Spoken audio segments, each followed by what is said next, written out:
Eric Shwabbington by T.S. Shea. Narrated by Echoworm. Chapter 1. I don't read the terms and conditions. Alright, here's the deal. If anyone asks you if you know Eric Shwabbington, the answer is no. Absolutely not. Actually, that might be a little too obvious. Maybe try one of the following. Who? What kind of name is that? Or my personal favorite. Are you threatening me with a stick? I know. Hard name to remember, even harder name to forget. Really doesn't roll off the tongue. That's the blessing and the curse of who I am, though. And this might sound a little selfish, but I promise it's true. The future of the universe depends on keeping that a secret. At least for now. So let's back up a bit. Back before Ganderstorm. Back before Logeeds. Back before Shwabbington. To where this story really begins. Portland, Maine. July 27th, 2110. The day my life and the fate of the universe changed forever. Back then I was just Eric Shwabbington. A 12-year-old kid with a habit of finding myself in, let's just say, unfortunate circumstances. I didn't have any parents. I'd always assumed the worst, that they were either dead, didn't care about their long-lost son, or both. Instead, I found myself a ward of the state, spending most of my life hopping around the Northeast from one orphanage to the next until I was sent away again because they couldn't handle me anymore. It was never my fault. In Worcester, the boys' room flooded after David Harborough broke open a pipe to get back at Braden Williams. Just because I caught the wrench from hitting Braden right before, Mr. Reed walked in. And obviously he got the wrong idea. It didn't help that I somehow managed to be the only dry kid in the room. Then there was Augusta, where my bunk was stuck between a pyromaniac and an entomologist. Fancy words for guy who likes fire and guy who likes bugs a bit too much. It's usually the accent that rubs people the wrong way. I don't really have one, at least not the way other people in the Northeast do. And for whatever reason, Bug Boy decided that day was the perfect day to slip a few cockroaches under my pillow. I don't know if he just lost his sense of direction or what, but the cockroaches ended up 2 beds down instead of mine. And when the lighter fluid found his space crawling with the creepers, he went berserk and blamed me. Another long story short, the boys' ranch burned to the ground. And thanks to my loving neighbors, I somehow ended up with the blame. When they sent me to Burlington, I thought I was done for. The people of Vermont were always a little too nice for my liking. Apparently my sarcasm didn't really rub off the right way. And once a book went missing from my dorm there, a family photo album no less, it was yet again Eric who took the fingers. As if stealing someone's precious memories had ever even crossed my mind. In fact, I don't think I ever stole anything until I met Chauncey. See, after they finally sent me to Portland, I knew it was only a matter of time before something else happened. And given my new roommate selection, I decided it was time to take a chance on myself. Thankfully, one of the other kids had the same idea. Chauncey was a few years older than me, with a, let's just say, less defined backstory. He was never one to talk much, but from what I had gathered at the orphanage, and the way he knew his way around the law, he'd been in and out of the system several times, with at least one stint in the slammer. But thanks to him and everything he knew, we carved out a decent gig for ourselves right in the heart of town. We were going on 2 years together, nested out in a self-made man cave buried below one of the hotels near the harbor. It was a tight fit, but the old service closet hadn't been used in years, maybe decades, and so long as we had enough space between ourselves, we could fit everything we needed in our little room. Well, except the bathroom down the street at the old seafood joint. Whatever we needed, we took.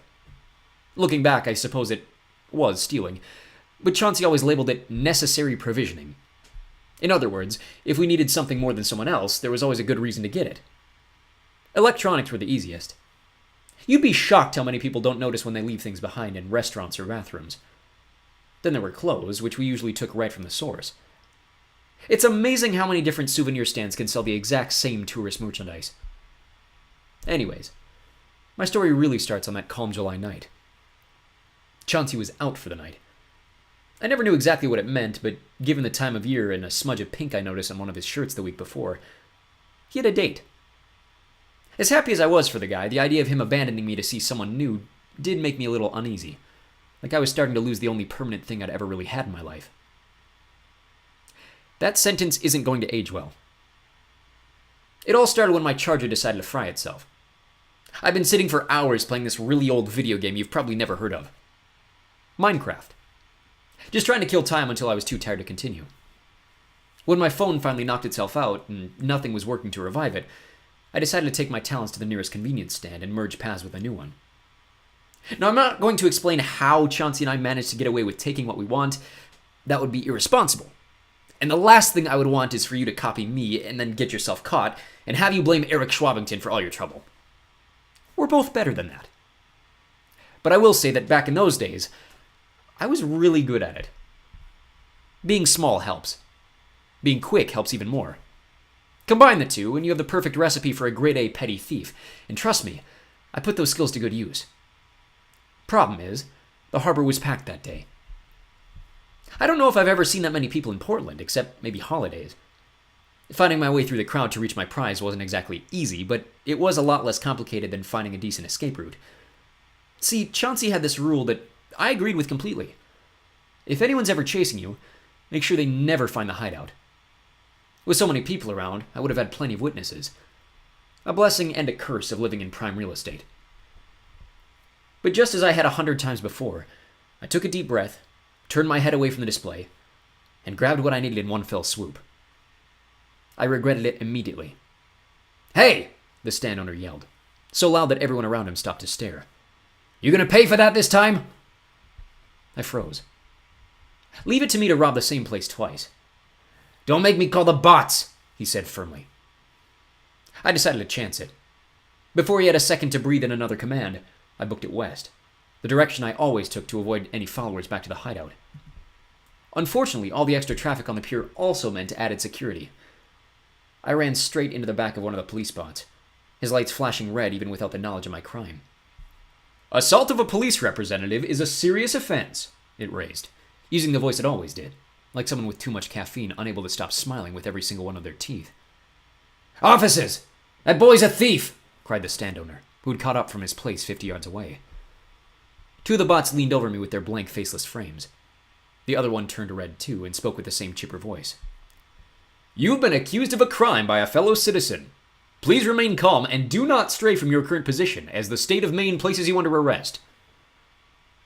The way I saw it, I had two options. The easiest option was to make another break for it through the crowd. Even with their facial scanners, there were too many people to easily spot me and track me down. But I'd heard what happened in Boston with a few of the newer models, and if these bots decided I was worth the weapons, there were almost 1,000 people within accidental range. That wasn't a risk I was willing to take. That left the other way. I should mention I'm a pretty good swimmer. Very good, in fact, as I found out the hard way 2 summers earlier on a trip to Cape Cod. But that's another story. The only reason I didn't immediately take the jump was a selfish one. Wet clothes don't dry very easily when you live in a closet. Even with my hesitation, I knew having to ditch these clothes on the way was a better option than putting hundreds of people in danger. I decided to take the jump. I was right about the weapons. When I had swum upstream, far outside the range of fire, I pulled myself ashore at Spragg Point, miles from where I needed to be.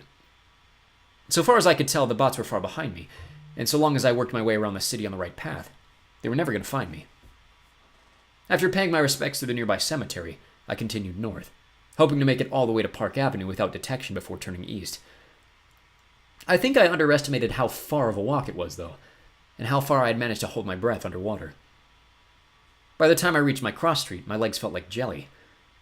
And I was wet, which meant that pretty soon I was freezing.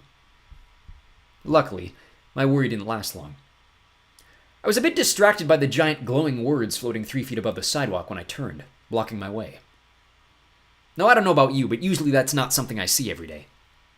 Straight in front of me, each one the size of a textbook, were 13 letters. DEWIN X RYFELWR.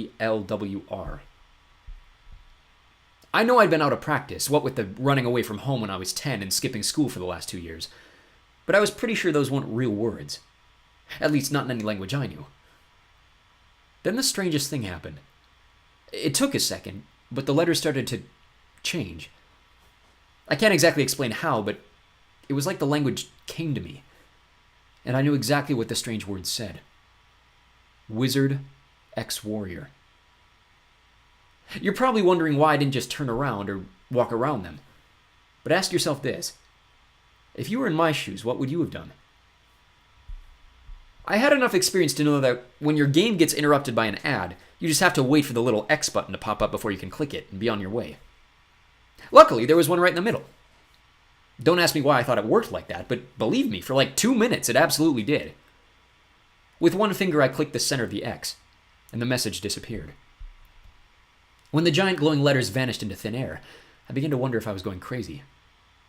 Sometimes stress did some crazy things to your brain, but this was the first time anything had popped out of thin air for me.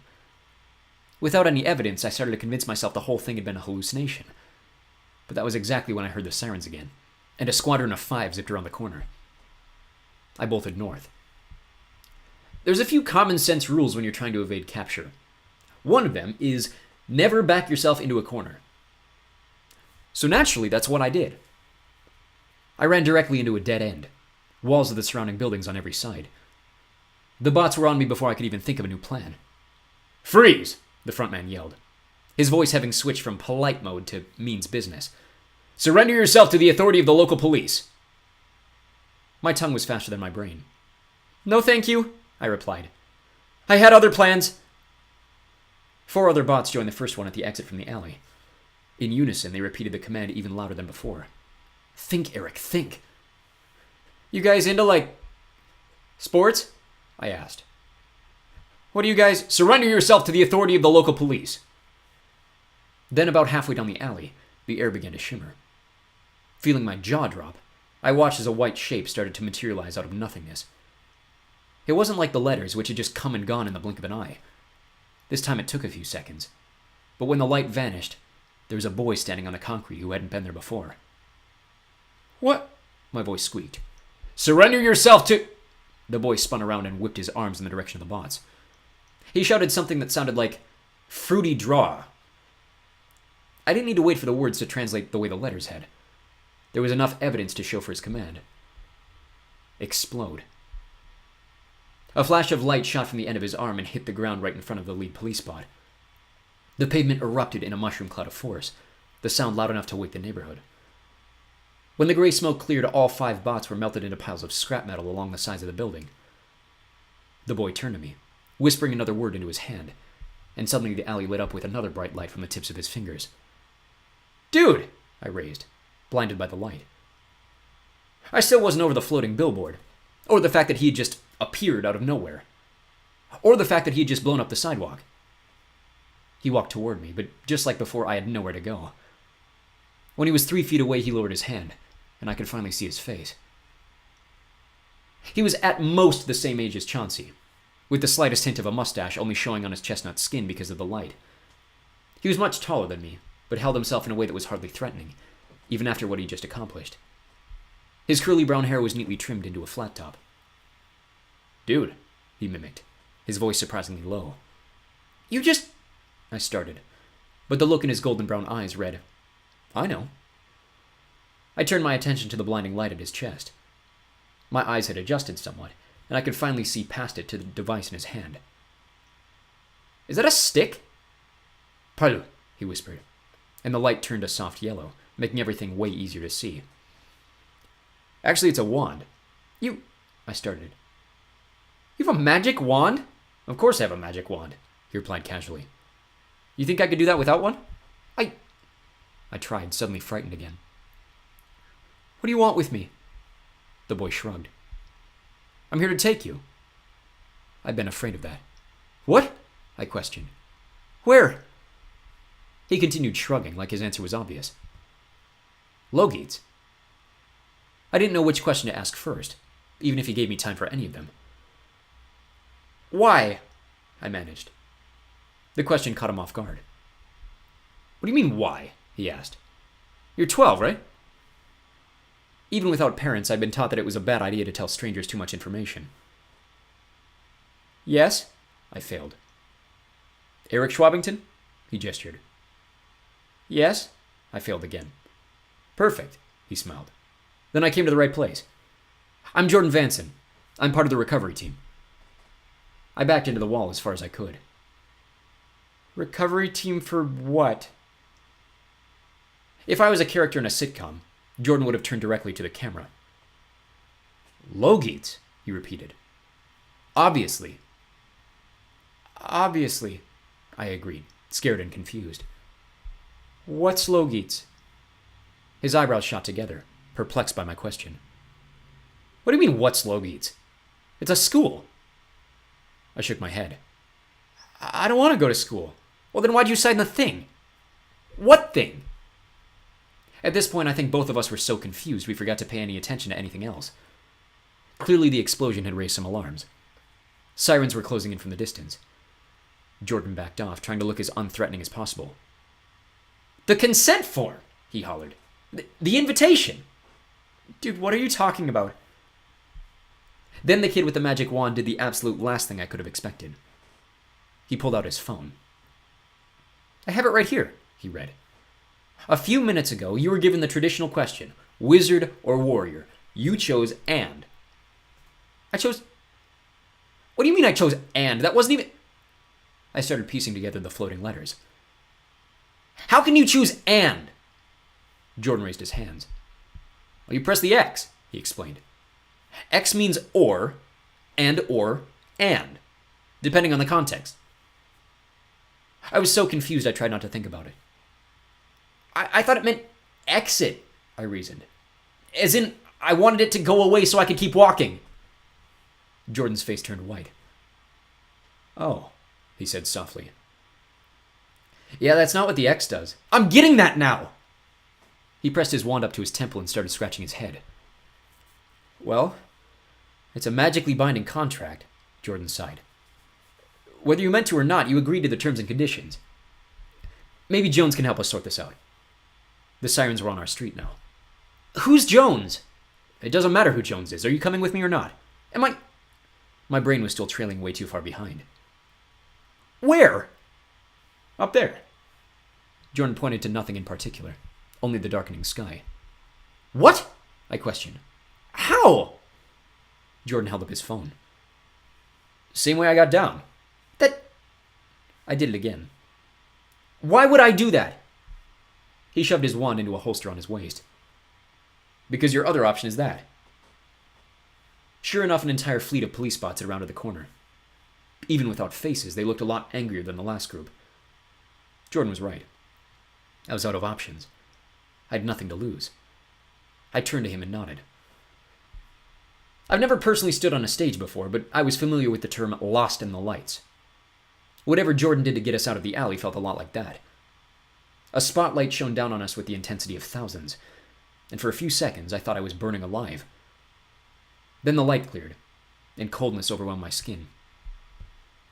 We were standing on a black floor, surrounded by walls of gray and white. Everything was either metal or glass. It took a few more seconds for my breathing to catch up with my body. I turned around in a circle, desperate to find a view of Portland. For a moment I thought I was dead. Come on, Jordan instructed, pulling me with him to the chamber door. It split in half diagonally, shooting apart like scissors and leading to a metal hallway. Wait, I gasped, trying to keep up. Where are we? Jordan was already 20 feet ahead of me. Come on, he repeated. I'll show you. 30 feet more and he stopped. We're about 500 miles above where we just were. 500 miles, my brain echoed. Above. But that... Oh yeah, he grinned, swiping his hand down the wall to my left. We're in space. The wall pulled back like a garage door, revealing an enormous window looking out into nothing but blackness and stars. Welcome to the IS Carnarvon. Chapter 2. I don't understand a single thing happening around me. Have you ever been so shocked by something you end up wetting yourself? Me neither, but I came pretty darn close. What do you mean we're in space? I cried. Jordan just shrugged and pointed out the window. That means we're not on your planet anymore. I know what space is! I yelled. My voice echoed down the hallway with a metal buzz. Then I jerked to attention. Hold on. My planet? You mean you're from somewhere else? He was looking at me like I'd lost it. Of course I'm from somewhere else, he laughed. What planet was that anyway? The question was so surreal it took me a few seconds to gather my answer. Earth. Oh, Planet H, he grinned. You guys are the ones with the big fat long nose synopsids, right? I had no idea what a knapsack was, but he made a familiar noise to accompany it. You mean elephants? Elephants, he declared. That's it, I love those things. And what? I started, worried his answer might make me even more confused. What planet are you from? Greel, he stated. Greel, I repeated. And that's nearby? Of course not, he laughed again. You don't know where Greel is? I stared at him like he was speaking another language. For all I knew, he might be. Umberland Fitness Base is there, he went on. It's the largest training center for the Scorch Guard. You've definitely heard of it. I shook my head. What's the Scorch Guard? His jaw dropped further than mine. Are you being serious? My expression must have given him his answer. All right, he sighed nervously. We really do need to talk to Jones. Jordan started speedwalking down the hallway. I did my best to keep up. Sometimes he would jerk right, then left, then up or down a flight of stairs, and sometimes even a U-turn down a different corridor. It must have taken 10 minutes before I even felt like we were somewhere we hadn't been before. The hallways all looked the same, the only difference coming from the number of doorways in each segment, which ways the hallways branched, and sometimes lights or wall panels would be open like someone was in the middle of fixing something. I understood us to be on a spaceship, but how big I had no idea. The concept of being in space was still taking up too much of my brain's processing power. Eventually, one of the staircases spilled into a large room, and I realized pretty quickly this was some kind of cafeteria. Dozens of tables were dotted neatly around the floor, surrounded by people dressed in a bizarre mix of clothes and styles. At one table, every single person had purple skin. At that point, my brain stopped working entirely. I felt like passing out. Somehow, my feet carried me behind Jordan to the far corner of the room, where he stopped behind a large woman with short, cropped blonde hair. She turned to stand as soon as we approached. Ah, Vanson, she greeted with a bizarre accent, holding her left hand flat in front of her. I take it everything went all right. He pulled out what I thought was his phone and placed it in her palm. You ask him, he nudged, exposing me to everyone at the table. He doesn't know a thing. A few chuckles circled Jones's table. I turned to stare at each of them, finding myself caught on one who was obviously not human. What? Jones continued. Like, anything. You're a cat, I said to the creature at the table, unable to stop myself. Like the others, he was wearing a darkly colored uniform, his green, but beyond his otherwise human demeanor, he was covered in yellow fur dazzled with black spots and stripes. Oh, great, he huffed in the same thick accent. You rescued a racist. That's Brigadier Seeley, Imperial Power Guard, Jones pronounced. He's done more for humanity in the last year than you will in your entire life. Give him the respect he deserves. I could tell my outburst had turned everyone at the table against me. I shrank in my skin. Another woman in blue stared at me with huge brown eyes. You've never met a Pardic before?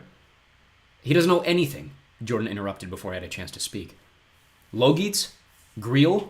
Heck, I doubt he even knows how many shillings are in a florin. I didn't think it was possible, but the table grew even quieter. And you're sure this is Eric Shwabbington? Jones asked. This is exactly who Cineas sent us to find, Jordan announced. Trust me, I scanned him. Whoa, I said, finally finding my words. You scanned me? Not cool. Standard protocol, Jones said. We don't just nab any random person off the streets. You nabbed me, I replied. And now Jordan's trying to tell me I have to go to this school. Well, yeah, another man at the table replied, his accent fancier than the others. You clicked and. I know what I clicked! The Catman rolled his eyes. Realizing my emotions were getting the better of me, I took a deep breath. Look, I said.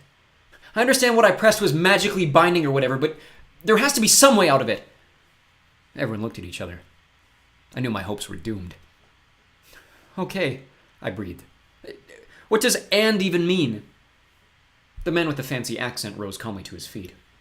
Instead of suits like the others, he was dressed in a thick brown robe, tied around the waist by a rainbow of rope that shimmered and changed colors the longer I stared. It means you chose wizard and warrior, he explained. Magic always points us in the right direction, but it always follows us to choose our own path. You chose yours. His answer made me more confused, and more afraid. Which means? Which means you'll learn the basics at Logeets, same as everyone else, he said. Refine your skills in 4 years rather than 6, and then come to train with me on Sanctite. I turned to Jordan and Jones, then back to the man in the robe. What's Songtide? I asked cautiously. The home planet of the Trugaria, Jones clarified. Father Bregast is one of the Grand Eagles. And I'm the Grand Butterfly of planet Skibbity, I shouted, loud enough for some of the other tables to stop their conversations and turn. Now you're just making up words. Jordan sighed. Where am I? I asked.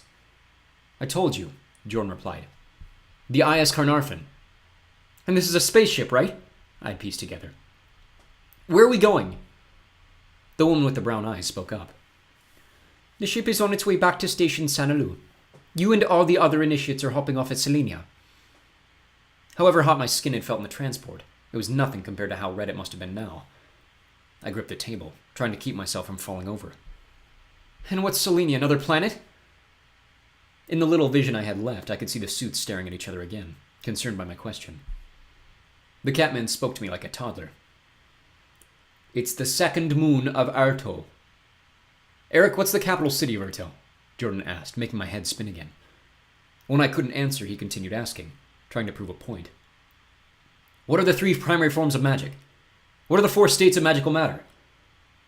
Jones added her own question, realizing how little I must have known. Eric, who is the current emperor? I huffed. I don't know. Audible gasps circled around the table. Is he joking? Gruffed a man in a white suit. This is the kid who's... Jones held up her hand, stopping him in his tracks. Whatever he was going to say, she shot him a look, and he seemed to understand something I didn't. Will someone please give me some kind of clue as to what's going on? I asked. Jones cleared her throat. Vance and I think you should take Eric somewhere quiet to calm down.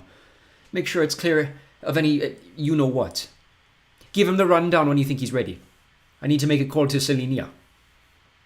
Before I could think of anything to say, Jordan was tugging my hand out of the room, down a different hall than before. So many words were echoing through my head. Logit, Griel, Pardik, Trugaria. None of them made any sense to me. I felt like a kindergartner being taught the ABCs, and I was failing miserably. Before I knew it, I was in a new room, seated in a sack and staring up at a glowing ceiling. I don't know what I had expected, but if this new room was meant to relax me from all the nonsense I'd encountered so far, it was doing an excellent job. Unlike the plain metal of the rest of the ship, the walls of my little panic room were covered in sheets of black foam, absorbing most of the sound. Jordan and I were enveloped in giant black pillow chairs. I had kicked my shoes and socks off, letting my heels dig into a floor made of actual living moss. Only then did I remember I was still soaking wet from my swim at the harbor. All right, I said. I know this might be rude to ask, but do you have any spell that can dry me off? Jordan hardly raised his head from the chair. He lifted his wand and muttered something that sounded like sick before a blast of hot air flew over me. Immediately, my clothes were back to normal. Thanks, was all I could think to say. So, just walk me through something, he said. Your parents never told you about Logit? I kept staring at the ceiling, which flowed with different colors like the room had its own set of northern lights. I don't have any parents. What? None at all? I'm an orphan, I clarified. I never knew my parents. This time he perked up. Not at all. You don't know who they were? I shook my head. That's weird, he said. Why? Well, it's just... He hesitated. You're from Planet H. Magic tends to avoid that place. There you go again, I noticed. Why do you keep calling it that? What, Planet H? I nodded. Because it's easier to memorize the letters than the full names, he explained. Earth, Urta, Urti, Ertz. None of them roll off the tongue now, do they? One of the names from earlier finally clicked back to the front of my brain. But you still call it Urto. Oh, yeah, he grinned. Urto's the original. The original, I repeated. And Earth is what? A clone planet, he said, like he was being quizzed on state capitals. One of the earlier magical colonies. It looks a little different, of course, but the general idea is still there. A clone planet, I repeated again. A magical colony. Yeah, Jordan said. About 7,000 years ago or so, the Senate voted to expand the Empire by magical means, so they created a whole bunch of clone galaxies. Suddenly, the panic room wasn't doing its job. You can clone galaxies with magic? Well, you can do anything with magic, he said. Takes a lot of power and people, though. The cloning project took centuries. I raised an eyebrow. Hold on. You said thousands of years ago, I realized. The Earth is like billions of years old. No, Erto is billions of years old, he said. Earth is just a copy. But what about... An archaeologist can tell you 2 + 2 = ton if he wants to. It doesn't make it true. If you find anything older, it's just a remnant from the cloning process. Trust me. If you don't believe me, just look at the history books. How far back do yours go? That was probably a question I could answer if I'd stayed in school. What about your planet? He looked at me with a new look in his eyes. Grill? Grill's coming up on 16 million. That's when Chatter on the Great... He stopped himself, seeing my face whiten again. I wanted to sit down, but I was already sitting. I'm sorry, he apologized. I'm sure this is a lot. I've never met anyone who knew nothing about anything beyond their own planet. I took a deep breath. I didn't know there was anything beyond my own planet. Yeah, you guys do tend to keep to yourselves, he said with a hint of sarcasm. Then what do I have to do with any of this? I asked. How could I possibly get wrapped up in wizards from space? I'm just a kid from Maine. I doubt it, he said. Like I said, magic doesn't really go to Planet H anymore. You people have a long history of doubting things you can't explain instead of trusting and studying them. If a place is hostile for too long, magic tends to abandon it. So what does that have to do with me? Your parents, he continued. Do you have any idea where they came from? It dawned on me what he was trying to say. Are you telling me I'm an alien? You're still human. We're all... He hesitated in a way that made me uncomfortable. We're all still human. I'm not saying you're not, it's just... Someone with the connection wouldn't have just appeared on Earth. Your magic has to come from somewhere. I don't have magic, I said. All of this is some huge mistake. I don't belong here. A blast of air shot out of his nostrils. Well, I know that's not true. Why? I demanded. How can you possibly know that? He stood up from the chair, letting his gigantic brown feet dig into the moss. Because the question doesn't appear to just anybody, he said. It only asks people with enough promise to answer. Not everyone can be a wizard, and not everyone can be a warrior. I felt my stomach sink further into the chair. Then how can I possibly do both? I've never been either. Haven't you? He questioned. You were surrounded by cops when I grabbed you. Not saying that means you're right, but at least you know bravery is part of the equation. That was just... And magic, he interrupted. Haven't you ever noticed anything you couldn't explain? Things around you that didn't feel normal? I mean, you're from planet H, for God's sake. You had to notice yourself stand out at least once. Thoughts of my previous orphanage home swam through my head. There were so many times I couldn't explain why things happened the way they did, and that was usually what got me into trouble. Magic seemed like a stretch, but it could fit. Still, I wasn't ready to share everything with Jordan. I'd only just met the guy. Instead, my thoughts wandered to my shoes, which were still standing alone on the mossy floor. I can hold my breath longer than most people, I said. Is that anything? That got his attention. Can you? He asked, an eyebrow raised. That's weird. You never struck me as a... I had no idea what he called me. The closest words I could get to match were door sitter, but even that made no sense. A what? I asked. A doorsibird, he repeated. A water talker. Seeing the look on my face, he added, Never mind. You're already confused enough. Water talker, I echoed. That's a thing? Of course, he shrugged. The 4 states of magical matter. Tan, Ther, Dur, and Ir. Fire, earth, water, and air. And people can talk to them? Jordan nodded. More or less, he said. You'd know if you could do it.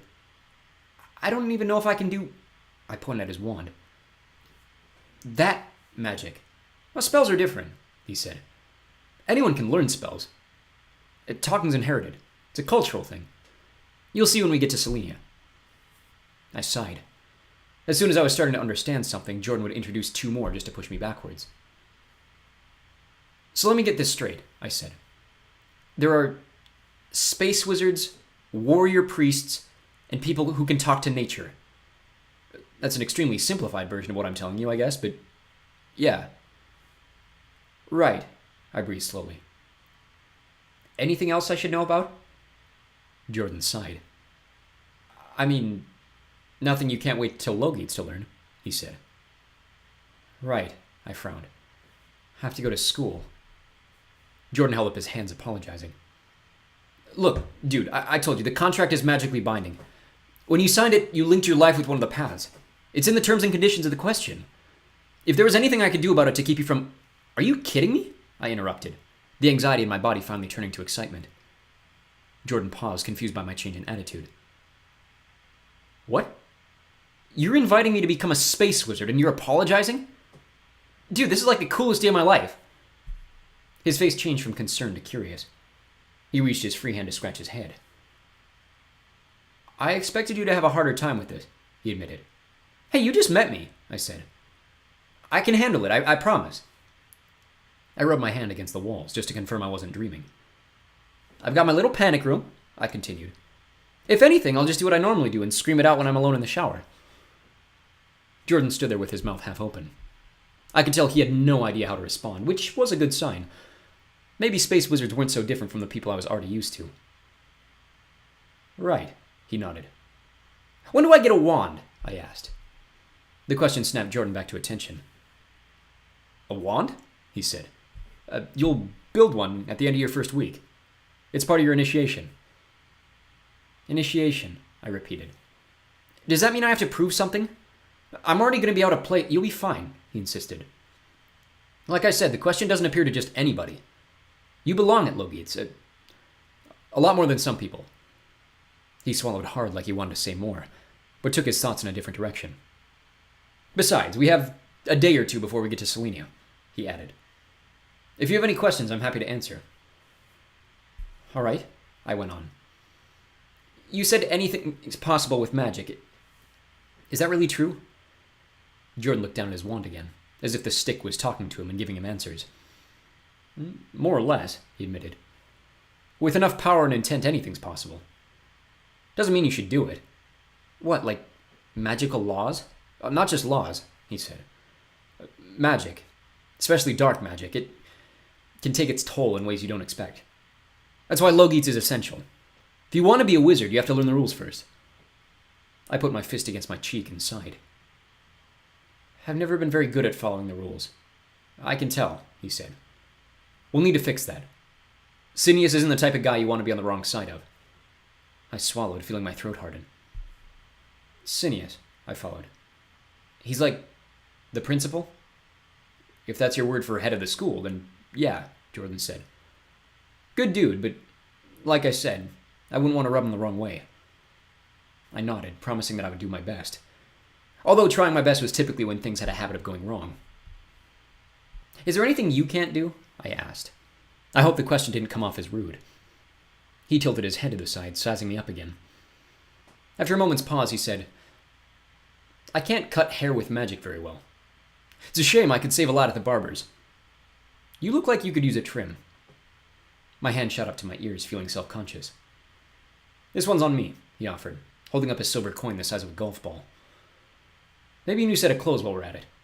The market's still open if we hurry. You're on galactic time now. I looked down at my shirt, which I was confident had dried thanks to Jordan's spell.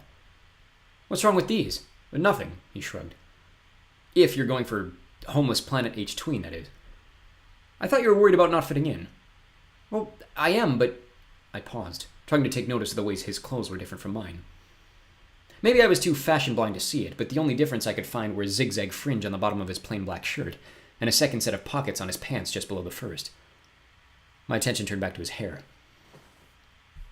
Does your barber know how to... I hesitated. What? He laughed. I lifted a strand of mine and let it fall back to my head. You know, I said. Hair like mine. Jordan laughed, flashing a wide white smile for the first time. Really? He grinned. You're on a spaceship filled with talking cat generals, and you're asking if my barber knows how to do your hair? He shook his head. Man, your world's about to get a whole lot bigger. Come on, let's go meet Emery. Chapter 3. The spaceship has a shopping mall. I was pleasantly surprised to find out Emery was human too. In fact, he was the most normal thing about this whole wizards in space adventure so far. Beyond his gigantic afro, the largest one I'd ever seen, he shrugged off the fact that I didn't know anything, and treated me just like another customer. The only time I felt out of place was when he and Jordan began discussing taiko, which I gathered was some sort of sport that was really popular wherever we were going. I couldn't remember the last time I had a haircut. Probably the time Chauncey lifted a salon for a set of shears before one of his dates. I hadn't done a very good job doing it on my own, but it got the job done well enough. My hair had grown back to cover up my mess. Before that, I had no idea. Maybe when I was living in Worcester. Emery was quick with the cut, trimming it shorter than I'd seen it in years, but not too short that I didn't recognize myself. I was still Eric, just a newer, fresher version of Eric, and that made me feel good. Certainly less nervous about fitting in once we got to Logates. Jordan covered the cost with the weird money he'd shown me before. Then we walked out into the wide hallway filled with shops that made this part of the ship feel different than the rest. "So," he said, "where to next?" I was busy staring at a restaurant across the way. "What's chungi?" I asked. He looked like I was speaking another language. "You're telling me you've never had chungi?" I rolled my eyes, realizing this was going to become a trend. "Can we just assume I know nothing about anything?" I said. "Pretend I'm 5. Jordan laughed. "A 5-year-old knows what chungi is." I took as deep of a breath as I could, trying not to let my frustration show. Was it still the coolest day of my life? Absolutely. Was it also incredibly frustrating to have zero clue what was going on? Same answer. Jordan took me to the chungi shop, which even at this hour was full of people. Whatever worries I had about the food, even when I saw it in person, were gone the moment I took my first bite. It turns out chungi was a sort of sandwich, but instead of bread, all the ingredients were stuffed into a spongy shell that the cook blew up like a balloon. Somehow, even after biting into it, the shell kept its shape, like I was eating a giant Twinkie filled with foods I couldn't pronounce. I had no idea what any of the ingredients in the line were, which ones were meats or vegetables, what they tasted like. Even their names were confusing. I just copied Jordan and had him order a second of whatever he bought, which turned out to be the right choice. Even with the green slime oozing out of the middle, the chunky tasted like the most savory Subway sandwich I could imagine. I've no idea how much he paid for it, but I would have paid for 10 more. After that, we walked further down the hall, me trying my best not to open my mouth and ask too many questions that would lead to weird looks from my new friend. Eventually, the hallway spilled out into a huge open area, with walkways zigzagging over our heads for dozens of floors. I knew the spaceship couldn't be tiny, but this was the first time I realized how big it really was. Is this? I started to notice the logos and signs circling around the massive room. Is this a mall? Jordan gave his usual response. Of course it's a mall. A mall on a spaceship, I said out loud, realizing how ridiculous it sounded. Sure, why not? Scattered around the bottom floor were 8 circles, which at first I thought were just part of the floor. As the advertisements around the mall flashed different colors, the lights illuminating the rings glowed to match. It wasn't until we walked to the center of one that a glowing panel appeared in midair, not too different from the consent form that had pulled me into this mess, and gave Jordan a number of symbols to choose from. When he pressed a long brown finger against one, I realized it was an elevator button. The floor rose up from the ground like a flat disc, leaving a dark circle of gray stone beneath it. Like an escalator, it rose diagonally toward the railing of the 3rd floor, which retracted to the side to let us through. As soon as we walked off the disc, the railing returned to normal, and the elevator fell lazily back to its spot on the floor. I stood there with my mouth open. What happens if you fall off? I asked. So far as I could tell, nothing had kept us on the disc except our balance. Don't, Jordan said, shrugging, then walked away. Fair enough, I thought, though my worry didn't exactly go away. He walked halfway toward one corner before stopping in front of a shining silver shopfront. A glowing sign hung down over the tinted glass windows, with letters spelling out the word Fresh, with a capital PH in graffiti-style letters. I turned to him, curious. What's this one? His eyebrows twisted again. You've never... No, Jordan, I interrupted, exhausted at this point. I've never heard of Fresh either. He gave a long sigh before simply saying, Oh boy, then walking through the front doors. For a moment I thought I'd walked into a candy factory. A rainbow wall circled around us on nearly every side. Closest to the entrance, it was the brightest yellow I'd ever seen. When I put my hand against the wall, I realized every inch was nothing but shirts. The same shirt, in fact. Only in every color imaginable. The shirts were all plain, with the black outline of the store's logo printed across the front. I put the first yellow shirt back and pulled out the one next to it. If I hadn't been looking for it, I never would have noticed the two were just slightly different shades. Pick like 6 colors, Jordan instructed. Trust me, fresh is super popular right now. You'll fit right in. I pointed at his plain black shirt. You're not wearing it, I said. I'm working, was his response. Hey, speaking of that, I added, how old are you anyways? He looked at me like the question was offensive. 15, he said after a pause. Why? And you work? I asked. Like, for the military? Of course not, he laughed. I'm doing a summer internship at the school. Cindy has sent me to found you. It's pretty common. A lot easier for students to be picked up by other students instead of one of the actual military folks. None of us realized you were so, blind, I wondered. But you still go to the school, right? I asked. Like, I'm not going to get there and know absolutely no one, will I? He nodded. Yeah, I'll be a 4th year this year, he said. I promise by the end of the first week you'll have plenty of other people to hang around, though. You won't want an upperclassman walking you everywhere. I'm not so sure, I thought, but I kept my worries to myself as he pointed again at the shirts. There were thousands of options, so I made it as simple as possible and picked out the closest I could get to the basic red, green, blue, and the like. Fresh was easily the most expensive store we stopped at, but there were at least a handful more, where we picked up some new pants, shoes, and whatever else I would need ahead of my first week. Then Jordan dropped the bombshell that I would only need clothes like this for my first week and on holidays. Once we got to Logates, they would provide me with a uniform and class supplies. What's a florin? I asked after we left the final shop. We sat down on a bench on the bottom floor of the mall while he double-checked our bags to make sure we had everything I needed. He perked up at the question. You mentioned earlier, what's the deal with the different letters for prices? He looked at me the same as always. And before you ask me, no, we don't have florins where I'm from, we use dollars. This time it was Jordan's turn to ask the question. What's a dollar? I smiled. As annoying as this game was, I was getting used to it. It's a little piece of paper that we use as money, I said. I think this threw him off more than anything I'd said to him so far. You buy things with paper? He asked, very confused. How does paper have any value? I don't know, I said. It just does. He blew a long breath of air through his nose. That's ridiculous, he said, before pulling out a large disc of golden metal. This is a pound of gold. It's not always the easiest to get, but you can find it anywhere. Always stays the same, basic economics. Whenever something gets harder or easier to make, its value goes up or down. Make sense? As someone who had spent most of my life just taking what I wanted, the concept of money had never really crossed my mind. You know basic math? He continued. Sure, I said. He pulled out 4 silver coins, each one the same size, but smaller than the gold. You got 4 crowns to every pound, 5 shillings to a crown, and 2 shillings to a florin. That's 20 shillings a pound, 10 florins to a pound, and don't even try to mix florins with crowns. It's like oil and water, those two. He pulled out 2 more coins, one brown, the other a coppery red. It's easy enough once you get the hang of it. I sighed, trying to remember which coin was which. Dollars sounded a lot easier to me. Right, I said. Prices are pretty standard on Urto and its moons, he said.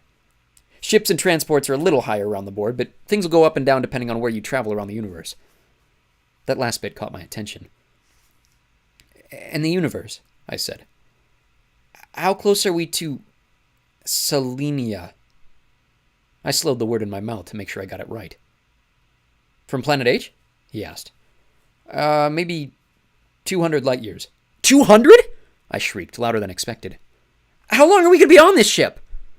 Jordan started laughing. Relax, he said. You're still thinking without magic. We'll be there tomorrow morning. Tomorrow? I froze. How is that even... 200 is nothing when it comes to space, he said. Greel is a lot further than that. Keep in mind the Hershey Galaxy is basically the center of the universe. I started laughing too. The Hershey Galaxy? I asked. Really? It was Jordan's turn to look confused. Is that funny or something? I bit my tongue. Nothing, it's just... My attention was caught by a bright red advertisement flashing across the screens in the mall. It had played a few times already. A man with smooth white skin and jet black hair staring at us with a half smile. Around him the words, "United We Reign," circled around the room in flashing black and white letters. Hey, who is this guy? I wondered. Is he like a celebrity or something? I've seen his face like 3 times now. Jordan turned his eyes quickly to the advertisement, then back again. That's the Emperor. I looked at the man again. He looked so unlike royalty, I almost thought Jordan was kidding, until I looked back to Jordan and realized how serious he was. His face had gone dark. Why does the Emperor need an advertisement? I asked. I thought I was the only person who didn't know about him. Doesn't that kind of seem like Before I could finish, I saw Jordan's hand shoot to his hip, and his wand flashed a bright purple. Out about comes, he hissed, and I felt both my lips tighten together. I started freaking out. I couldn't open my mouth. I couldn't even make noise out of the back of my throat, and for a second I struggled just to breathe. Jordan held his hand up and leaned in towards me, calmer than I expected. Don't say another word until I tell you to. Do you understand me? My breath was still trapped inside my mouth, but I had no other choice. He was clearly trying to warn me. I nodded. As soon as I did, my lips unlocked, and I let out a quiet gasp. Not a word, he said, and led me out of the mall, holding half the bags and shivering with worry. 10 minutes later, we were back in my panic room. Jordan flashed another spell that shot a white X-ray through the walls. When it faded, he turned to me, probably expecting me to sit back down on my comfy chair. I was too on edge to leave my feet. All right, he said. We're safe in here. Sorry about the lip blocker curse, but you have to be careful what you say. Even here. He has ears everywhere. Who? I asked. The Emperor, Jordan explained. You're right. It is propaganda, but you can't just say that out loud. There was a panic in his voice that was making me panic too. My heartbeat had returned to where it was when we first boarded the ship. I struggled to think of anything to say. Only one thing came out of my mouth. Why? Why? He repeated, like the question was ridiculous. Because you never know who might be on which side. I took a deep breath, worried about my next question. Which side of what? I could tell from the look in his eyes Jordan was nervous to even talk about it. I thought we could wait until Logi's, but I think you not knowing is going to put us in even more danger than we already are. What are you talking about? I asked. Who's in danger? Jordan shook his head. All of us, he said. Me? Jones? Half the generals at the table? Heck, if you're serious about being a water talker, then you're in just as much danger as the rest of us. Especially if you don't know what you're allowed to say. Again, I was nervous to even ask. Say about what? I stuttered. The war. He sounded so firm the room lost any other sound.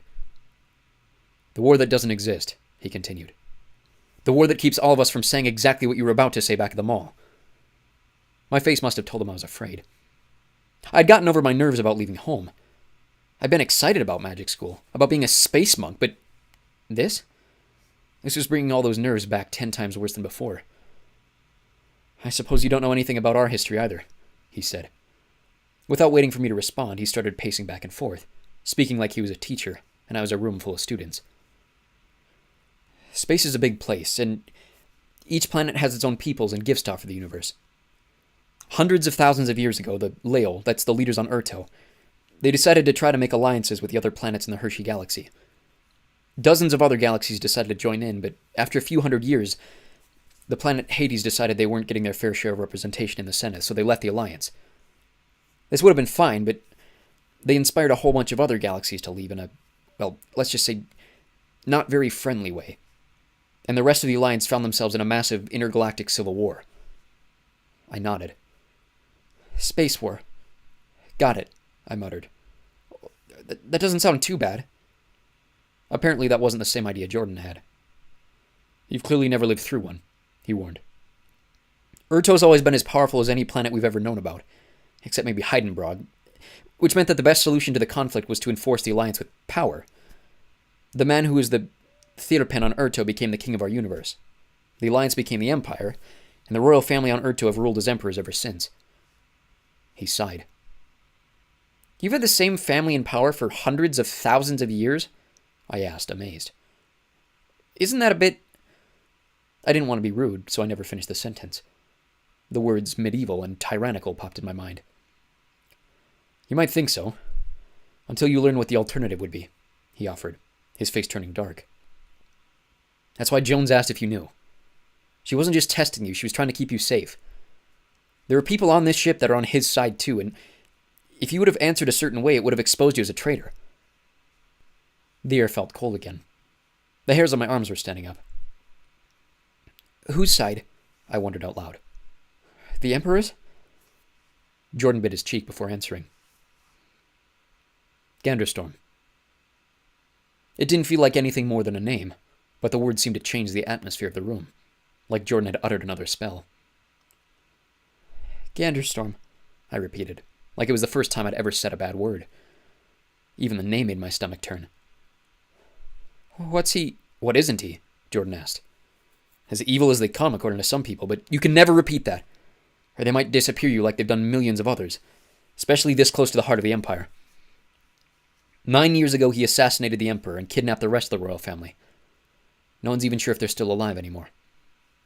All we know is it sent Urto into chaos, and his word is law.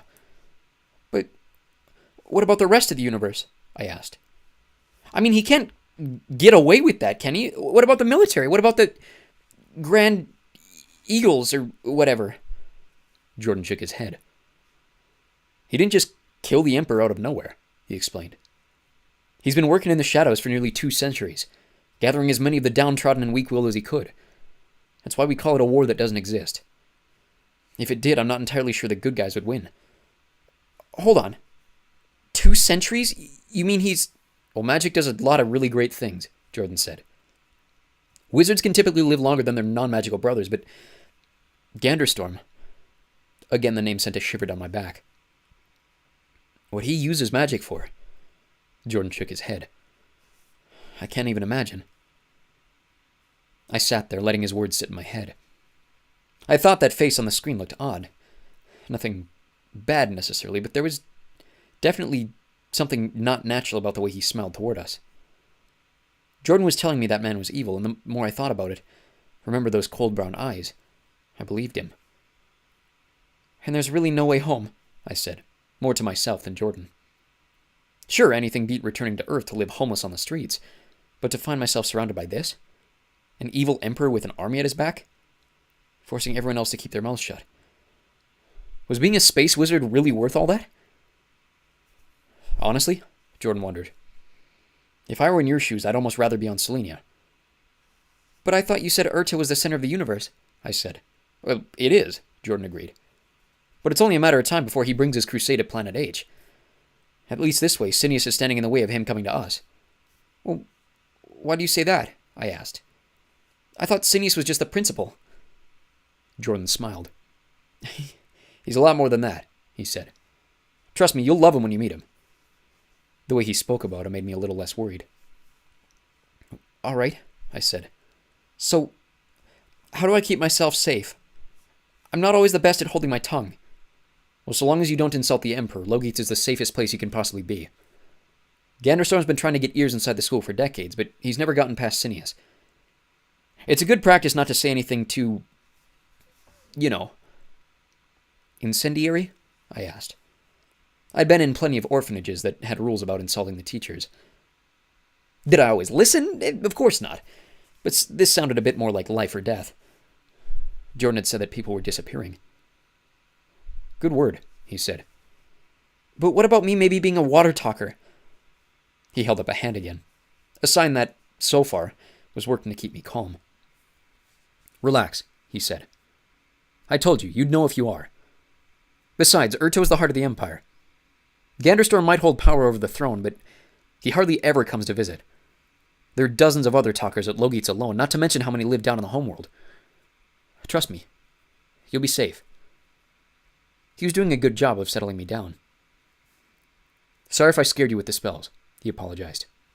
It's just one wrong word at the wrong time. You never know who's listening.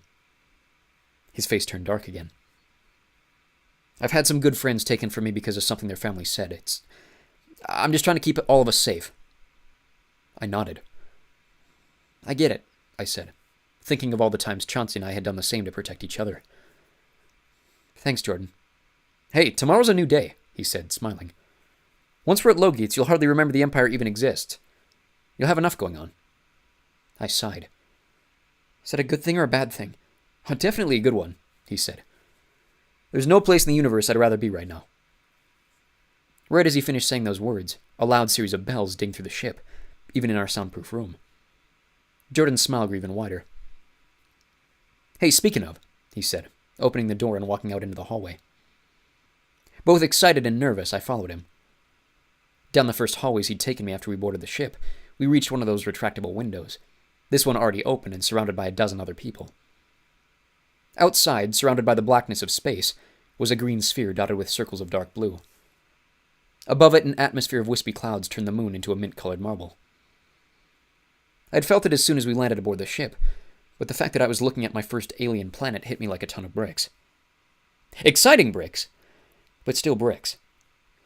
I stumbled backwards, catching my balance against the back wall. Jordan was laughing at me. Eric, welcome to Selenia. Chapter 4. A girl in my class is really hot. I'll be honest, when Jordan said school, I was thinking the American kind. You know, the doesn't have that many windows, kind of looks like a prison, why would you ever send your kids here kind of school I was used to. Logates was beyond anything I could have ever imagined. I know that sounds ridiculous given that I was flying to the original version of the moon on a starship escorted by a space wizard, but seriously, it was that cool. We boarded a landing craft with a dozen other kids and adults, landing on their version of a helipad beside one of the large lakes. If their blue sun worked anything like Earth's, the lake was to the west, and to the east, the huge grassy area which had looked so flat from the sky circled around a big mound in the middle, with giant carved stones at the top. When do we get to England? I asked, thinking it looked like that Stonehenge place I'd read about in a book one time. Huh? Jordan perked. What's England? The stones, I pointed. Oh, those are the ruins of man, he said casually, like it was the most obvious thing in the world. Which are... I don't know, he shrugged. They've been here for like 1 billion years. Sometimes we have campfires in the middle. You have... I paused. Hold on, how old is this place? Logates?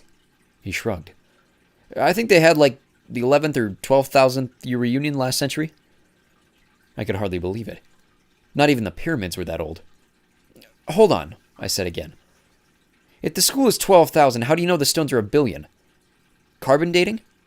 What the heck is carbon dating? He asked. No, Wise Wyvern Davies asked them in the early days of Logates. They told him. I started laughing. I could hardly believe I wasn't dreaming. I shouldn't have thought of sleep.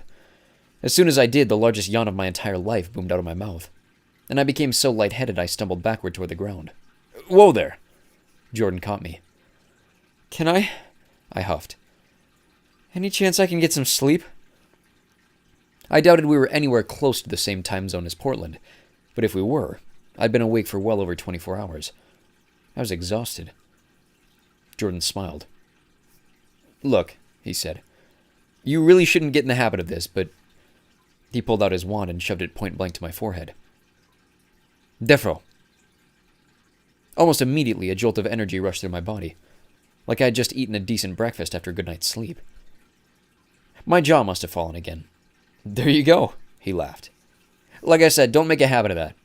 I know too many people who try that to stay up late and end up crashing pretty hard. And I mean hard. A buddy of mine tried it before finals last year and ended up asleep for the next week. I'll keep that in mind, I replied, taking a deep breath of the freshest air I'd ever tasted. I took a look around. In every direction, low hills rolled with the greenest grass I could imagine. Every which way, the grass was interrupted by giant round ponds, almost like little lakes. Little waves bubbled toward the shore from the middles. I remembered what Jordan had said about Urto and its clones, and realized this would probably be what the moon next to Earth would look like, with water in every crater. As we walked past the ruins of man, a bright light hit me in the face, like I was suddenly transported to a snowy mountain, which honestly wouldn't have surprised me at this point. My eyes adjusted, and I realized we were staring at the brightest building I had ever seen. I didn't need an answer to my question, but it slipped out of my mouth anyway. That's the school, isn't it? Logeet's was the whitest white you could imagine, with a spiderweb of black veins crisscrossing all around the outside like cracks in stone. If I hadn't been looking for it, I would have never even thought it was a building. It was a huge, shapeless glob of crystal, extending awkwardly in some places like whoever had built it was slapping more material on the side of it to make it bigger. When I looked closer, the strangest idea popped into my head. That the building itself was growing. If that was true, it had chosen 3 spots on its roof to grow faster than anywhere else, giving the building a few bulbs that kind of looked like towers if you squinted and used a little imagination. Unlike the windows on Earth, or even on the ship, the windows on the school were uneven, all different shapes, sizes, and levels, that it made it hard to even tell how big the building was. It was so disorienting, I thought about asking Jordan for another wake-up spell. At least I could tell where the doors were, even if they were all triangles. In front of what I guessed was the main entrance, a white bridge made of the same material jutted toward us over another one of the lakes. No, not a lake. This one was moving in one direction. Somewhere around the left side of the school, a small river was flowing counterclockwise from one of the lakes hidden behind it. It flowed flat until it hit the right corner of the building, then disappeared into a giant brown canyon that continued to circle around the back side. It wasn't until we were crossing the bridge that I realized what the river was. A moat. I touched the side of the bridge as we walked. It was hard like I had expected, but instead of being crystal, the stone was more chalky, even if none of it came off in my hand. It was bumpy, too, with sharp little ridges that scraped against my hand like concrete. The closest thing I could think to compare were pictures of coral reefs I'd seen after the oceans get too warm. They lose all their color and turn white just like this. At that thought, I put my hand away, remembering my other thought about the building growing. I'd really wanted a real door, but instead the big open triangle shimmered with a light blue wave of something. And as we followed the crowd through it, Jordan and I were hit with a quick blast of wind before the sound and atmosphere changed. I felt my jaw drop again. The inside of the school was somehow bigger than the outside of it. Not by much, but I could tell whatever was in this place couldn't possibly fit in the shape I'd seen beyond the door. As we walked in, the hallway split left and right, with a little courtyard ahead of us, like there wasn't enough grass around the school that the students needed more. Just to the side of the courtyard, a pair of staircases split up and down, leading who knew where. A couple of the groups went right, but Jordan pulled me left, leading down a corridor that looked like it was shrinking with every step. I thought it might be like one of those optical illusion tunnels, but the closer we got to the door at the end, the more the white walls and ceiling actually did start to shrink in on us. Trust me, I measured. Luckily, another tunnel zipped off to the right and grew back into a regular hallway, leaving me wondering how big that door really was. The new hallway squiggled like a really bendy S, with a few more triangle doors passing by us on our walk. At one point, we turned so far to the right that I couldn't believe we weren't walking in a circle, but the appearance of a bigger, open triangle leading into a big auditorium proved that we were somehow moving in a new direction. Even then, we just kept walking. My head was starting to ache from the brightness of the white walls. "Is this place supposed to be confusing?" I asked, not really expecting an answer. "Of course it is," Jordan said, still walking. "If you really need something, you'll know where to go." That shut me up again.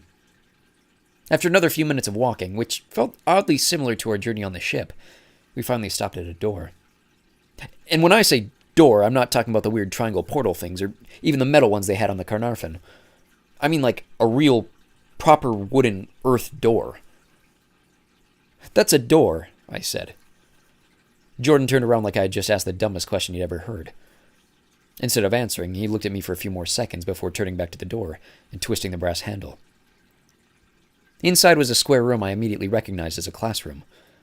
A semicircle of circular desks surrounded a big rectangular one, behind which, writing on a big blackboard with what looked like glowing orange chalk, was a man so far out of his years I was expecting Jordan to introduce me to time travel. The man turned around, his eyes bright with wonder. "Mason!" he shouted, and I turned around expecting to see someone else in the room. It was just Jordan. "Mason memories. Is that anything?" "Who's he talking to?" I whispered. "Don't worry, he does that to everybody," Jordan answered before raising his voice to the other man to hear. "Athro! I gather this is the one Genie sent you to find," the man said, putting down what I realized was his wand, a little metal stick no bigger than a pen. Way different than Jordan's, which was more like the kind I imagined. His voice had the same accent as the soldiers on the ship. As he walked over to me, I realized how wrong I'd been about his outfit at first glance.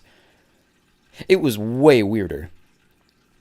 He was wearing brown shoes with giant rubber heels like a boot. Above that, blue jeans about 4 sizes too big in every direction were held up around his waist with a bedazzled belt. His pudgy, and if I'm being scary honest, hairy stomach was exposed by a white shirt that cut off below his ribcage. But thankfully for everyone that would be behind him today, he had another shirt over this. A long-sleeve green and blue plaid thing, all capped off by the most oversized, could you even call it a baseball cap? Hat that I'd ever seen. Beneath that, frosted tips. "Pleased to meet you," he said, sticking out his first and pinky fingers at me. I looked at them for a long time before deciding to try the gesture myself, trying not to be rude. Instead, he pulled his fingers into a fist and parked it against mine. "Shwabbington, right?" I was amazed he remembered. Like I said, it's not the easiest name to remember. The fact he knew it as easily as he did made my skin prickle. Eric, I said, pulling my hand back. "Eric," he repeated, turning to Jordan. "E-man. Is that anything?" Jordan shrugged. "It certainly could be. Say, could you walk him down to the arena for me? Our shuttle was behind schedule. Cygnus only has a few to catch up." "Sure thing, my boy." The man smiled. "Hold on," I said, starting to panic. "You're just going to leave me here?" Jordan nodded. "It's urgent business," he said. "Not every day you get to relay a mission from Planet H." The man's eyes lit up. "So that's where they found you," he said in a way that made me feel like a science experiment. My red flags about staying with this teacher only went higher. "Jordan," I said, but he held up a hand to stop me. "I'll be gone 20 minutes at most," he said. "And trust me, by then you'll be distracted by something else." "We'll get along swimmingly, my boy," the man said, slapping my shoulder harder than I liked. "Besides, it's only a minute or so down the hall." Before I could say anything, Jordan was leading the way out the wooden door and back down the shrinking hallway. "Athro Rafe Floyd," he said, reaching his hand across awkwardly as we walked. To my pleasant surprise, this time he gave me a handshake. His name sounded so foreign to me, it took me a second to understand he was introducing himself. I only picked up the first word. "Athro," I said. "That's a cool name." Jordan started laughing. "Not a name, my boy," Floyd corrected. "Athro's a title. It means a teacher of sorts in the old language. It's how you refer to all the adults here at Logi's." I nodded, trying to hide my embarrassment. I really was in way over my head. "Planet H, huh?" Floyd asked me, distracting me. "You know, it's always been a dream of mine to visit. As you can tell, I'm a fan." He gestured toward his clothes. "I did my dispensation on it during my time at Brifinseth University. I'm currently working on a long-term lifestyle study of the 20th and 21st centuries." I started to understand his odd choice of clothes. "So that explains 2001, he nodded. "So far a great year. Tell me, have you heard of Britney Spears?" I almost started laughing. "Who?" "Her third album is about to hit shelves in October," he said, unfazed by my question. "I'm just about to start September." "That was over 100 years ago," I said. "For you it may certainly feel like ancient history," he said. "But to those of us who have studied it, there's more truth to be found in humanity's past experiences than we could possibly hope to achieve alone. Never forget that." Jordan stopped awkwardly, turning around with a smirk on his face before looking down at me. "Athro Floyd teaches cultural studies," he said, winking. "And you'll have to pluck the job from my cold Gomelian hands," Floyd said proudly. Jordan gestured to the staircase beside us. "I'm up this way," he said. "I'll see you guys later." Part of me wanted to protest, but the more optimistic part of me won out. I'd only known Jordan for a few hours, but I felt like my only friend in this new world was leaving me for good. Still, Athro Floyd was starting to grow on me, quirks and all, so I decided to walk on with a good attitude. Thankfully for my nerves, the arena wasn't much further. The hallway turned blue for a few twists, owing to an infestation of Ehrlichus bugs in the wires, apparently, which I couldn't tell meant real bugs or electronic ones. Honestly, it was probably both. Before opening up into a massive atrium the size of a football field. All around us, 3 floors of hallways circled in odd shapes and sizes, leading off into new parts of the school. It felt like we were standing in the center of a hive. I hardly had time to think, though, as Floyd continued on toward one corner of the mostly rectangular room. Just beyond this, the hallway came to a large triangle, so dark I couldn't see through. Chloe gestured me to walk through the portal, and with a deep breath I hoped he didn't see, I walked into the blackness. The word arena meant something a lot different on Earth, it seemed. For the first time in my space journey so far, I was kind of disappointed. It really wasn't much more than a high school gym. Rows of bleachers in different colors and patterns circled around what was more or less a basketball-sized gym floor. That was until I noticed the floor itself. We emerged onto it from center court. At the very heart of the room, the surface was divided in four. One corner was beige stone, much older and spookier looking than the white walls of the school. It was the only part of the floor lined with vents, which blew cold air up from the ground, scaring anyone who walked over them. Beside this was one I had to see for myself. I simply didn't believe the floor was actually ice. 6 or 7 grooves were cut at odd angles through the floor, letting warm water steam and cut through the ice, cracking it before leaving it behind and letting it freeze into new patterns. The third part of the floor was grass and moss, waving in little humps like a miniature version of the planet outside. In a few places you could see chips in the grass, showing the dirt and rocks underneath. Last was the scariest of all. Almost the opposite of the ice square, this section was black metal, so hot I could hear my footprints singe as I walked over it. In the center of the section, a word I couldn't read seemed to glow orange with the heat coming up from the floor. My fascination with the floor was taken away by the realization of how many other people were in the arena with me. At least 50 other kids, all 12 years old by my guess, were standing in a herd around the center of the room. Some of them seemed to know each other, and were talking with other kids around them. Others looked like they were trying to know each other, introducing themselves in that awkward middle school way. The last group, like me, looked terrified, unsure where they were, or even how to make sense of the world around them. With a sense of fear, I realized Athro Chloyd had disappeared. Not abandoning me necessarily, but stepping aside to speak to another adult. This was where I was supposed to be making new friends. If my track record was anything to go by, things weren't looking promising. Everyone seemed to be waiting for something. Maybe a speech to get everybody situated and ready for their first day here on Selenia. Or were these other kids already from Selenia? That thought made me feel even lonelier. How many of them already knew magic? Was it possible at all that I would find someone else from Planet H? I mean, Earth? Wow, I was really starting to accept my new life that quickly. I looked down at my fresh t-shirt, realizing that, thankfully, I wasn't the only one in the room wearing one. That was a start, at least. And there was another kid off to the side in the grass section who was walked in by an adult. Okay, maybe I wasn't as alone as I thought. My view turned around the room, taking in faces as much as I could, trying to study who looked friendly enough for me to try. The pair of twins who had laughed at me outside were standing off to the side in the stone section, alone by themselves. A girl with straight brown hair was rocking nervously back and forth on her heels, twirling a piece of hair between her fingers before putting it in her mouth to chew on. Okay, I thought, taking a deep breath. At least I'm not that nervous. Then my eyes stopped, and I stood frozen with my mouth half open. Standing on the metal section, deep in conversation with 2 other boys, was the most beautiful girl I'd ever seen. I don't know what it was about her exactly, but something hit me as soon as I noticed her. She had dark brown eyes and stood as tall as the boys around her. Her curly brown hair pulled over one shoulder like a strap. You know that gag in cartoons where someone sees someone attractive and little cupids fly around their head? Maybe a few angels sing in the background while the air gets a little bit brighter? Yeah, it felt like that. I knew immediately the first person I wanted to talk to. That was until she noticed me staring. However red my face was, hers turned an equal shade of green with disgust. Her chin tucked back against her neck, recoiling. That didn't make me feel very good. "What are you staring at?" she asked. Her voice not really one I would describe as welcoming. Half the room heard her say it, and they all turned to stare at her, then at me.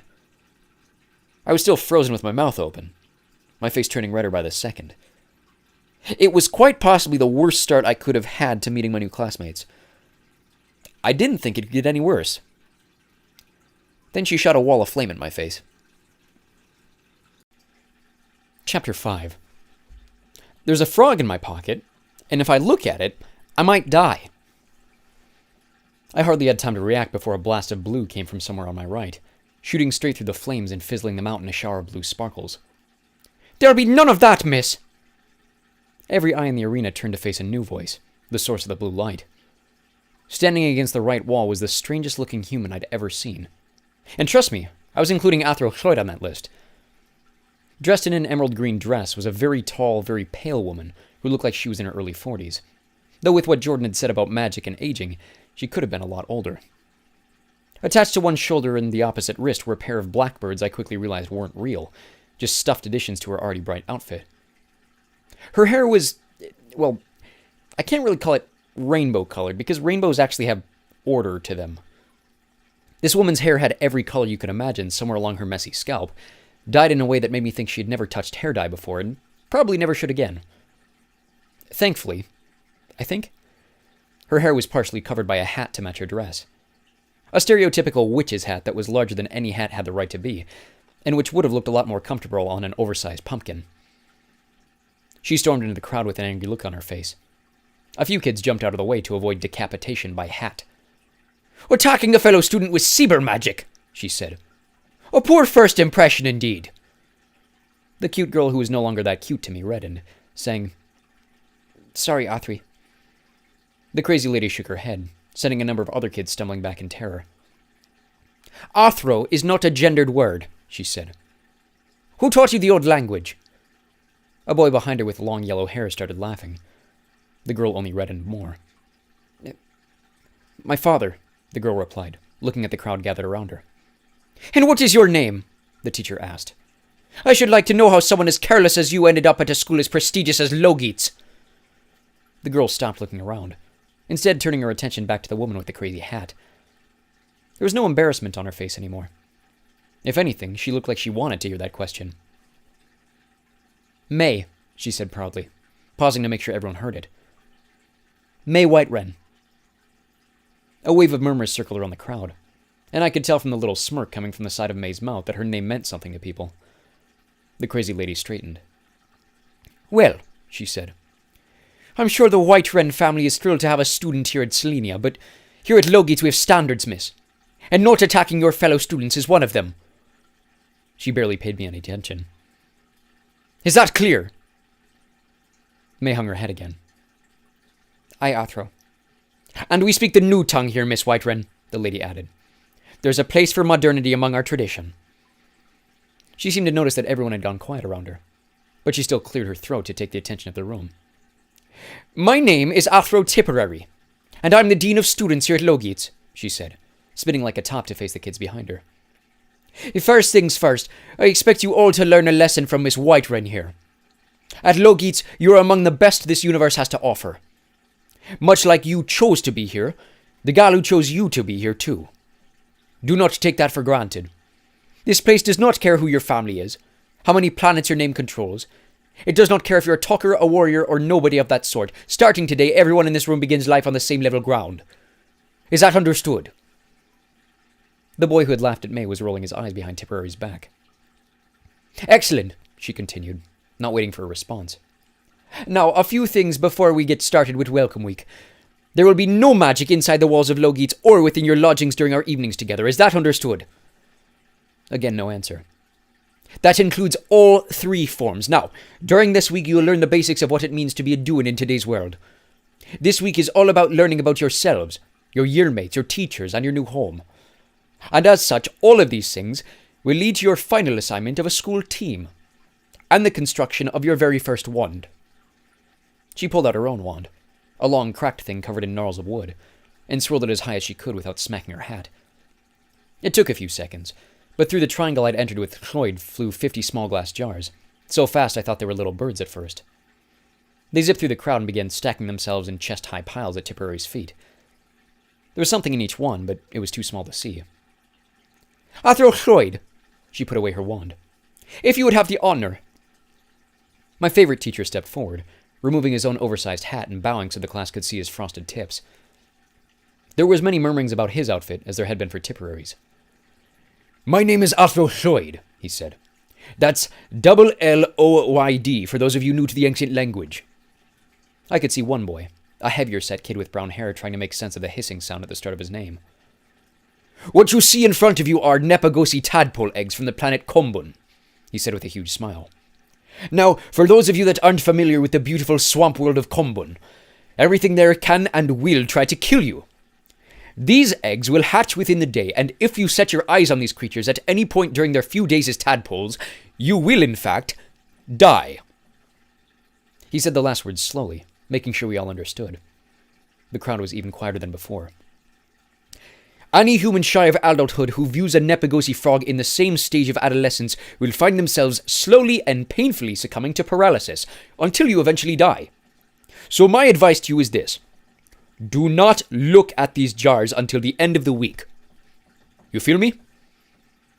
These last words felt extremely out of place given the rest of what he was saying, but he looked over at me when he said it, and I realized he might have been trying to speak like an old-timey Earth person. Now, what these tadpoles do is capture everything about their surroundings and manifest them into a readable skin. In other words, you are to stick them in your pocket, carry them with you all week, and let the tadpoles feel your moods, attitudes, motivations, drives, choices, and everything in between. By the time they turn into adults, your input will have imprinted itself into the skin of the frogs, and the color of your frog will determine your team for the rest of your stay at Logies. I know some of you might be wondering, how can I keep them in my pocket when I change my clothes at night? But don't worry. These jars are charmed to remain on your person no matter the outfit. Though I'd encourage you to keep a set of pockets on you, so you don't find jars in places you wouldn't expect. And be very aware of your actions this week. Once the frog turns, there's no trading or transferring between teams. That will become your new family. I want to stress that, like Athro Tipperary said, Logies is a new start for many, if not all of you. Just because you're in Ersibber doesn't mean you're in a shoe-in for Spia. Just because your family goes back through generations of fear doesn't mean your frog will turn bright green by the end of the week. You feel me? There's a wave of murmuring around the arena. Now, I want you all to grab a jar and shove it firmly in your pocket, he said. And remember, once it's there, don't look at it. Otherwise, what will happen? We'll die, I thought, echoing the words of the other students. With that horrifying start to my week, I joined the queue and grabbed a jar, praying that the little egg inside hadn't already hatched before I shoved it into my pocket. After everyone had received their tadpole, we followed Athros, Tipperary, and Floyd out of the school and back toward the ruins of Man. Just to the north of this was a large wooden building that, from a distance, looked kind of like a wooden shed. That wasn't until we got closer, and I realized that just like the school, my idea of size was out of whack on this new planet. Welcome to the Croso House, Athro said as we approached the front triangle. Until you're sorted into your teams, this is where you'll stay each night with the rest of your fellow initiates. Tipperary took the girls off to the left to a separate door, while we followed Floyd through the door. I had no idea what I'd been expecting, but the inside was about as far from matching the outside as possible. It was like someone had shoved a luxury medieval castle inside a giant outhouse. I tried not to let my dropped jaw show too much as we marched up a set of stone steps covered in a carpet of red velvet. This place is nuts, I heard the boy twin whisper. He was fidgeting with his hands, obviously as uncomfortable as I was without his sister by his side. Our bedroom wasn't nearly as cool. I'd lived in enough community rooms to expect the worst when it came to sleeping.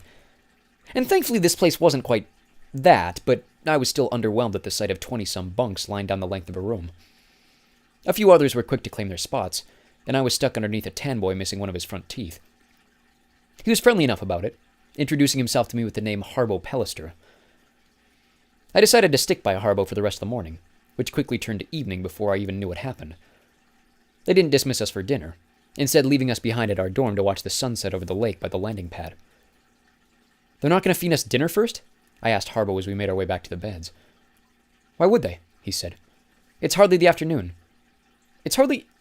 I started, feeling like I was talking to Jordan again. The sun is setting. He started laughing, hopefully not loud enough for the more judgmental boys to overhear. Didn't you know that before coming here? He said. Selene is a doubleday planet. I nodded with a smile, hopefully telling him I had no idea what that meant. Right, I said. And that means 12-hour days, he said, realizing how clueless I was. Sun sets twice per 24 hours. I frowned. How do we get anything done? Well, same as you would on Urto, he said, flopping down on the top bunk. I've been looking forward to mandatory nap time. I hardly slept. Between my nerves from the day I'd already had, The discomfort of a new room, and the spell Jordan had used to keep me awake so far. I probably only closed my eyes for half an hour. My dreamless nap was interrupted by some chuckling in the dark, followed by a flow of water, more chuckling, and a series of whispers as the boys rushed back to their beds before they could get caught. I'd been in enough boys' dorms to know what was going on, and I had a pretty good idea of who was behind it. When the sun rose an hour later, the unlucky victim was Nelson Zuccaretti, the chubby boy who couldn't pronounce Athrochloid's name, who had to introduce himself to the teacher with a stain down the front of his pants, nervously asking if the school had another pair. After he had changed, Cloyd led us back to the school for whatever meal came after nap time. Mega dinner? Second breakfast? I hadn't been planning on saying anything, but the boy with the long yellow hair came up to me first. "Heard through the Fleurvine you're a water talker," he said over my shoulder. The words caught me so off guard I froze, and the boy bumped into me. "Who told you that?" I said, nervous that Jordan had betrayed me to everyone on Selenia. The boy cracked his neck, standing up straighter. Despite my tone, I'm not sure he realized how much I didn't want to talk to him. "Insider information," he said. "Never give away a good source. My point is, I like the way you stood up to that hot-headed brat." He turned and gestured toward May, who had joined the group of boys along with Tipperary and the other girls. I didn't say anything, but the boy continued. "I don't think burners should even be allowed at this school, especially ones that can't control their tempers. All they do is destroy things anyway." I was starting to piece together what he was implying about himself. "As opposed to you?" I said. "Using your magic to bully Nelson?" The boy smirked, then started whispering like he was impersonating the sound of a waterfall. It was like all the water from under the ground rose up by his feet, swirling into a little rope, then zooming over the grass to Nelson, who tripped and fell into a puddle of mud. The boy shrugged. I could feel my face burning even worse than when May tried to do it herself. "You gonna tell on me?" he challenged. "The only thing this place needs less than a burner is a cave dweller. No wonder they put all the rejects in the dungeon." I kept my mouth shut, desperate not to start a fight and get kicked out the way I always did. "You don't have to worry much about them when you're in Koro," he said. "So long as you stay out of my way, you can tag along with my brother and me. He practically runs the place." I decided then and there I didn't care which team I ended up on, even if I really was a water talker. If it meant I had to spend more time with this kid, I'd do whatever it took not to be a part of Koro. "Venner Jones," he said, reaching out a hand that I would never touch. I laughed. "You know, you're the second Jones I've met today. And I didn't like the first one much either. Any relation?" His face turned sour. "The only Joneses that matter are on complacency," he said. "You'd be smart to figure that out." "Oh, are you one of them?" I asked. "I couldn't tell. Troyd said we're all on the same starting line." Venner laughed, pulling his hand back. "And you believed him? Maybe you are stupid enough to be in Kava. You really think it doesn't matter where you come from? After you leave this place, that's all that matters. What's your name, anyway?" "Eric Shwabbington," I said proudly. I'd never felt so much power in my name. Again, Venner laughed. "Is that supposed to mean something?" he said. "Shwabbington. What kind of ridiculous name is that? No way you're a local." I clenched my jaw so tight I thought my teeth might break. "Earth," I said. "Planet H." Whatever reaction I'd been expecting, Venner gave me something very different. It was like I told him I had some kind of contagious disease. His face turned from challenging to awkward, and he just looked at me, unsure what to say. When he finally spoke again, it was in a nervous, hushed voice. "How in Doy's name did you end up here?" Before I could reply, Tipperary's thick accent whipped across the grass. I realized we were the last ones in the herd. "Oi! Boys!" she shouted. "Any day now!" Venner looked at me one last time, a sickening, nervous swallow rippling down his body. He called me a freak, then jogged off to join the rest of the class. I was slower to follow. It put me in a better mood to see Chungi on the menu for the meal. Though without Jordan there to guide me, my attempt at pointing to what I wanted meant that it didn't taste nearly as good as the first time. I ended up sitting by Harbo and the twins, who introduced themselves as Riser and Nita, though they didn't say much after that. I felt bad for Nelson, who ended up by himself at the far end of the empty cafeteria, with only Athrochloid to keep him company. May was off on her own too, but at this point I didn't care as much about her as I did Nelson, whose shirt was still covered in mud. After we ate, Cloyd and Tipperary escorted us to our first initiation class. They told us that once we were sorted into our teams, and the other students showed up, our class schedules would change. But for initiation week, we would spend each half day learning about the school, our place in it, and the basics of each class and teacher. Our first class of note was Chronicles, which was basically a fancy way of saying history, taught by a gigantic walrus of a man named Athro Poterman, whose mustache was so thick I could hardly understand a single word trying to make its way through. The Chronicles classroom was on the back side of the school, with a huge plate glass window overlooking the eastern lake.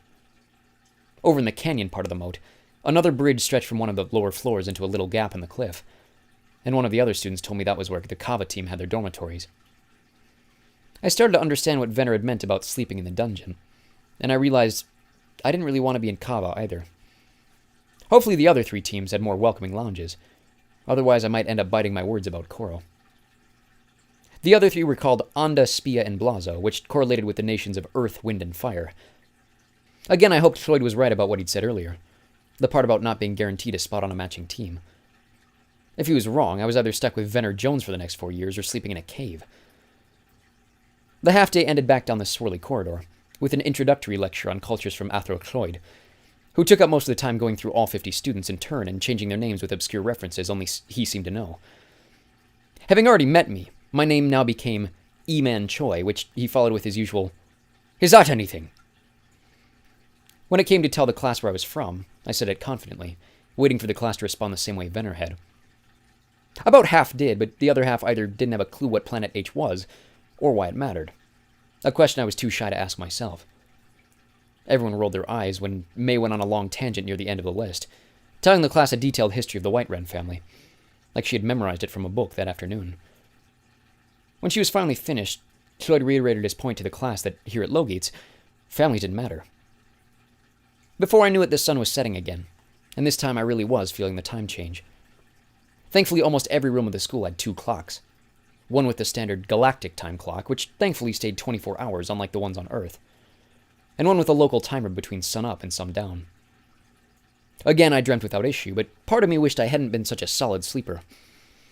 I had no doubt it was Venner Jones pulling more pranks on Nelson Zuccoretti. Over the next few nights, he found every possible way to torture the boy, to the point Cloyd had to step in and ban water from the dorm for the rest of our time in the Croso house. Venner only took this as another challenge, and the next morning Nelson had his shoelaces tied together as permanently as they could be. It took the combined efforts of Cloyd and Tipperary to pry the laces apart, at which point the shoes had virtually been destroyed in a magical crossfire. Luckily, the school had an extra pair to spare. So much for no magic. If anyone was as frustrated by Venner as I was, they didn't show it.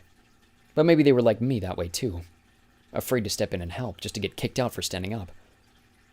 I tried not to let it bother me too much. If Nelson was bothered, he did a great job of keeping a positive attitude. I couldn't say the same for myself. Thankfully, the daylight hours put me in a much better mood, as most of the time we were too busy for Venner to pull any more pranks. On day 2, our morning day, which the others were referring to as an A day, was filled with apothecary and arms, 2 classes which were more fancy names for chemistry and gym. Apothecary was basically what you'd expect out of a magic school, with the goal of teaching us different potions and concoctions and mixing them with magic to take medicine and other fun drinks to the next level. It actually sounded like a lot of fun, or at least it would have, if our teacher wasn't a big mobile screen with an AI-generated computer voice coming out of it. I got the opinion other students weren't big fans either, especially when Athro Remelium had us recite the Confederation Anthem, which pledged our undying loyalty to Ganderstorm and his cause. It also took several seconds to come up with a response to any of our questions or answers, meaning the class took 3 times as long as it should have. For a world full of technology and mixing magic together, I sure wish there was a way to make that thing more efficient. I half expected Venner Jones to play a prank on it, but after our pledge allegiance to the Emperor, I think most of us would have preferred death by tadpole. Arms class wasn't much better. The teacher was a real dude, but he was a 30-something bachelor named Athro Hark, and as soon as he said my name for attendance, I could tell the guy did not like me. It was the first time anyone had reacted to my last name, which I found kind of weird, but as soon as he did, his expression changed from mildly annoyed to, "I will kill this kid if he ever turns his back on me." I'd had a few adults in my life like that. It wasn't fun, but I wasn't going to let it ruin the rest of my time here at Logates. The B day was a lot better. After finally figuring out a handful of foods I liked, that evening's dinner consisted of Arokiide as the main course, which turned out to be the thickest, most succulent piece of steak I'd ever tasted. Granted, steak wasn't usually in my menu budget, but I'd never eaten beef cooked in a foot-wide cube before, so that was fun. Harbo became my sort of replacement Jordan when I couldn't find the original. He finally showed up in the hallway after the meal along with a few older dudes, who had started perking back to the school for the new semester.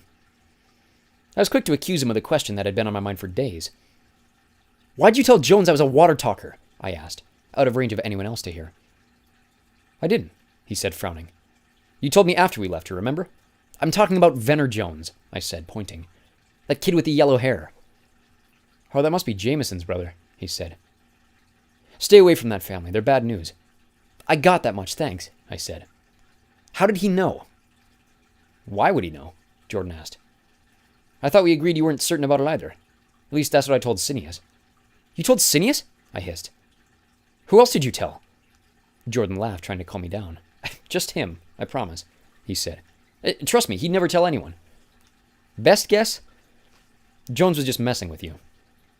I'm assuming he's a pretty talented one himself, if he's anything like his brother. I'd guess he was trying to intimidate you, and ended up stumbling over something he didn't realize might be true." The answer didn't exactly reassure me, but I decided to drop the subject, instead asking Jordan about the teachers I'd already met. He seemed surprised by my read on Athro Hark. "Well, sure he hates teaching," Jordan said. "Everyone knows that. But I don't think he hates you more than anyone else." You didn't see the look he gave me, I thought, but I kept it to myself. The final set of teachers we met were Omagretin, Pharamond, Taish, and Blumberbach McGillicuddy, whose name was so long he insisted we just call him Ted. He was the most normal of our set of teachers, with what I thought was the most boring of the classes. Arithmancy. Magic math. There wasn't much different from my experiences with regular math, but Ted kept stressing the fact that numbers had magical powers. A few people, like the twins, seemed kind of interested, but I was looking forward to that night's sleep way more than coming back to math class. Athro Taish had a classroom near the courtyard where she taught Swulig, which was almost the exact same thing as cultural studies, except instead of people, we were learning about animals. The first and only thing we got to meet during our initiation class was a little white monkey thing called a frolp, which had 10 legs and moved like a really big, really hairy spider. Athro Pharamund taught magical machines, which I thought was a pretty boring name for a class at Logates, especially when I realized how cool things were going to be. Next to the auditorium, a big machine shop was whirring with living tools, all doing things I'd never seen tools do. There was a drill dancing across the floor on a stack of wood, painting a carving of Pharamund's daughter Luciette, because he had charmed it to do so, which I found both fascinating and really sweet. I was definitely looking forward to coming back to that class. Craziest of all was ancient language with Athro Omagretin, the only non-human teacher I'd seen so far, if you didn't count our robot friend downstairs. "He's an octopus," I whispered to Harbo when I saw the teacher writing on his blackboard. "A mantown," he replied quietly, confirming my thoughts. Whatever a mantown was, Athro Omagretin looked like any other teacher, dressed today in thick velvet robes of maroon and gold. It was like someone had chopped off a human head and replaced it with a purple octopus, with thick tendrils resting on his shoulders where a hair and beard should be. His hands were like human hands, but instead of fingers, each had 5 little tentacled arms gripping his wand with extra flexibility. When he moved, a bed of tails hissed in and out of the bottom of his robe, like little snakes hovering him on a cloud. "I didn't realize we had animals teaching here," Venner said loudly when he walked into the room. "Shouldn't you be back in one of Taish's cages?" "I didn't realize we had bratty little children wandering the halls," Omagretin replied in the most sarcastic British accent I'd ever heard. His head spun around on his neck like an owl. "Shouldn't you be off getting a better haircut?" The class burst into laughter as Omagretin turned back around to continue writing runes on the blackboard. Venner's face turned the same color as the Athro's robes. I decided then and there that I had a new favorite teacher. The next morning, a lot more students had landed back on Selenia ahead of that night's B-Day dinner, which was also when we finally had permission to take our jars out of our pockets and meet our new teams. I overheard May bragging that she had snuck a peek at her tadpole, which had apparently already turned red for Blazo, but every time someone challenged her to do it again, she found some excuse to chicken out. She wasn't as mean as Venner Jones, but she was a lot more annoying. She answered almost every question she could during our orientation classes, even if she wasn't always right. But any time we were outside the school or the house, she was showing off her fire talking to anyone who would watch. I'll admit, it was really impressive. Not that I'd ever seen another fire talker before, but the things she was able to do with her spitting and crackling and moving her fingers was a lot cooler than what Venner had done with water. Even the other fire talkers seemed impressed, which just boosted May's ego and made her more insufferable to be around. I was just glad she wasn't directing it at me this time. On our last A day, while the older students were settling back into the school, Floyd and Tipperary took us first years on a long walk to the north of Logeets, way past the Croso house. We probably walked 5 miles over the rolling grass before the ground suddenly dropped off in front of us, and another huge sinkhole canyon thing broke away into the ground, much like it did with the moat around the school. I felt my eyes grow wide again when I saw what awaited us on the other side of a huge wooden bridge. Built into the other side of the cliff was an entire city of earthen buildings, each one glowing with multicolored lights in their windows. "Students, welcome to Clogintown," Floyd announced. "You're welcome beyond the bridge only on weekends," Tipperary said. "But if you need anything during the week, you're welcome to ask special permission from me or your team lieutenant." I was going to ask what kind of special permission we would need to go into town, but my question was answered almost immediately. The teachers passed out scrolls to each student, sending us on a scavenger hunt around town to both prepare us for life at Logeets and help us learn our way around town, which provided all our essentials from clothes to wands. I was desperate to find the second option. I partnered with Harbo, who was eager to pick up his first wand too. Unfortunately, no one warned us that the town had a habit of shifting like a Rubik's Cube, and about halfway there, the two of us were separated by a huge dirt wall that burst out of the ground, turning the high street into a dead-end alleyway. I kicked the ground, realizing how far my journey would be now, hoping the Wandsmith's new location stayed put until I could find it again. The closest thing on my list was the bookstore, so I stopped there on the way, gathering all my core textbooks and writing my name down on a bookmark in each one so they could find me in my new dorm. After this, I walked a few blocks to the tailor's, where I spent half an hour getting measured by a self-marking tape measure, while a lazy manager sat behind the counter asking about my personal style. I could tell he was disappointed by my answers. After this, I stumbled across an ice cream shop. After all the weird, unpronounceable foods I'd tried that week, somehow ice cream was the one food that stayed unchanged from Planet H. I was really excited until I remembered I didn't have any money. Though the kind old lady behind the counter told me not to worry, and gave me a scoop of Kelberry Drimble on the house. After nearly 2 hours of searching, I finally found the wand shop. But when I walked through the front triangle, I was suddenly transported to a different world. "Whoa," I whispered, looking around at the forest of trees which had suddenly sprouted up around me. Even the door was missing. I was entirely alone, standing in the woods, with green light streaming from every open space between the leaves. "Welcome, young one," a voice boomed from all around me. I cowered in fear, wondering if any of this was really supposed to be happening. "God?" I asked. The voice laughed, and out from one of the trees, literally out of it, with a little door and everything, popped the smallest human I'd ever seen. Standing maybe 2 feet tall, the little man was covered in a bright red gown and a flurry of frizzled white hair, like someone had taken Santa Claus and dropped the zoom to a much lower number. I was expecting a Wizard of Oz-style switch of his voice, but I shivered again when the same booming voice came out of the man's tiny little body. "I take it you come here like all the rest," he said. "Congratulations. You're the first of your classmates to find me." I smiled, trying to regain my confidence. "I just took a left at Cumberdown, just like the paper told me," I said. "Ah, but the paper doesn't lead a child to the forest," he said. "A boy worthy of the forest finds it simply because it is the will of Gahlu." "I don't know what that means," I said honestly. "One day you will," he said. "Your heart is an honest one, Eric Shwabbington. The heart of a warrior indeed." I smiled, still not sure whether I should trust this random tree dude. "Thanks," I said.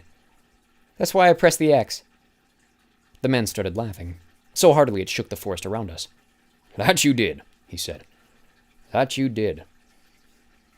He raised one hand above his head, and like a servant offering a gift to its master, the tree behind him lowered a branch into his hand. With barely any effort, he flicked his wrist and snapped the branch off the tree. "A wand from the forest is growing ever less common," he said, and there was sadness in his voice. "The factory grows ever larger, but the wheel remains the same." He held the branch out to me. "You are the last of a dying breed." I didn't know whether to take that as a compliment, but his tone was sincere. With my right hand, I reached down and took the branch.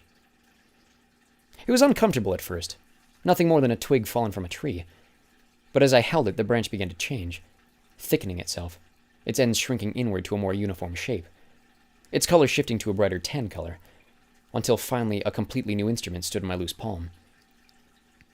The man held his hand out again for me to return it. Like our adolescent years, our wands change and bend to the will of the world around us, he said. As time presses on, we are molded by our experiences, and the old versions of ourselves are stripped away.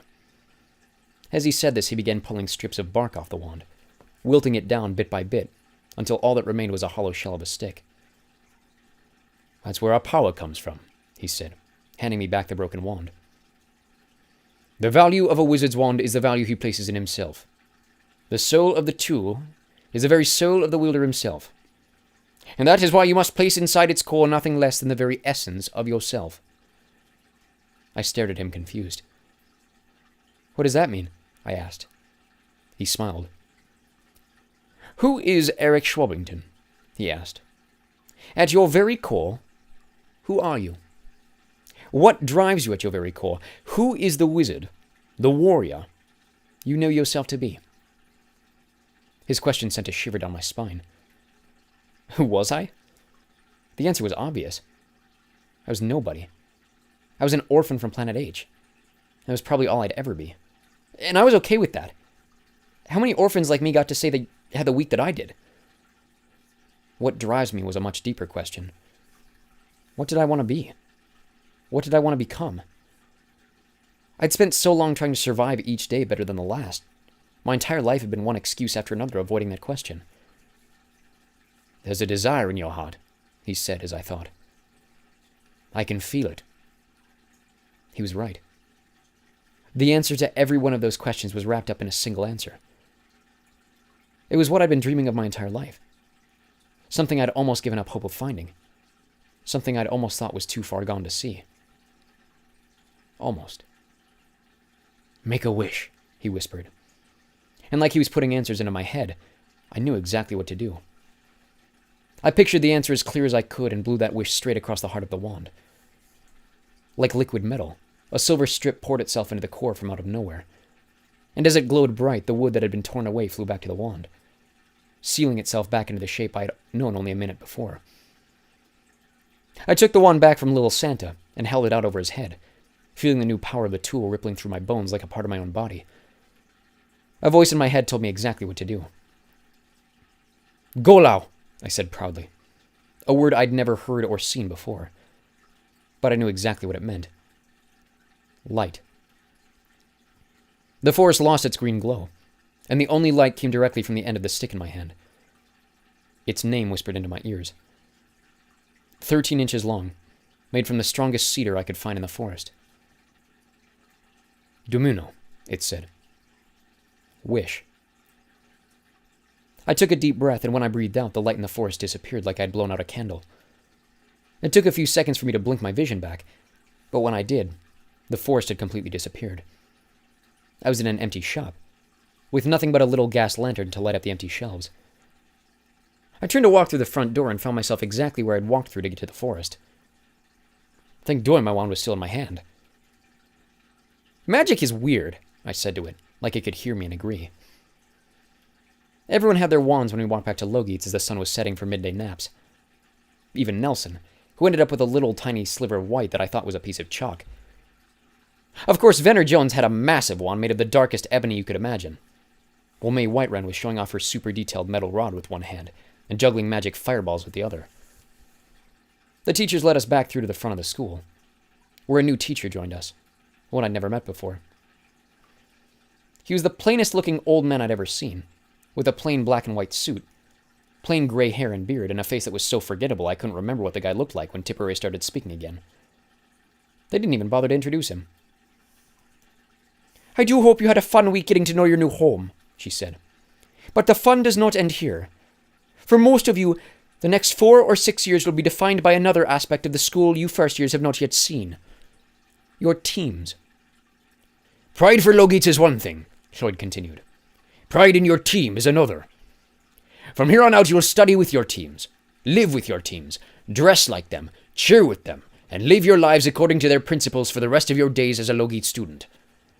Many of you with family who've studied here already know them.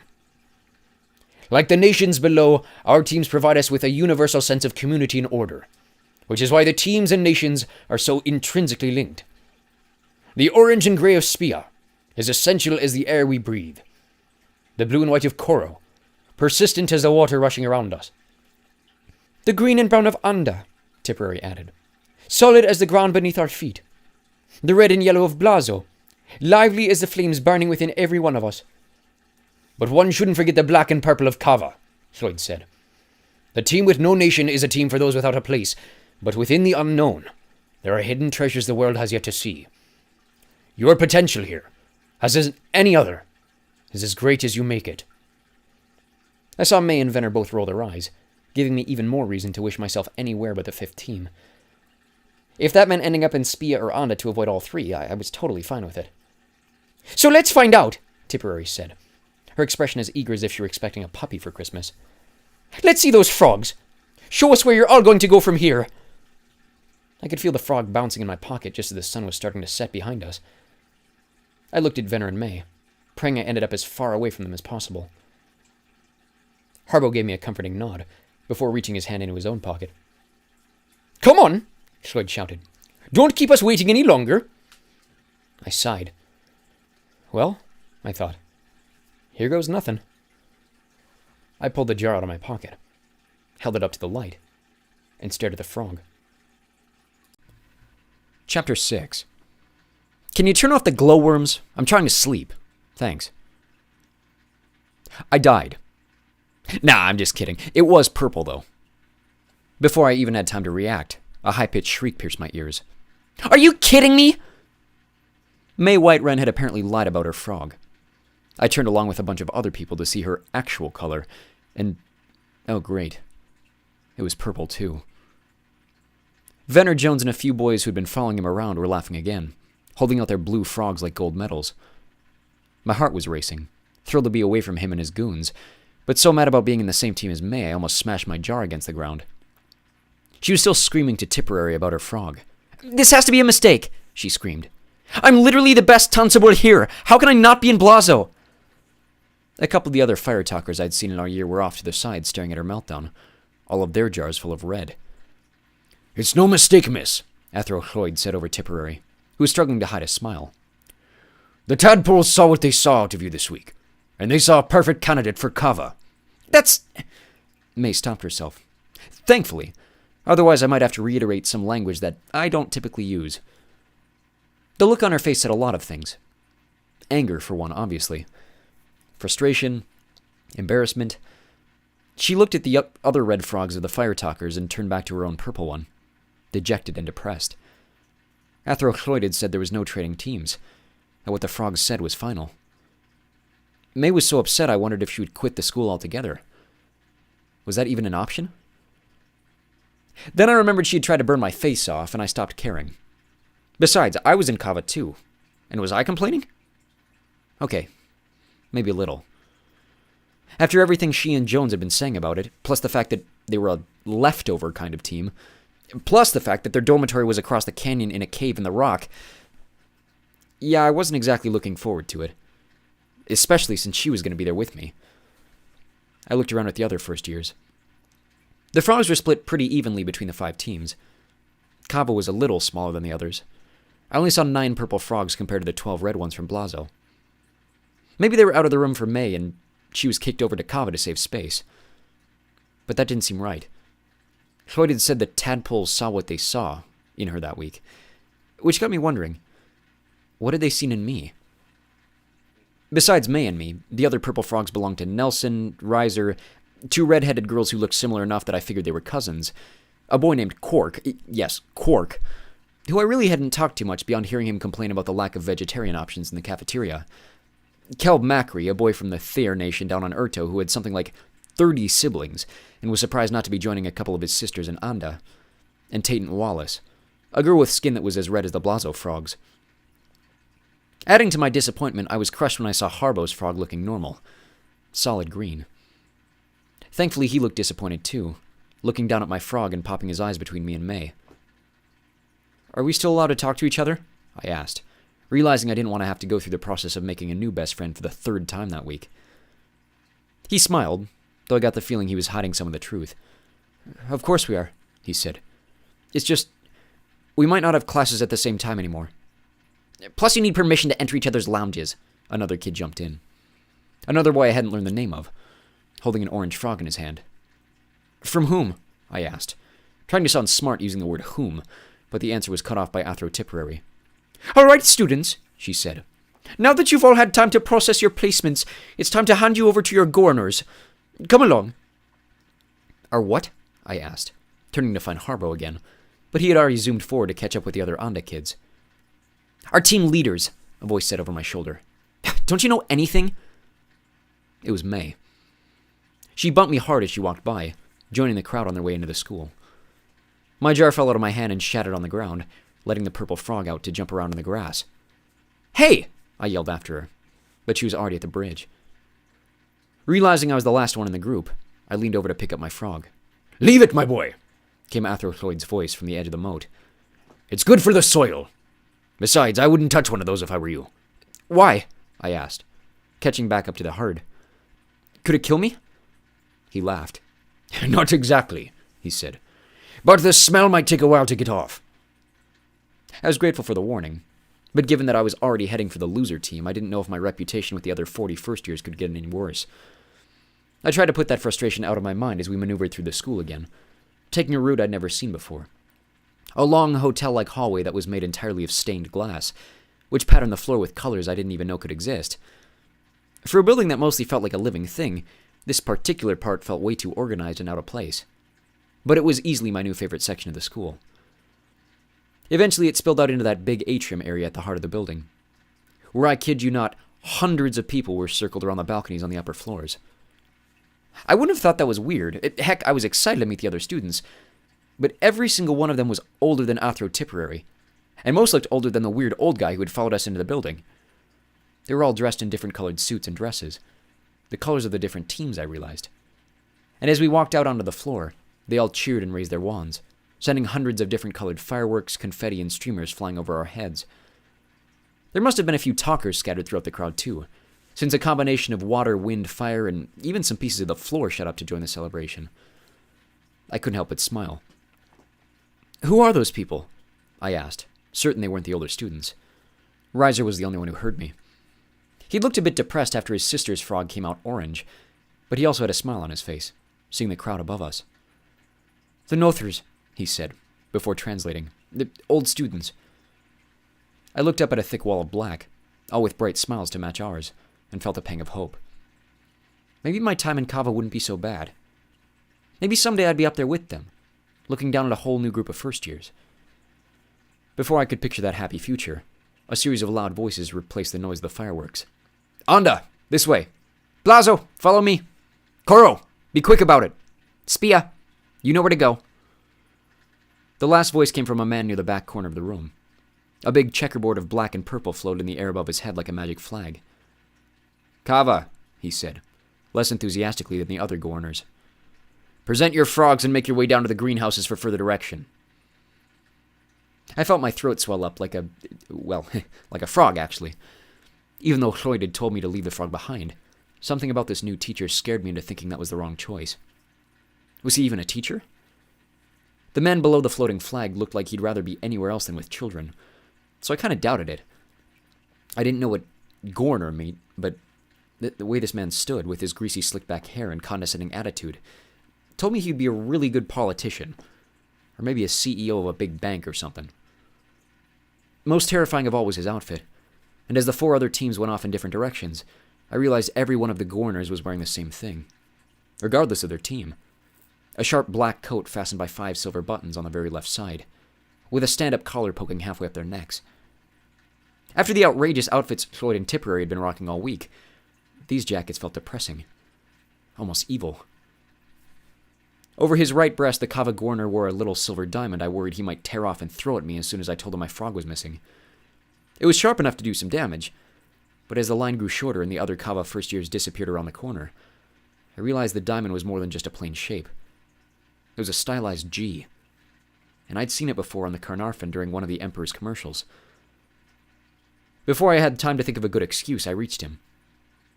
Where's your frog? He scowled. Up close, he was even more menacing.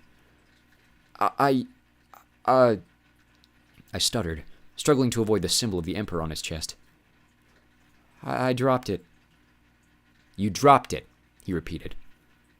I could feel my breathing get stiffer. I was worried my pants might end up like Nelson's. The glass broke, I said quickly, trying to keep my composure. Athro said to leave it in the grass. The governor sighed as deeply as he could. My earlier assumption was wrong. He hated kids. Of course he did, the man growled. He looked down at a scroll in his hands. You must be Shwabbington? I nodded. Yes, sir. He pointed toward the corner tunnel of the room where the other kids had gone. You'll fit right in. I didn't like the way he said that, but I was too eager to have permission to leave that I didn't really care.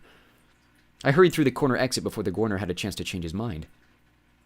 Being put in kava was one thing. Not being let in at all was not really something I wanted to see happen. After a sharp turn to the right, the hallway, which was now entirely wooden, by the way, try to explain that, split in two directions. Since only one of these looked like it was going down, I took that one. Thankfully, it was the right choice. After swirling down a ramp until my head was dizzy, an open triangle led into what was almost certainly the greenhouse.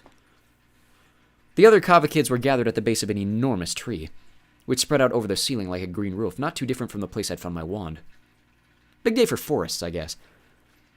Behind them, for as far as I could see, little stumps and tables were lined with pots of different flowers, vines, and crops, none of which I even remotely recognized. I doubted any of the classes I had attended so far would take us down here, and figured it was for one of those elective classes I overheard a few kids mentioning we could join during our second semester. I tucked myself behind Nelson and Reiser, who were looking at an older boy dressed to the nines in a dapper suit of black and purple. And I don't use the word dapper lightly. Unlike Mr. Scary upstairs, this boy's suit was adorned with purple frills and linings. Beneath his jacket, a plaid purple vest popped over a shimmering black shirt, all with a neat little purple ascot tucked around his neck to pull the whole thing together. I'd never attended a school with spirit before, but from everything I'd seen with the Nothers in the balcony, I could tell this place had a lot of it. Even the team of leftovers. When the boy spoke, his accent was thick and British, like Afro-Amagretans. Good evening, students, he said, his voice like syrup. It's a pleasure to meet all of you. He went around the half-circle, shaking all of our hands in turn. My name is Melonius Chupp, and I'm the Prefectin for Kava this year. Now, I already know what some of you are wondering, so allow me to save the time. Prefectin is the term for head boy in the old language. When you all come into your fourth years here at Logies, you'll be eligible to nominate each other for head of the class, which will give you special rights and privileges above your fellow classmates based on your good standing, good marks, and all-around notability in your class. For those majority of you in the Duin path, your sixth year will mark your nomination of Prefagin, or Fuck, to the very top honors here at the school, which provides my privilege this year. In other words, think of me as your team captain. The boy smiled, revealing a set of crooked teeth that would have made any dentist cower in fear. Now, you've already met Lord Harrowbone upstairs, though you will very likely never see him much around the school. I breathed a sigh of relief. And you'll meet the other heads of class as you expand your comforts within Kava. Not everything we tell you is law, but I would highly advise you not to question our authority as appointed over you during your time at Logies. Any one of us, even those from the other teams, can dish out punishments for any wrongdoing. And trust me, a trip to Athrosinius' office is not something you want to experience this early in your time here. Now, with those introductions out of the way, a few housekeeping items. The glowworms are your friends. If you leave them alone, they will leave you alone. And remember what they say, a happy glowworm is a happy hoem. Melonius laughed at his own joke, but even those remotely aware of what he was trying to say didn't find it at all that funny. Also, if you hear running water in the lounge, that's usually fine, but if it's quite a large amount, do let one of us know. Things are known to break from time to time. And also, remember to properly hang up your things in your wardrobes if you want them cleaned. The gnomes have a hard time distinguishing what is and isn't dirty, so do yourself a favor and let them help you out. It's what we pay them for. Now, does anyone here have any food allergies? Before he had closed his mouth, Nelson's hand shot up faster than I'd seen him move all week. Yes, sir, Melonius called on him. Corb, Nelson said. Right, Melonius nodded. May want to avoid the coronel, then. Again, Nelson's hand shot back up, and again the head boy called on him. Yes? And Giefter. Right. Well, that one's a bit harder to avoid. We do have a table with just Hashlin Thess, though. I had no idea what any of these words meant, but the last thing he said must have been good, because the pair of red-headed girls looked excited about it. Before they could get too excited, Nelson's hand shot up a third time. Yes, Melonius called, clearly irritated now. I'm also allergic to Yeverlac powder. Finally, Melonius said something I understood. I don't know what that is. It's a bonding agent they use in most Thesses, Nelson said. Melonius nodded impatiently. Right. Well, maybe it's best if you don't eat any of the food tonight, he said. Anyone else? No one else raised their hand, though Nelson tried his luck a fourth time. Melonius ignored him with a smile. Perfect, he said. Now, if you wouldn't mind, follow me. He jumped down from the wooden bench circling the base of the tree, where he disappeared in the crowd. For a sixth year, he wasn't much taller than any of us. Still, it was easy to follow everyone else, and as we walked further toward the east side of the building, I could feel a slight breeze moving through the hallway along with the smell of fresh air. A purple triangle whooshed us through to an outside hallway, which overlooked the canyon below.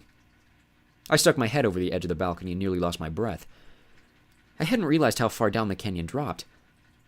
Beneath the railing, the river continued to spiral 100 feet below, before disappearing into a cavern without any light. Don't worry, Melonius said, noticing us looking over the edge. The balconies are protected. You never have to fear an accident in the river. I was glad he said that. It was one thing to walk underneath the edge of the building.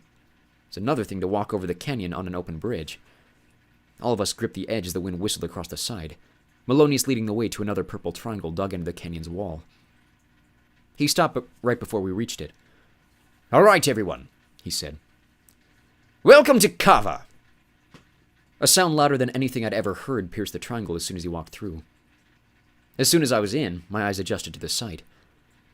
Dozens of other kids, all dressed in different combinations of purple and black, cheered as loud as they could, shooting sparks from their wands like the old folks back inside the school. The lounge was enormous. We're on a landing at the very top of the largest cave I'd ever seen, with walls and ceilings of dark gray stone lit up by purple lanterns and a gigantic glass chandelier. It reminded me of a picture I'd seen once of a big opera house lobby, with stairs cascading down to a lower floor, passing by a bunch of different tiers, all decorated with black and purple couches and chairs. Most impressive of all, though, were the worms. In addition to the lights, I almost thought I was looking up at the stars. Thousands of dangling glowworms hung from the ceiling, creating the most surreal feeling of being inside and outside at the same time. If this was my new hangout spot, suddenly I didn't feel too bad about being in Kava. I guess the feeling wasn't shared by everyone, though. As soon as she was through the door, the initial wave of shock disappeared from May's face, and everyone saw her as she pushed through the crowd on her way to the lowest level, where she must have known the tunnel on the right side led to the girls' dorms. The distraction didn't last long, though. The cheering took minutes to die down, and with the older students demanding to know who their new teammates were, Melonius used his wand to conjure the same scroll Lord Harrowbone had been reading from earlier, and introduced us all to the crowd. I saw a few boys point, and then whisper, and then nod when he announced my name. But my sense of worry disappeared as soon as a hand landed hard on my shoulder. I was worried you were right about holding your breath, a familiar voice said. Otherwise, you definitely struck me as one of our own. I turned to find Jordan Vanson looking down at me, holding 2 purple shells. You're in Kava? I asked, before realizing one of the shells was for me. Hold on. Is this Chungi? He laughed. Of course I am, he said. And it's a special clava blend. Downside of being our own thing is we don't have any foods from our nation to lean back on. Good news is we got creative. I took a bite and realized how thankful I was for exactly that. Whoever designed this Chungi, it was 10 times better than the one I tried on the ship. You've got to tell me what's in this, I said, desperate to remember it for the next serving in the cafeteria. He just laughed again. I doubt you know any of it, he said. I've got to learn sometime, I said. I suppose you're right, he said. I can teach you later. Right now, let me show you around. There's a few people you should meet. It was probably 2 hours before I finally went to bed. By that point, I'd met every single person in Jordan's year, along with the other heads of class.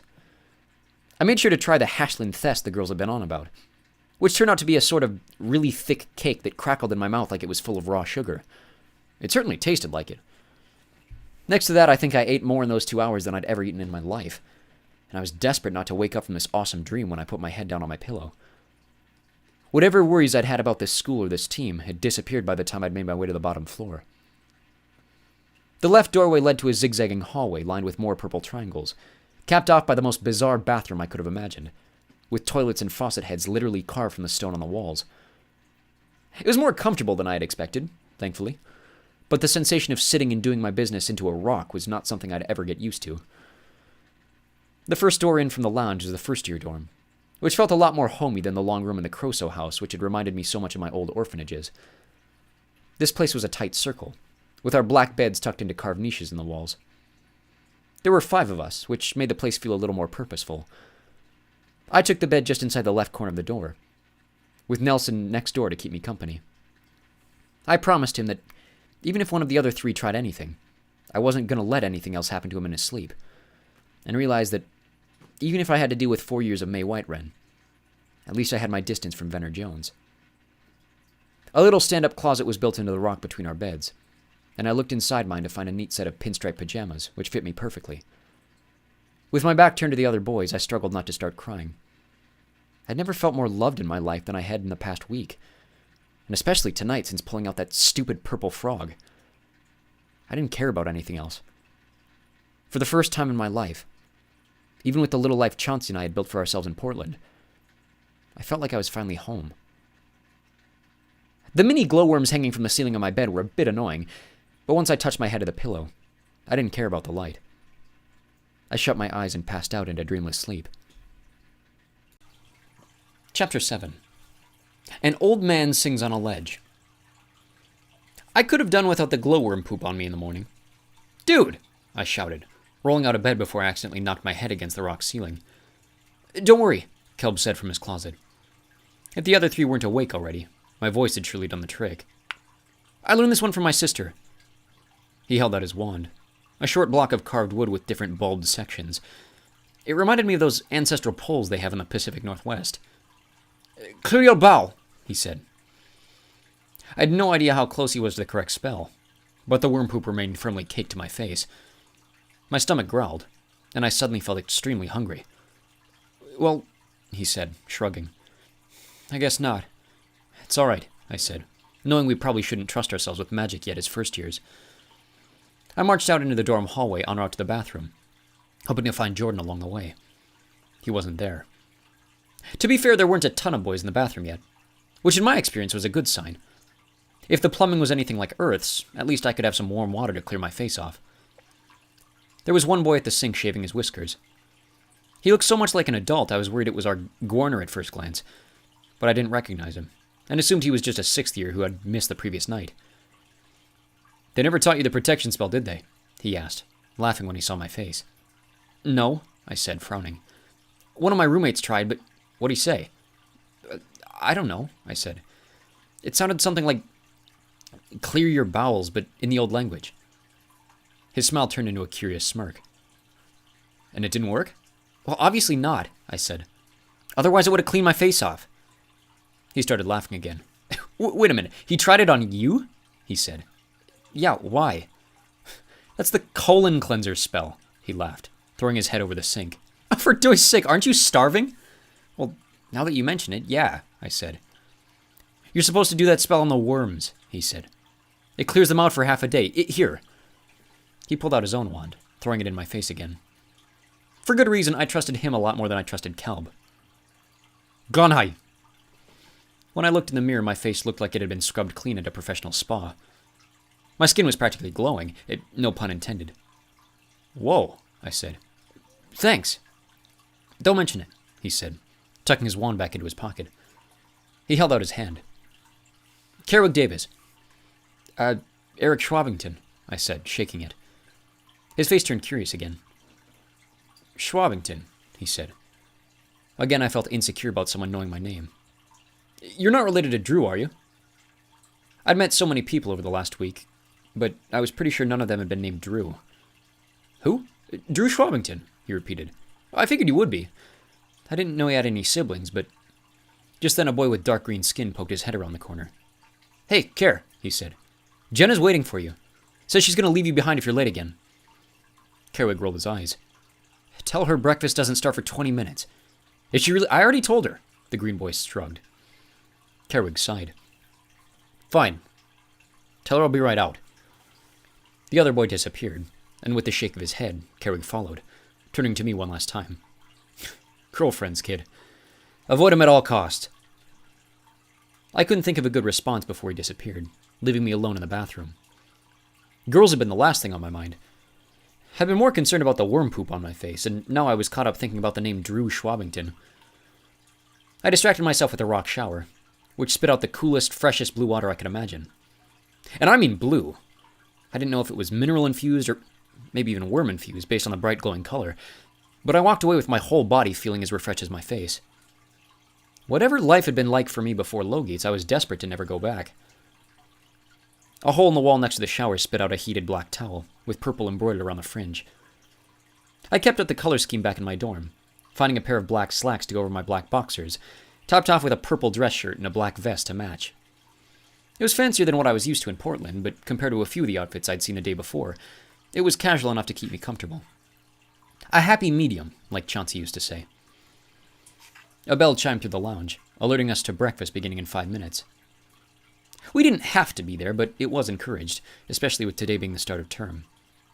A few people who'd been sitting in the purple chairs stood up to flood out and over the bridge.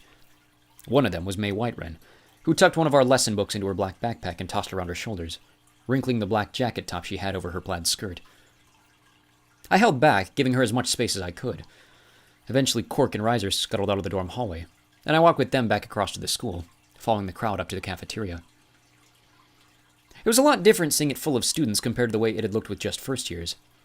It felt alive, full of all sorts of different color combinations based on the different teams, and the way each student chose to style themselves in their team colors. I noticed an odd trend between the teams, too. Almost every single SPIA student was wearing a suit jacket. The majority of Onda were outfitted in green polos, and the blues and whites of Koro, despite still being what I would consider dress clothes, were the sloppiest assortment of outfits I'd ever seen. Even Venner Jones fit this mold, with his white collared shirt untucked and rolled all the way up above his elbows. Thankfully, the colors weren't segregated into different tables for every team. Sure, each one seemed to gather in different areas of the room, but I saw Jordan sitting alone apart from a Blazo boy in a red flannel. And after I'd gone through the line to get my morning jumper cakes, I sat down next to them. A moment later, Harbo joined me, bringing with him a boy and a girl from Onda. "This is Oren and Cash," he introduced to me, and I reached over to shake their hands. "Explain something to me," I asked when we'd all settled down. "What's up with the polos?" Oren shrugged. "It's the way it is," he said. Cash echoed him. "It's the way it's always been." Before I could say more, a loud voice cleared itself over our heads. A bunch of first-years, myself included, looked around the room before turning our eyes where the rest of the students were already staring. Above the doorway to the kitchen, a little platform jutted out of the wall like it had been there the whole time. The quiet old man I'd seen yesterday was sitting on it casually, his legs dangling over the edge. He was holding his wand up to his mouth like a microphone, looking like he was about to sing to us about the joys of long life and love. "Good morning, students," he said, his voice as light and shaky as I would have expected. "I hope you all had a wonderful night's sleep ahead of term start. I don't know about you, but I thought the views of Nikron were excellent this morning. I'd like to welcome back all of you returning students, and extend a special greeting to all of our first years and exchange students from schools around the Confederation. I hear we have a sizable number of temporary transfers from Kellyrit this year." About a dozen kids, all wearing the colors of the different teams, cheered at these words. "Excellent," the old man said. "For those of you that don't know me, my name is Zion Alcinius, and I have the honor of being Prifathro at Logates for another year, and hopefully many more to come." "Hold on," I turned to Jordan, whispering. "That's Cineas?" He shushed me and pointed back up to the ledge, but I was a bit thrown. From what everyone had said about him, I was expecting some all-powerful wizard dude who could rain fire on anyone who stepped in his way. This guy looked like he belonged in a retirement home, complete with the gray sweater and khakis belted past his belly button. "A few words of advice before I leave you to your day," he said. "First, the greatest judge of right and wrong is the weight of the human heart." The word human struck me as odd, given all I'd seen in my week away from Earth. But looking around the room, I realized that, apart from Amagretin and Romelium, everyone at the school was as human as me, even the ones with colored skin. "And lastly," Cineas said, My door is always open. Knock 3 times and I'll guarantee you a place inside. Enjoy your day. He whipped his wand and shimmered like a mirage. A second later, both he and the ledge disappeared completely. Whoa, I said, along with a chorus of others. A round of applause echoed across the room before everyone resumed their morning meals. Jordan turned to me out of the commotion. To answer your question, he said, yes, that's Cineas. He put a 6-pronged fork into a bowl full of green noodles, vampire grass I'd learned earlier that week, and slipped a bite into his mouth. His Blazo friend had stood up to clear his plate. On my other side, Harbo and the other Onda kids were in a deep conversation about the rightful heir to Thayer, which sounded like the name of a really crappy rock opera. I kept my attention on Jordan. All right, explain something to me, I said when I was sure he was the only one listening. Shoot, he said, his mouth full of vampire grass. What's up with the Gorners, or whatever? And why did Melonius say we won't see Lord Harrowbone very often? Jordan held up a hand, and I could tell from his expression it was the same hand gesture he'd given me back on the ship. The same warning telling me to close my mouth or else he'd shut it for me. Let me finish this, he said, swallowing the green strands. Then let's go for a walk. As soon as we stepped foot in the grass across the bridge, I asked my follow-up question.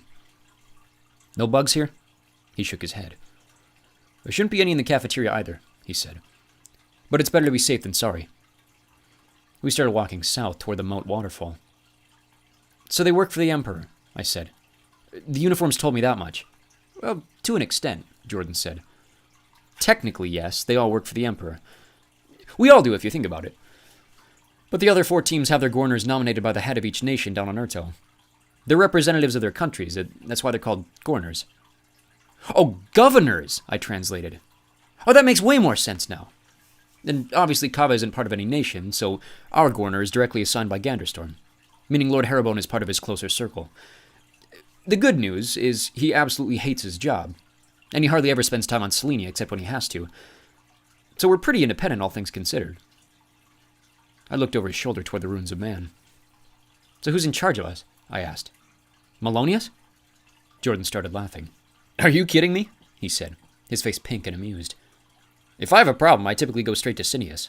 But Melonius, Chup is a dweeb, he said.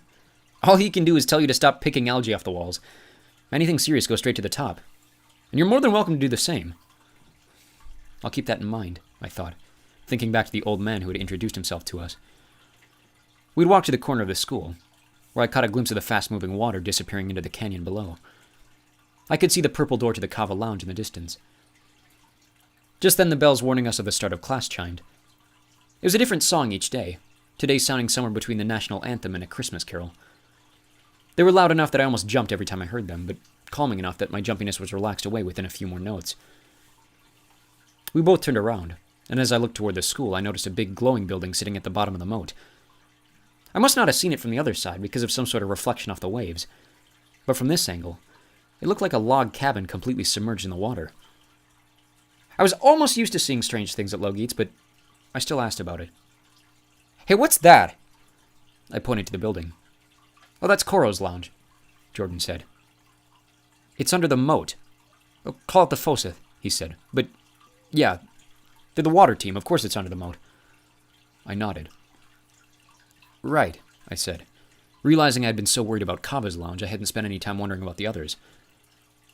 How do you get there? He finished for me. There's an underground tunnel in the basement. Onda's got something similar. Theirs in the other corner of the greenhouse.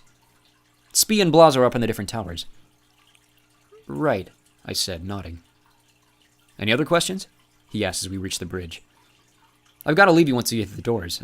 Oceanography's a bit of a walk compared to wherever you're headed. I thought about the class schedule I'd memorized in my pocket.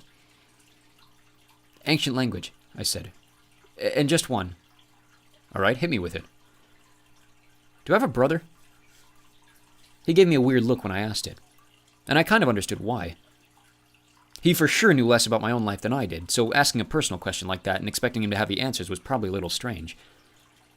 He smiled, apparently confused. What?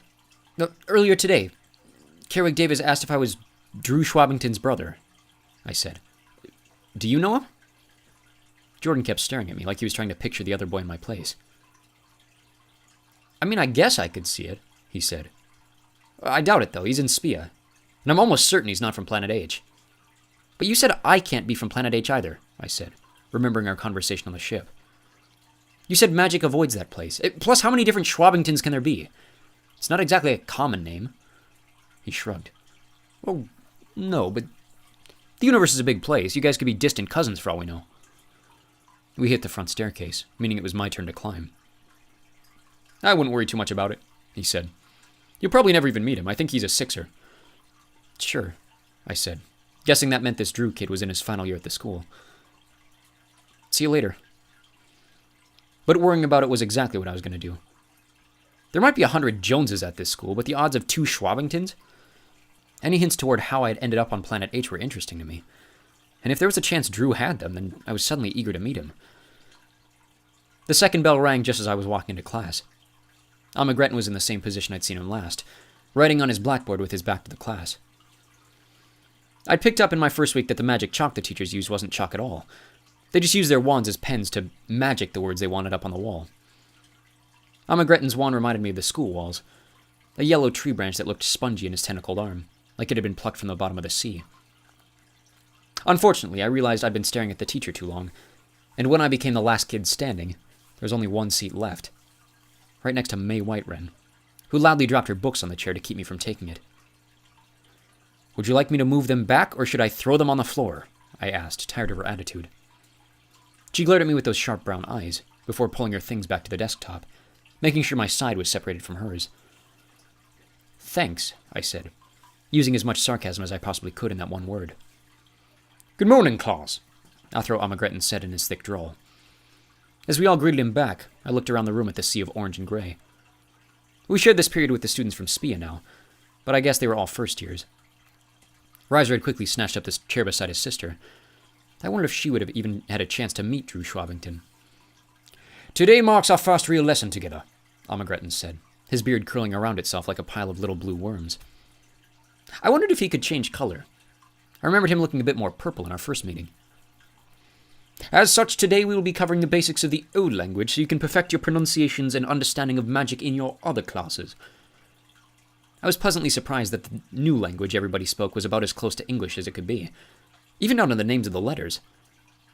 I know Earth is a clone of Urto and all, but the fact that 6,000 years had passed since the split, and we still spoke virtually the exact same way, struck me as a really odd coincidence. I wasn't complaining too much, though. It made things at school way easier, especially considered I haven't been to school in years. The biggest change between the pair is the pronunciation of certain vowels, Almagretin said, pointing to the letter I knew as W. For example, the word for small valley, or glen in the ancient language. Anyone want to give it a try? Immediately May's hand shot up. Yes, Miss Whitewren. Cum, she said, a determined look on her face. Athro Almagretin nodded. A valiant attempt, he said. Only a slight correction, if I may. Shorten the vowel sound. May's face turned red beside me.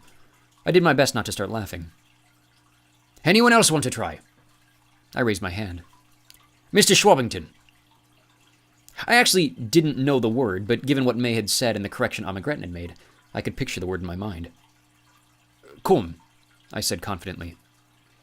Very good, Almagretin smiled. No corrections for me today.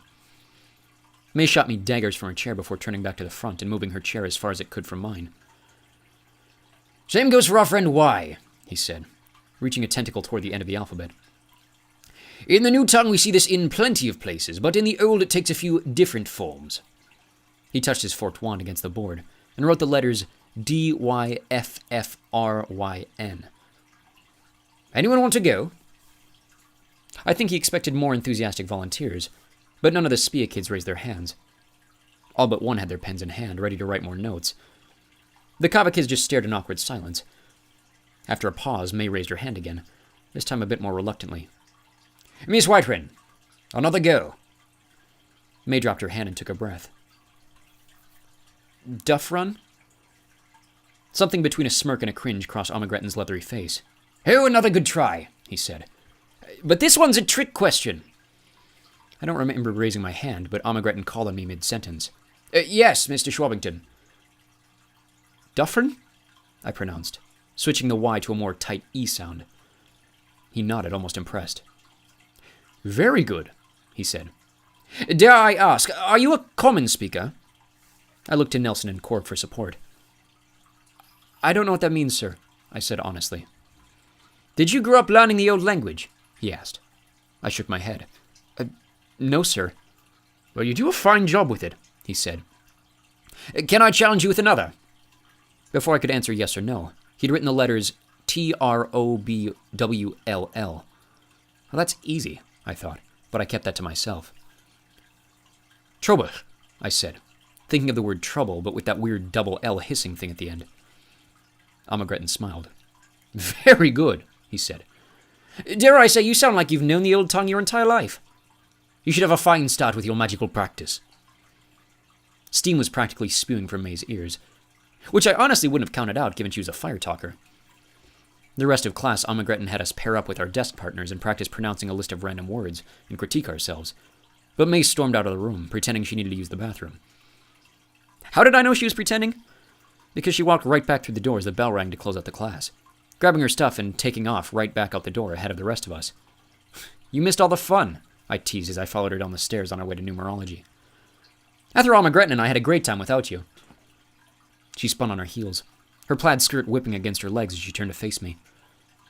With a quick hiss, she held up a single flame on 2 fingers. If you ever embarrass me like that again, what? I laughed. You gonna try to burn me again? I rolled my eyes and pushed past her, ignoring the flame. Good luck. I swear to do all... You'll what? I asked, turning back. Hurt me because I'm better than you at language? I rolled my eyes. Grow up. The other Kava first years had gathered around us, mainly because we were blocking what was now a very thin hallway. May's face turned redder than I'd ever seen it, realizing how powerless she was with everyone watching. Before I could say anything else, a tear broke from one of her eyes, and she whipped around again, pushing between the cousins and darting off in the wrong direction. I turned to Quark. Am I supposed to feel bad? I asked. 'Cause I don't. I wouldn't, he shrugged. She's been going after you since we got here. Exactly, I thought, but kept the word to myself. The Kava crowd had already moved on, heading toward our next class. But with every step, May's face played itself back in my mind, and I realized how much my last statement wasn't completely true. Chapter 8. I get dumped. I won't lie to you, part of me really did feel bad for what I had said to May. Then she returned to being a complete know-it-all in our other classes, and the other part of me convinced my brain not to care about it. The worst was in arms, where she also seemed to notice how much Athro Hark didn't like me. We had that class with the Koro kids, which was bad enough, but when Hark wasn't taking my correct answers and giving credit to Venner Jones for apparently showing the lesser kids like me how to do things right, he was picking May for demonstrations, even if I was the only other person who knew what they were doing. Something about arms came easy to me, the same way ancient language did. They were 2 sides of the same florin, really. Ancient language was where we learned how to pronounce things in a classroom, and arms was where we put the things we learned into action. The only difference being our wands and practicing how to use them. Each spell had its own specific movement or pose. Not that you couldn't make the spell work by standing still, but it was a lot easier if you cracked the right code, matching words, meaning, and movement. Once I figured out the proper form for the grasping charm, my ability to reach the apples set up around the arena extended from 10 feet all the way to the room's edge. I wasn't quite sure why certain things were so easy. Like I had practiced Khan, that's wand magic, my entire life. This only made people like May and Venner more competitive with me, trying to one-up me any chance they got. Not everything came easy, though. Aside from the really solid magic classes, the ones focused on the universe were like trying to learn a second language. Or third, I guess, given how easy the old tongue was coming for me. Numerology required me to completely change how I thought of numbers. Instead of counting by 5s, 10s, and 100s, the Kubohai system counted by 7s, meaning that every time I did math at Logites, I had to trick my mind into making everything a football game. I found it impossible to tell the difference between a Grapfuthen and a Graputhen, which left me failing Swulig after 1 week. Helpful hint, one is a worm that helps giant flowers grow. The other is a fire-breathing flying snake. Good luck figuring out which is which. And I was so behind on my knowledge of Urto and its history that Poterman kept me after class to assign me remedial homework. A kindergarten coloring book teaching me the planet's 4 countries. As embarrassing as it was, though, it was finally nice to slowly figure out what everyone else was talking about. Even for the people who weren't from Urto or even the Hershey Galaxy, everyone knew about the capital of the Confederation. And it was a lot easier to understand conversations when I could think of Australia being red, or the Americas being orange. When I pointed out where I came from on the map to my roommates, none of them seemed to care that, in some weird alternate reality, I came from air. They were all more concerned with how people were allowed to live in Africa.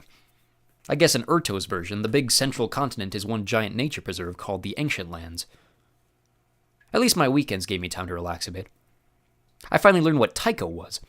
A three-dimensional sport that was part obstacle course, part maze, and part handball, that saw the arena completely transform into a series of pits and tunnels. Everyone loved it.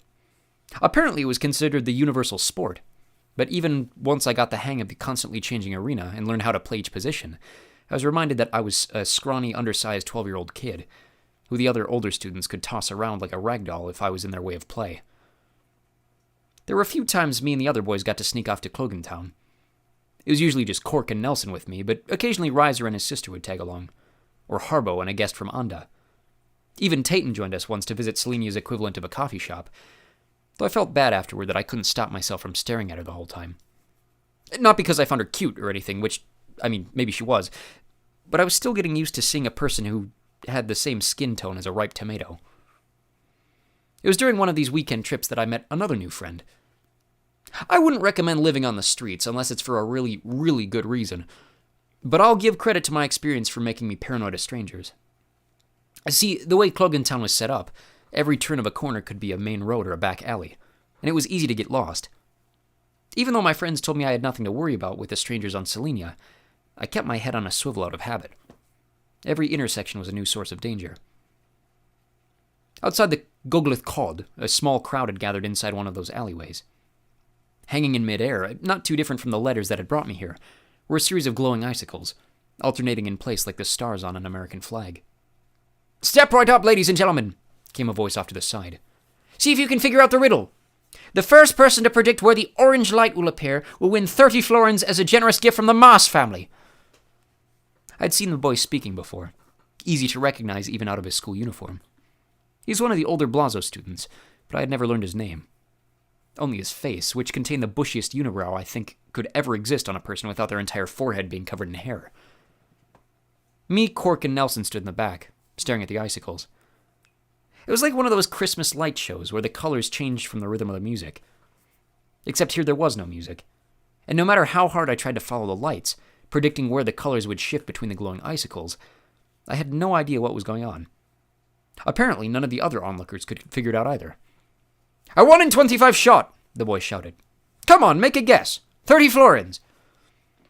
That was when I noticed the other boy walking from one side of the group to the other, staying in the back where no one would be looking. Most people probably wouldn't have given him a second thought, normal as he was, but there was a tinge of green in his skin that, I'm embarrassed to admit, drew my attention. That wasn't why I was suspicious, though. It was the way he was staring at the backs of the crowd. I was familiar with pickpockets. Heck, I had been one more times than I could count, to the point that I didn't need a second glance to find my target. This kid, though, lacked my confidence. I had no doubt he had done it before, after all. That's absolutely what he was doing. And I was sure the other boy was in on it, but he looked nervous, like he was trying to avoid being seen by anyone else. And that was going to be what cost him. There was an older woman in red a few spots to my left with a big bulge in her back pocket. A phone, wallet, wand, I had no idea. All I knew was she would have been the perfect target, and I saw it happen before the green kid even moved. His right arm swung behind her and he took off running. I don't know if anyone even saw him. Besides me, of course. I had promised Jordan I would behave myself at Logiet's, and no way was I going to let someone else enjoy my favorite game. I sprinted down the street after him, zipping between alleys for so long I started to catch him. We both turned a corner around the town pub, only for the alley to stop in a dead end. "Stop!" I yelled, which was pointless given he had nowhere to go. "I saw you take it!" He held his hands up, which were both empty. "I have no idea what you're talking about," he said, but the look on his face told me he was lying. The item he had taken could have been anywhere on his body, or even transported somewhere else with magic. There's only one way to know for sure. I thought back to my first day with Jordan, and the X-ray spell he had used to detect the ship for bugs. Das Galu! I shouted, spinning my wand in a U-shape the way Jordan had. The spell worked. A rush of white light burst through the alley, showing me more of the boy than I'd ever wished to see, but there was nothing on his body but his own wand and a few crowns. I told you, the boy smiled. I have no idea what you're talking about. Then he pointed above my head, and I realized he had never taken anything to begin with. I probably wouldn't have stood right there, though. I looked up to see a big bucket hanging in the air, with nothing supporting its weight but magic.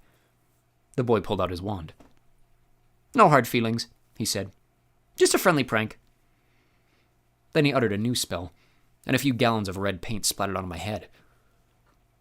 Normally I would have been a bit miffed about my hair and clothes being completely destroyed, but the boy sat me down and helped clean me up afterward, explaining how exactly he'd planned the prank. It wasn't directed at me necessarily, just anyone who would notice him the way I had. I just happened to be the unlucky idiot who chased him. He was so friendly and nonchalant about it, apart from his passion for setting the whole thing up, that I couldn't even be upset. I had fallen for the ruse, and no one had gotten hurt. Just a slight embarrassment in exchange for making his day. I'm Wexel, he said, once he had mostly cleaned the paint out of my shirt with his wand. Don't worry, the gnomes should be able to get the rest, no problem.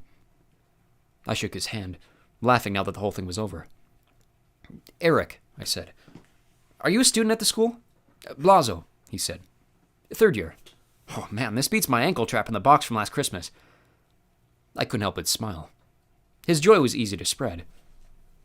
And what, you just prank people? I asked. Don't you ever get caught? Oh, loads of times, he said, grinning. The amount of times I spent locked up in my Gorner's office? He looked at my face and smiled even bigger, like he was remembering something. And they haven't, I hesitated, expelled you yet? Why would they? He asked. No one's ever been hurt before. It's just a bit of fun. Helps lighten the load of doing nothing but schoolwork. He went on to explain like 20 different pranks he had pulled on different classmates and teachers over the last couple years, reminding me to watch my back anytime I walked through the vine section of the greenhouse, or found myself about to eat a particularly large bit of chungi. I would have asked him to stick around with me and the other boys, but he ran off as soon as I was cleaned up, making sure he had time to journal about his day's success. The next week, my week continued on as normal. Food, classes, and sleep had filled up the short days to the point that I was almost completely adjusted to Logites, even if I still knew so much less than my classmates about the universe around me. I struggled to find another hour in Swolig, having to analyze the droppings left behind by a febbing dwarf Nopsid, a tiny rhinoceros-looking thing that was hardly bigger than my hand. You might not think that's too hard, until you learn pretty quickly that they eat their own weight every meal, and let it all out right after. It was a day filled with poop. Not long after we left Swolig, we made our way to Athro Romelium's classroom, and once the monolith led us through the daily Pledge of Allegiance, it sat us down to teach us the galaxy's greatest laxative potion. I, for one, am not a student who brings a water bottle with me to class. I'm sure some people are more parched than me, a hidden water talker that I still apparently might be, but bringing said water bottle into an active chemistry lab it doesn't seem like the best idea. Not to blame Nelson, of course, but it was a disaster waiting to happen.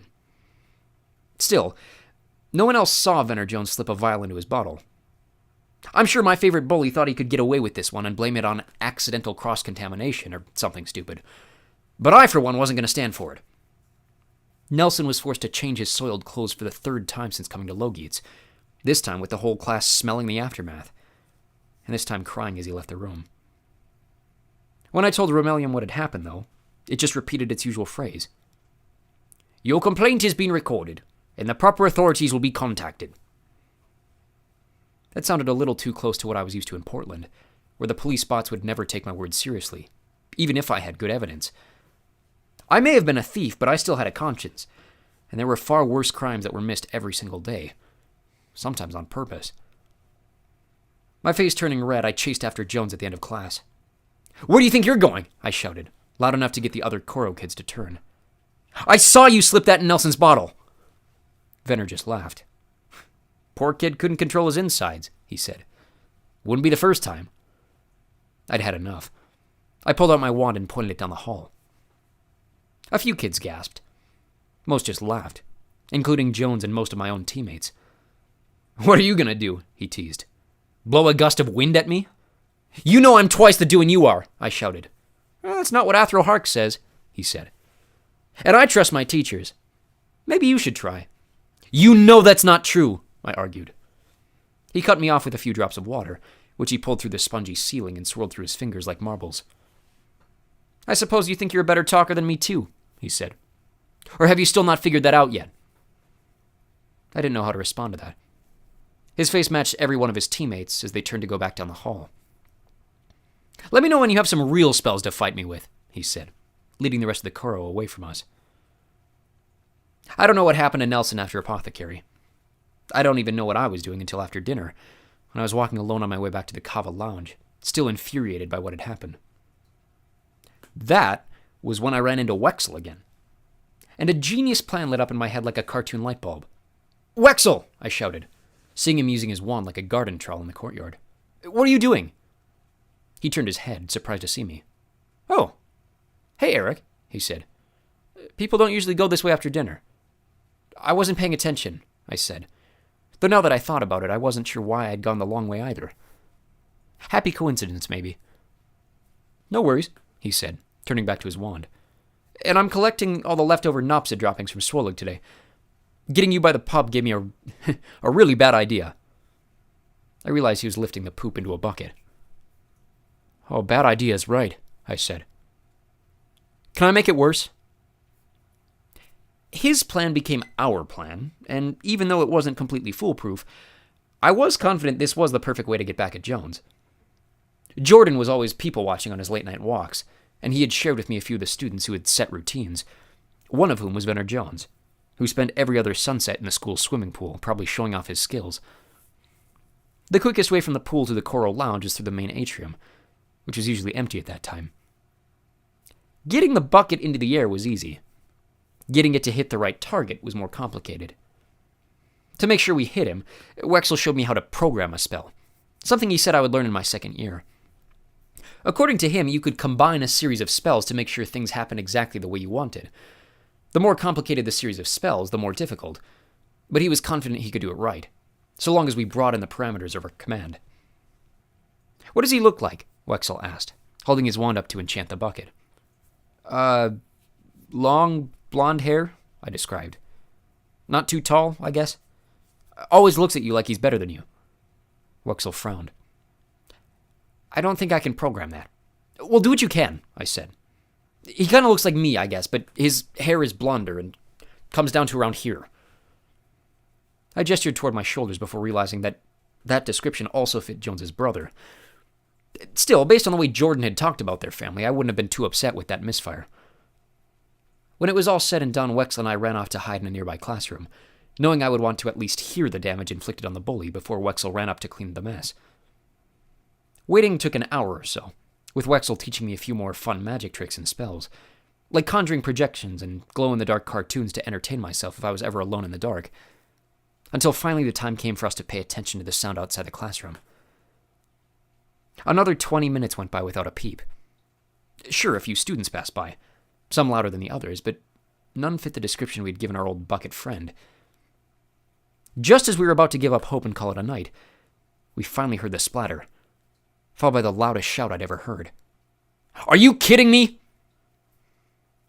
It wasn't Venner's voice. I didn't think it was his brother's either. I looked at Wexel with a scared look on my face. Then the wall turned invisible.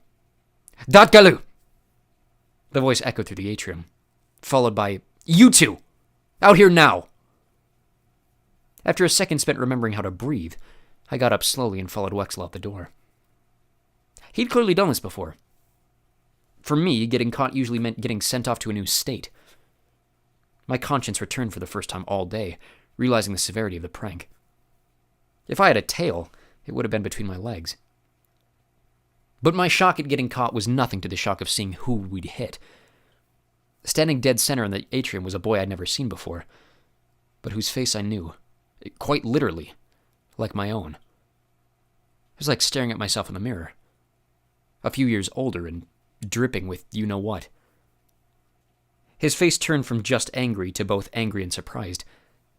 He looked at me too, probably thinking the same thing I was. This is weird. I'd first opened my mouth to defend myself, but now only a few words came out. Hi, Drew. Chapter 9. Oh, brother. I don't know which was worse. The fact that the first thing I did to my long-lost brother was smother him in animal droppings, or the fact that he took me straight to the principal's office. Lucky for me, Athrosinius was off-world on business.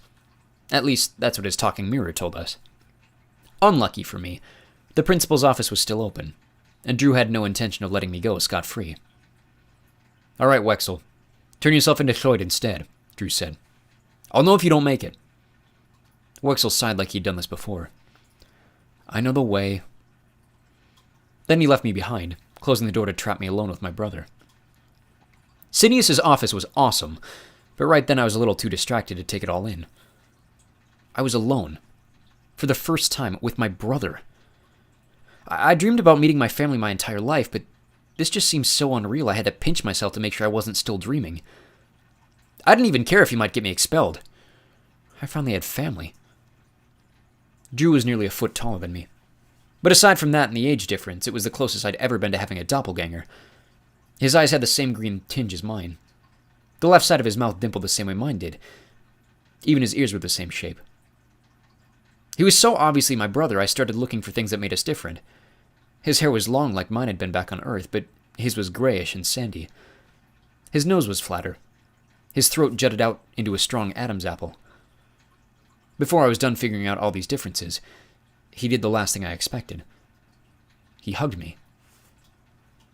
I know I said the thing about always wanting a family, but even as I was looking at him, that feeling had never felt real until my face was pressed against his chest. He wasn't wearing the normal SPIA uniform, but I was glad for that. The flow of tears and snot that rained from my face might have been too much for the gnomes to handle. When the minute passed, he finally let me breathe, and even though I wanted to stay in his arms, I stood back as he looked me up and down, tears piling in his own eyes. I can't believe they found you, he said, taking a deep, happy breath. What do you mean, found me? I asked. I've been on Planet H my entire life, and none of us knew, he said. Eric, I've been trying to find you since my first year at Logeets. That made me happy and sad at the same time. I was honored that my family had been looking for me, but sad that it had taken so long, robbing me of years I could have spent without running from responsibility back in Maine. Hold on, I said, noticing something he'd said. You said none of us. Does that mean there's more? I held my breath. Mom? I asked. Dad? Drew's happy smile fell to match the bags under his eyes. Eric, he said, taking his time to find the right words. Our parents, I'm sure you already assumed. I knew it. I didn't want it to be true, but I had always known. How did they die? I asked, my voice hardly louder than a whisper. How did I end up on Earth? Drew put his hand on my shoulder, trying to make his smile look real again. I don't know. He shook his head. To either, I don't know if we can be certain of anything. It's just us now. Just us, I repeated. I don't know why I felt like someone had stabbed me in the stomach with a sword. I already knew my parents were dead. I'd lived my entire life without a family, and now I was face to face with the one person I still had left. So why did I still feel so sad? What happened? I asked. How did I end up on Earth without you? Where did you... Miritnev, he said. I can't be sure of how or why we ended up so far apart, but I ended up there. It's a gas giant with a few crystalline continents about 3 galaxies away. I nodded, like this meant anything to me, still trying to figure out my coloring book of Urto. And you grew up an orphan like me? I asked. His eyes got really wide. You're an orphan? Well, yeah, I nodded. I mean, what else do you call someone without parents? Yeah, but I have a family, he said. Or guardians, at least. I felt a pull in my stomach. I shouldn't have been jealous, but I was. You do? He nodded. Ted and Marcy, he said. They're great. You'll have to meet them sometime. I still wasn't over being the only orphan in the room. You have parents, I said. I did everything I could not to get emotional. I didn't understand. What had happened to our parents? Why were my brother and I separated? How had he ended up with people who cared about him while I was left on my own? There was no reason for me to dislike my brother, but part of me wanted to hate him for having the things I'd always dreamed of having. "Eric, it's all right," he calmed me, keeping his hand on my shoulder. "You're here now. We're here now. I'm not going to let anything separate us again." He was so certain when he said it, I couldn't help but believe him. Before I could think of what to say to that promise, Drew pulled out the coolest wand I'd ever seen. A mix of white, clear, and light blue, his wand looked like it was made of glass, with little holes and spaces in the shaft that made the air whistle as he swirled it around the room. Then in one single breath, he uttered the longest spell I'd ever heard. Or at least I thought it was a spell. He could have been reciting poetry in the old language for all I knew. After enough words to fill a page in a book, 2 fat red leather chairs appeared just behind where either of us were standing. I'm sure my mouth dropped to the ground like it always did when I saw new magic, but this was beyond anything I'd ever imagined possible. He sat in the one behind him and gestured for me to do the same. "Are you all right?" he asked, laughing as I slowly used my butt to make sure it wasn't an illusion. "Yeah," I said, swallowing my expression. "I've just never seen anything like that." "Well, I can't imagine you've seen much magic yet," he said. "You've been here, what, 2 months?" I nodded. "Unless you've been hanging around the upperclassmen, I don't expect you to see spells like that very often." "Well, Jordan can't do that," I said. "Who?" "Jordan Vanson," I said. "In Kava. He's a 4th year. And I've never seen him do anything close to that." "Yeah, well, Jordan Vanson..." He stopped whatever he was going to say, which was good. I was worried my brother might insult one of my best friends. Never mind. His cool wand was still in his hand, so he finally put it back in his pocket before leaning in towards me. "Enough about school," he said. "I've waited a long time to meet my brother. Tell me everything."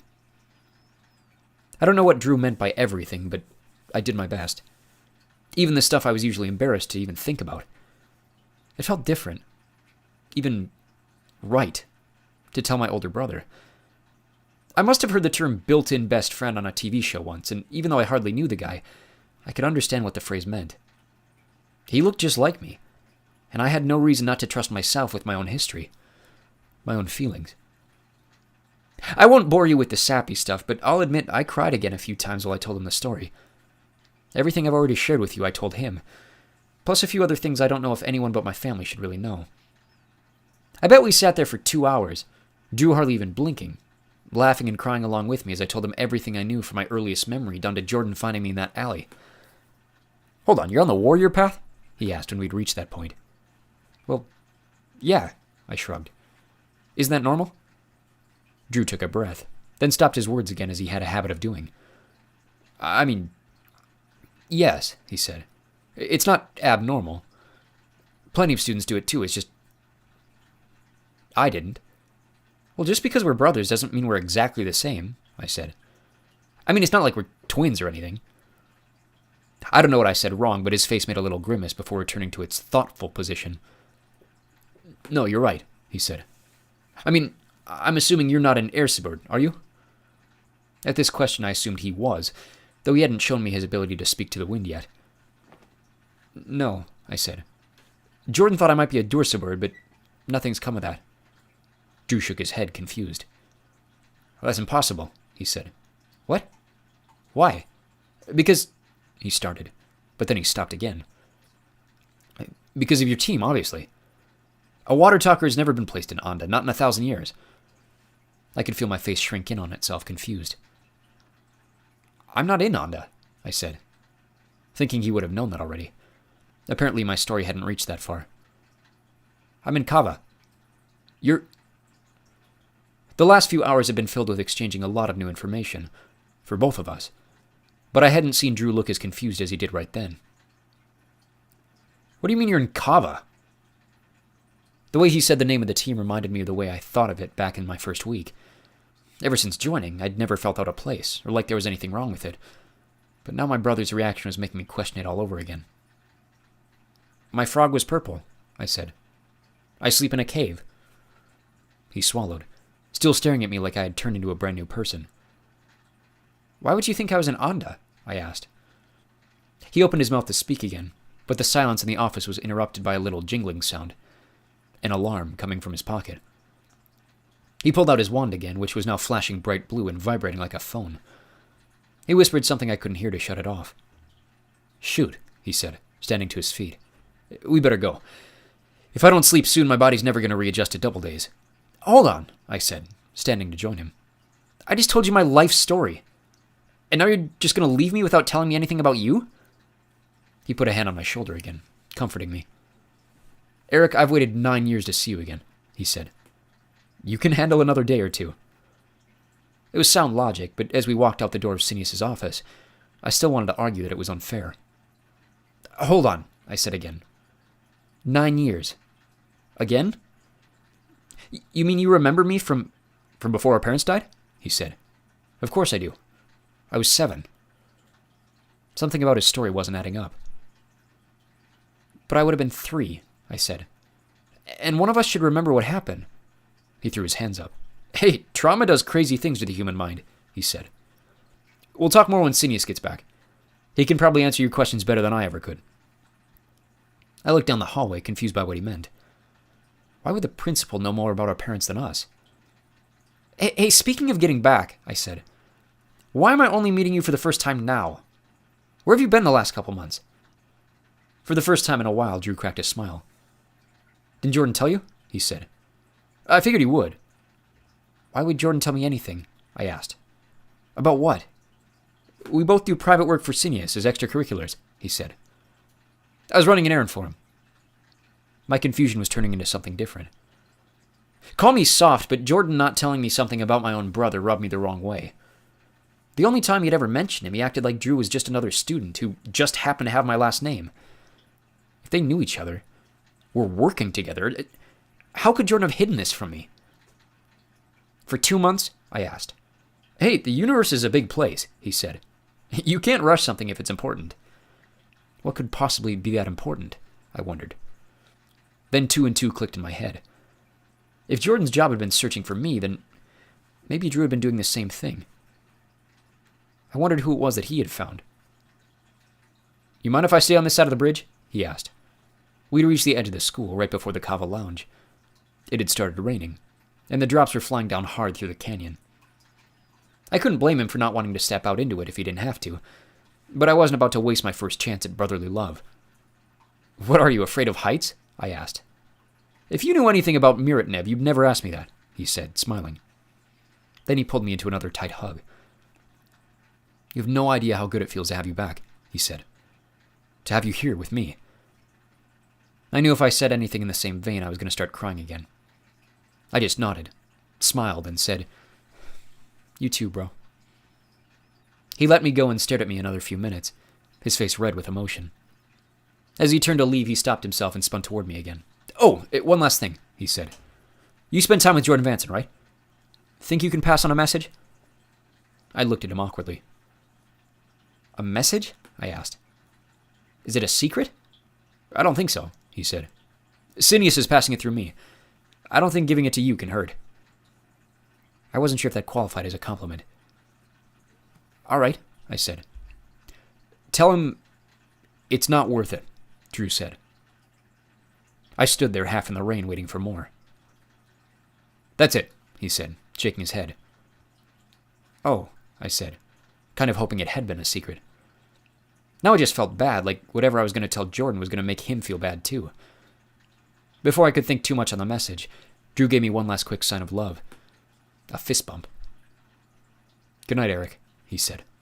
Oh, and stay away from Wexel. He's nice and all, but... Then he stopped himself again. His smile reminded me of how at home I'd felt that first night in my bed, feeling like I finally had a family. Jordan had been right. My world really was about to get a whole lot bigger. And now my family was only growing. I walked over to the bridge, leaving my brother to his own evening, not sure if the water running down my cheeks were from tears of the rain. Chapter 10. The voices in my head give me bad advice. I don't listen. Yet. The more I thought about it, the more I felt like Drew was hiding something. I had no doubt he was really my brother. He looked way too much like me to fall down that rabbit hole. But the more time went on, I hardly ever saw him around the school. And even though I could have blamed that on our schedules or being on different teams, it made me think back to our conversation in Sinius's office. There were a lot of things that didn't make sense. For one, what was the deal with him and Jordan? The next morning I had confronted Jordan about what Drew had said, along with relaying the message from Cineas. His response? "Oh yeah, we've been on a few ships together." As if that at all answered my questions. We looked exactly the same. How could he not have put together that we were brothers? Then there was the thing about our parents. I was still jealous that he had grown up in a real family and I hadn't, but I could have looked past that if I knew what had happened to them, or at least understood why the two of us had ended up on opposite ends of the universe. He had said Cineas might have the answers, but that only made me more confused. I'm sure there were more than just these three, but the one that bugged me most of all was why he thought I'd be an Anda. Especially when I realized the fact that the entire time we'd been talking, I was in my Kava uniform. Was he colorblind? Or maybe once he found out I was at the school, he figured we'd be on two opposite ends of the spectrum. Like how I'd learned that Koro and Blazo had a rivalry, so maybe Spee and Anda did too. I don't know. It seemed like a stretch, so I kept thinking about why he was so surprised by Kava. I spent so much time wondering about Drew and his weird answers that I completely lost track of time. Felt like the next time I looked around and thought about anything else, another month had gone by. And my grades had hardly improved one bit. At least the school looked pretty. This time of year was the first holiday I'd experienced since coming to Selenia. Hothsend, which Jordan explained was a celebration of all the spirits who had become one with the Gahu.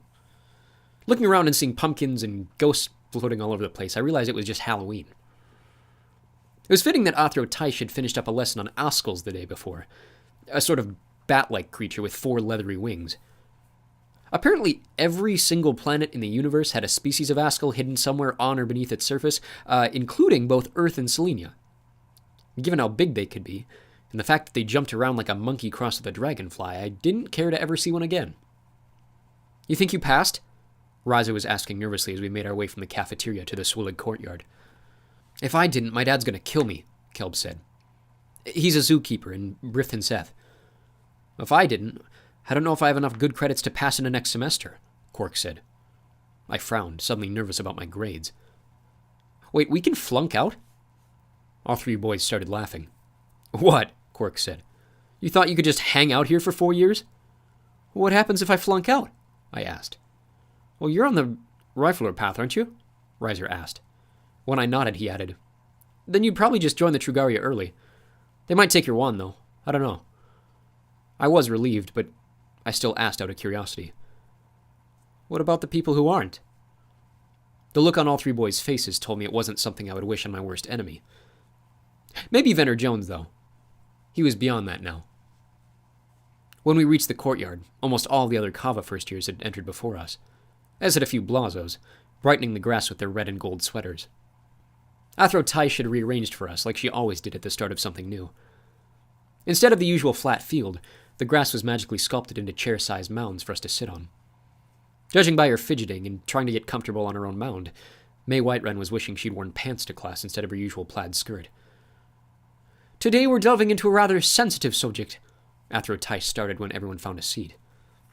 "Now that you've been here for some time, Athro Tipperary has deemed you all responsible enough to handle a higher level of magic. So starting today, your classes will begin exposing you to some of the darker elements of the magical world." She waved her bony wand, pulling a blackboard straight out of a crack in the ground. "Can anyone tell me the first rule of dark magic?" A few hands shot up. She called on one of the Blazo boys, a muscular blonde boy named Kyler.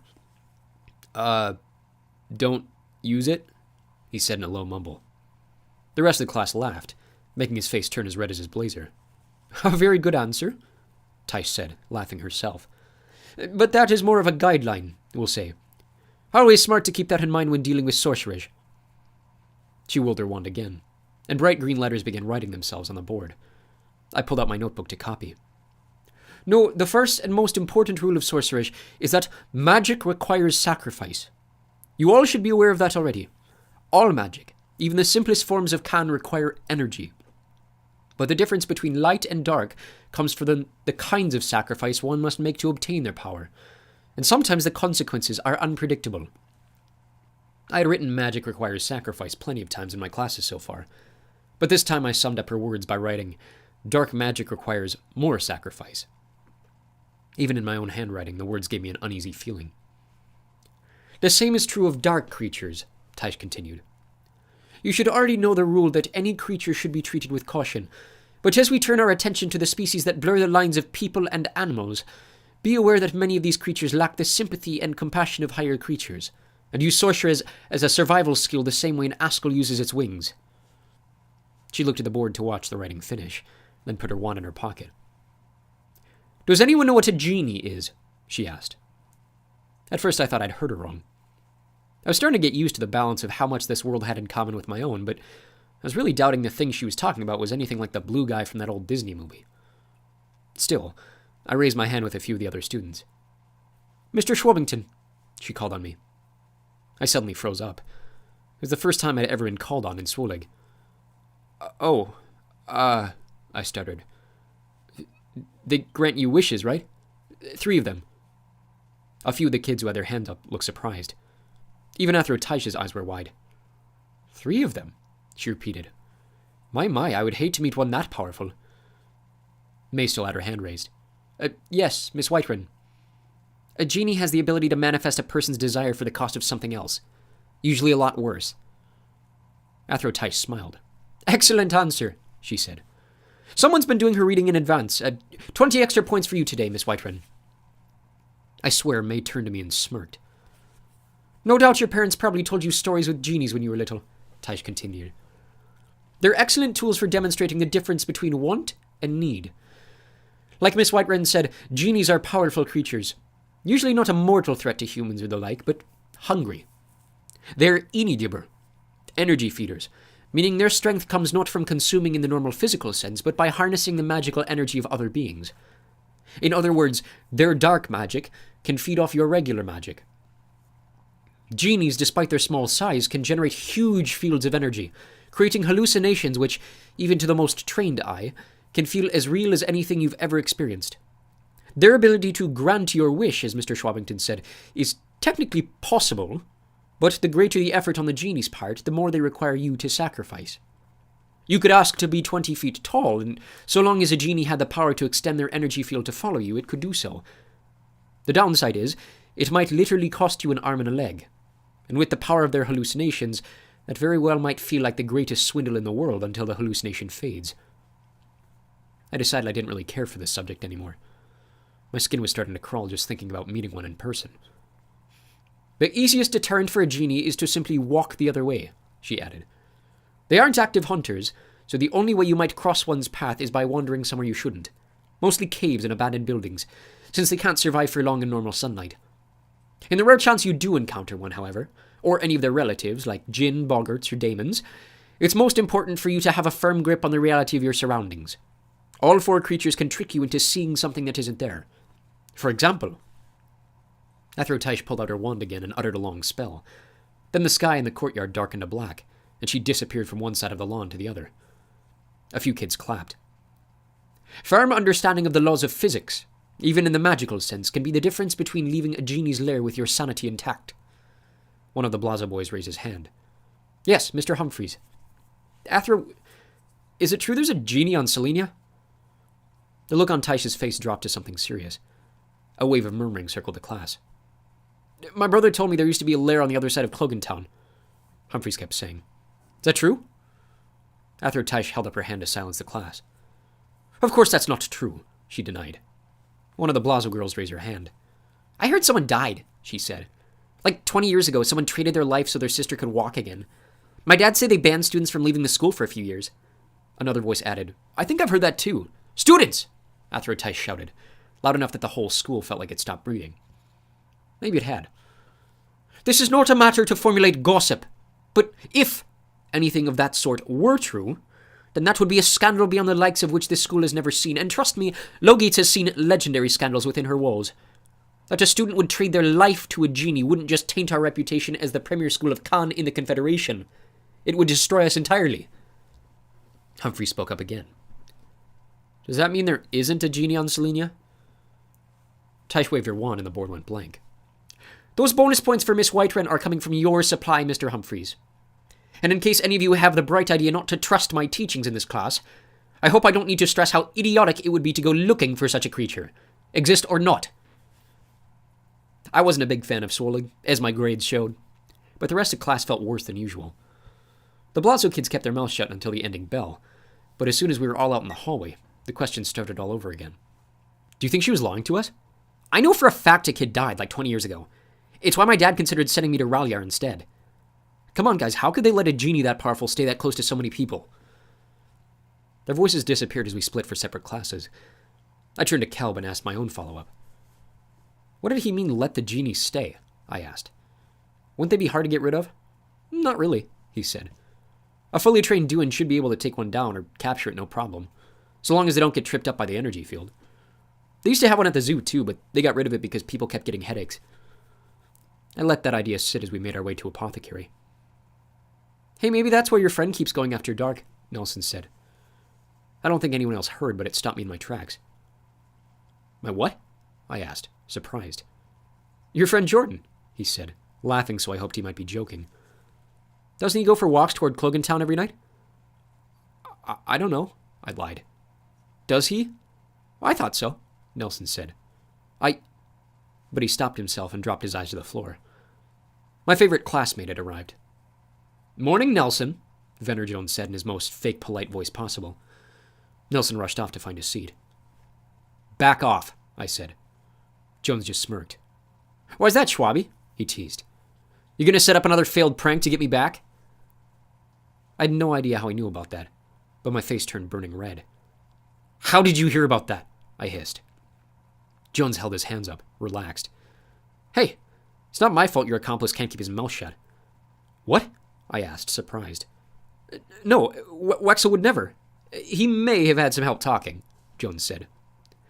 Run into my brother under the wrong circumstances. You never know what might happen.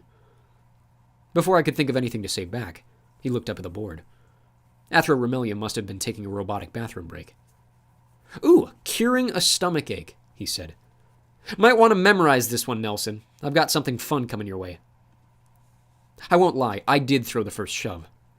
I said back off, I shouted, pushing Jones against his goons. He looked surprised at first, but once he was back to his feet, he started laughing along with them. Or what? He asked. Okay, I promise this part wasn't actually me.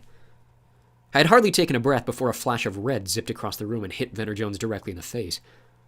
He crumpled to the floor, clutching his nose with both hands. Blood was pouring from between his fingers. Both of his buddies were as surprised as I was, which was all the better, as it saved me from a surprise attack while I turned to figure out where the spell had come from. Everyone else in the room looked as surprised as me, although I could have sworn I saw May Whiterun putting something back in her skirt. That was the perfect moment for Remelium to enter the room. By the glory of the Empire, he said in his weirdly upbeat robotic voice. What has happened here? He broke my nose, Jones shouted, still clutching his face. Mr. Shwabbington, Remelium asked, do you find these accusations an accurate representation of events? No, sir, I said quickly, hoping that if it really came down to it, I could talk my way out of punishment by telling the truth for a change. He's a liar, Jones yelled. Your complaint has been recorded, and the proper authorities will be contacted. It was really nice to hear those words directed at someone else. That was when Jones scrambled to his feet and ran at me as fast as he could. Lucky for me, his movements were about as graceful as a bullfrog covered in syrup, so it wasn't hard to slide out of the way. Right as I did, though, my ankle caught his, and his bloodied face headed straight for the stone floor. Part of me wishes I had let him crash to the ground. It would have made the next minute a lot less awkward. It also might have saved me from hearing the voices in my head, but I suppose that was bound to happen eventually. Instead, I chose to be the bigger person, and caught Jones by the back of his white collar like he was a kitten. I didn't mean to let him hang there for so long, but as soon as I caught him, the strangest whisper came pulsing through my ears. So loud I thought one of the other Koro kids had started playing music at their desk. I looked around confused, but I could tell by the way everyone was looking at me. I was the only one who could hear it. It was like the ground itself was talking to me, encouraging me to let him fall. I couldn't understand the words necessarily, but the tone of the voice was clear. At first I thought it was the old language, but I'd become used to hearing that enough that I could recognize it. This was different. The voice was old and deep. The words a mix of booming and growling, like whoever was speaking was trying to mimic the sound of drums with their words. I stood there frozen, listening for anything I could understand before I realized how long I'd been hanging onto Jones's shirt. I took a deep breath and pulled him back to his feet. Just for good measure, I patted him on the back and smiled. Careful there, bud, I said. That's a hard fall. I still felt bad about making May cry, but seeing Venner Jones struggle to keep the tears of embarrassment from showing as he rushed out of the classroom brought me more joy than anything. Except for maybe meeting my brother. Combined with the sight of our giant stone rectangle of a teacher slowly chasing him out of the room, demanding that he come back to class, the only students not laughing were Jones's closest friends. Even Nelson cracked a smile. I thought that at least was worth celebrating. I took the seat next to him. Hey, you didn't hear that drumming, did you? I asked. The what? He said. Though I don't think he really heard me. Maybe that was for the best. I didn't want my classmates to think I was crazy. While the rest of them were still distracted by the pace of our teacher, I turned around to May, who had already settled down. Her face was buried in the class textbook. She wasn't big on smiling, really, but when she noticed me staring, her face dropped. What? She mouthed, clearly annoyed. I wasn't going to let that deter me. Thanks, I said. And I meant it. I don't know what you're talking about, she whispered. I rolled my eyes. All right, well, thanks anyway, I answered. I didn't expect her to say anything else, but before I turned back, she added, I didn't do it for you. I nodded. I know, I said. And when I turned back around, I couldn't stop smiling. Chapter 11. The old guy makes things political. Well, I guess actions have consequences. It took literally 2 double days for Venner Jones's dad to show up, which, of course, we found out about when he walked into cultural studies. That was weird because we had cultural studies without any of the other teams, meaning he had even less reason to be there. But in the most obnoxious outfit I've ever seen, and that's saying something given some of the teachers. Today Athro Thoyd was going through an Alicia Keys phase. A man walked in with a long mane of white hair to match a fluffy white suit. As he stepped through the doorway, I realized it was fur, made from some kind of animal that must have looked a lot like a polar bear. He was even wearing gloves, which were made from the paws of the same animal. Before he spoke, he spotted me and raised a bright blue claw. You, he hissed, his voice like those old-timey recordings you hear from Earth's world wars. Pardon my interruption, sir, Athro Thoyd interrupted. But this is a classroom. Might you take a seat and join us? In my 3 months at Logeets, I had never seen another adult in the building besides Athros, Gorners, and Nothers from that first night in Kava. My classmates seemed to realize this too, wondering if Thoyd was serious about letting this guy be a part of our class for the day. From everything I'd gathered so far, Logeets was a bit of an exclusive club.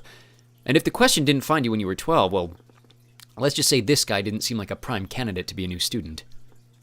How dare you, the man spat at Thoyd. A man of my standing, Rafe. I'm positive we've never met, Thoyd replied. I do believe I'd remember. The man rolled his bushy white eyebrows. To be so lucky, he said. How can you remember anyone with your ridiculous nicknames? I see ridiculous coats are more the fashion in your corner of the galaxy, Athro Thoyd answered. A few of us laughed at the burn, making the man's face grow red. I'll be sure to audit your file specifically next time we have a meeting of the board, he said. Whatever this meant, Athro Thoyd finally realized who the man was. His face dropped to an annoyed frown. Right, he said, turning to the rest of us. Class, this is the Archduke Farland Jones, corporate swithug of complacency, and patriarch of the family Sumter Jones, the man interrupted, giving himself the proper introduction. Do without the titles, my lord, Thoyd bowed. His face looked honest, but it was obvious he was mocking the guy. Surely your days at Logeets taught you they have no place here. Jones spit on the floor, which is about when the realization of who he was hit me. You keep feeding your own egos with that lie, he said. Your students are in for a rude awakening, their first breath away from Selenia. Athro Thoyd rolled his eyes. Your business in my classroom, my lord. This boy, he pointed at me again, and the entire room turned to look my way. Schwab, is it? I shrugged, not feeling nearly as scared of the guy since Thoyd had started talking back. Shwabbington, I corrected. But you're halfway there. Jones gave a fake laugh, his wide mouth scowling at me. You assaulted my son, he said, telling me I was right in guessing who he was. Do you have any idea how expensive magical nose jobs are these days? I can't say I'd ever given the idea any thought.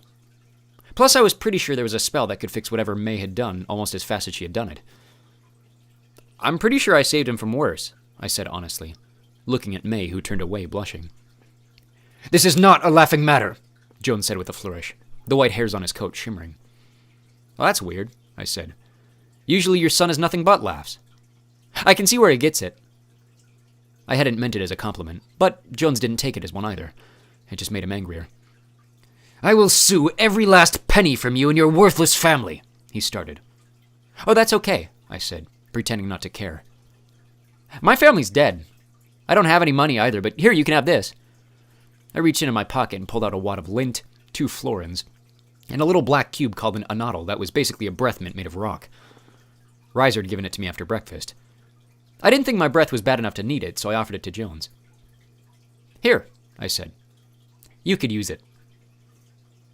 The last time an adult had slapped me was back in Bangor, when I had talked back to one of the nuns in charge of the orphanage. Clearly I had a talent for letting my mouth get me into trouble. And trust me, it wouldn't be the last. Thankfully this time, Jones only struck my hand, sending my pocket prices flying across the room. Lord Jones, Athroyd said, as surprised as the rest of the class. Is this how you teach them to treat their superiors? Jones asked, turning on Lloyd. My lord, if you do not leave my class this moment, I'll do you one better, Jones roared. Since the standards of this school are beyond subpar, I will be issuing a request for an inquisition into Logites with immediate urgency. You may want to let Senius know. He might like to show up for work for a change. With that, Jones rushed out of the room, his white coat flowing like his hair behind him. I decided then and there I really didn't want to meet more of the Jones family, especially since I guessed Venner's brother would be exactly the same. Even with the rest of us distracted by the interruption, Floyd did his best to bring our attention back to the board, continuing his lecture on the Latuvish festival of mushrooms like nothing had happened. Another 3 sets of double days went by. The only times I even thought about Lord Jones interrupting Athroyd's class were when I saw Venner in the classes we shared with the Coro kids, but neither one of us brought up what had happened. I think he was still afraid of me. He had no trouble sending letters home to Daddy, but when he saw me in person, he kept his mouth shut. His eyes turned to Nelson like he was planning another prank. I tried to give May Whiterun my thanks for helping me out with Venner before, but she treated me the same way she always had. Maybe even worse. Instead of insulting me, it was like she was trying to ignore me, too. You could tell something was happening because of the older students, though. As soon as news had spread of an inquisitor coming to inspect the school, Jordan had been acting really strange. I hardly ever saw him at lunch anymore, and the one time I did, he was going in the opposite direction, like he was about to go on a walk to grab food somewhere else. The only places I knew about on Selenia were the school, the landing port, and Clogan Town. I didn't think the port had any food, especially when it was empty, and the town was far enough away that he would have to skip his next class in order to grab something there. Come to think of it, wouldn't he need permission to go into town on a school day? Call me crazy, but that seemed weird to me. Wasn't I being paranoid? Worst of all was Drew. Since Hulse sent, I'd been seeing him around the school a lot more. He even came to sit with us at lunch a few times. But once the news about the upcoming inspection reached him, he locked in like I'd never seen anyone do before. Whereas Jordan was jumpier than usual, Drew hardly said a word to anybody. I saw a gorgeous Coro girl say hi to him on the way to class one time, and he just flashed a quick smile and moved on like nothing had happened. Even with me, the one time I got to walk with him between classes, he didn't say anything except when he was straightening my shirt and demanding that I start wearing a tie with my outfit.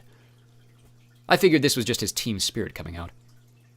It hadn't taken me all 3 months at the school to learn that most of the Spia kids were stuck-up know-it-alls and clean freaks, and even though I tried to look past it because he was my brother and all, Drew had a habit of creeping that way too.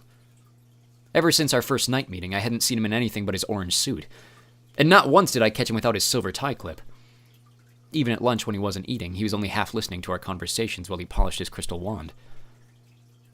We were in Apothecary at the very end of the week when news of the Inquisitor's arrival spread like May's fire through the school.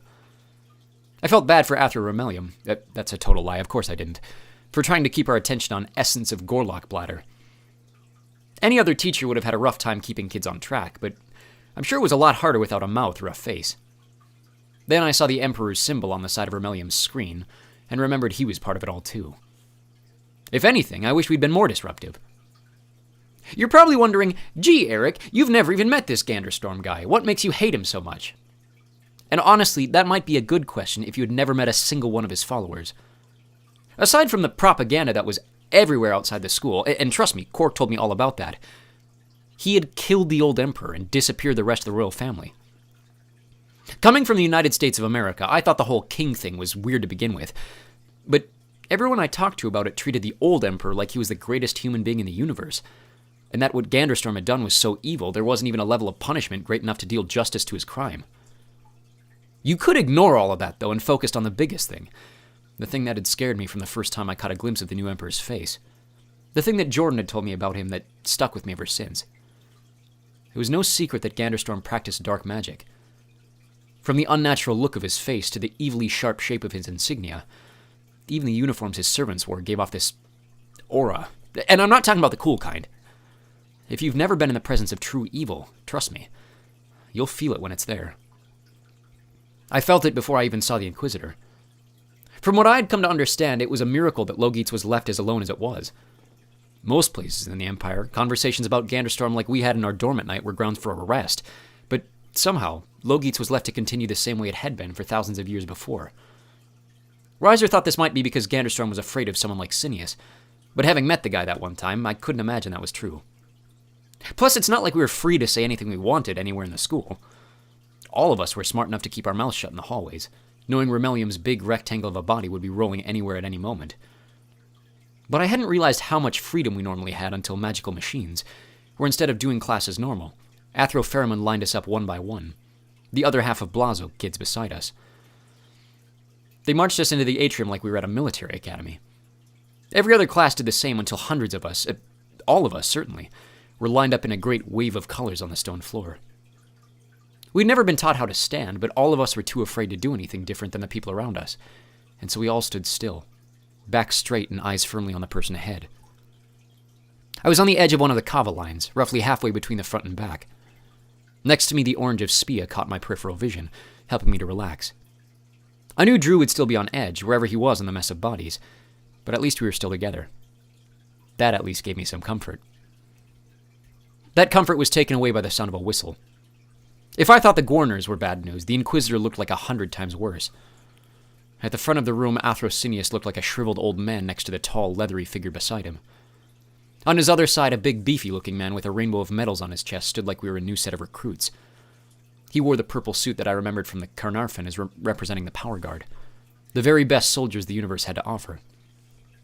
With a wave of his hand, 4 dozen soldiers marched out of one of the corners and surrounded us, giant rifles in every one of their hands. Okay, I thought. Not good. "Students!" Athrosinius said from the front of the room. It was so quiet his voice boomed even louder with every echo off the walls. "Might I introduce you to Major Ephesial Court, Overseer of Educational Merit for His Imperial Majesty." He said it as respectfully as anyone could have, but there was something in Cineas's face that told me how much the soldiers bothered him being in his school.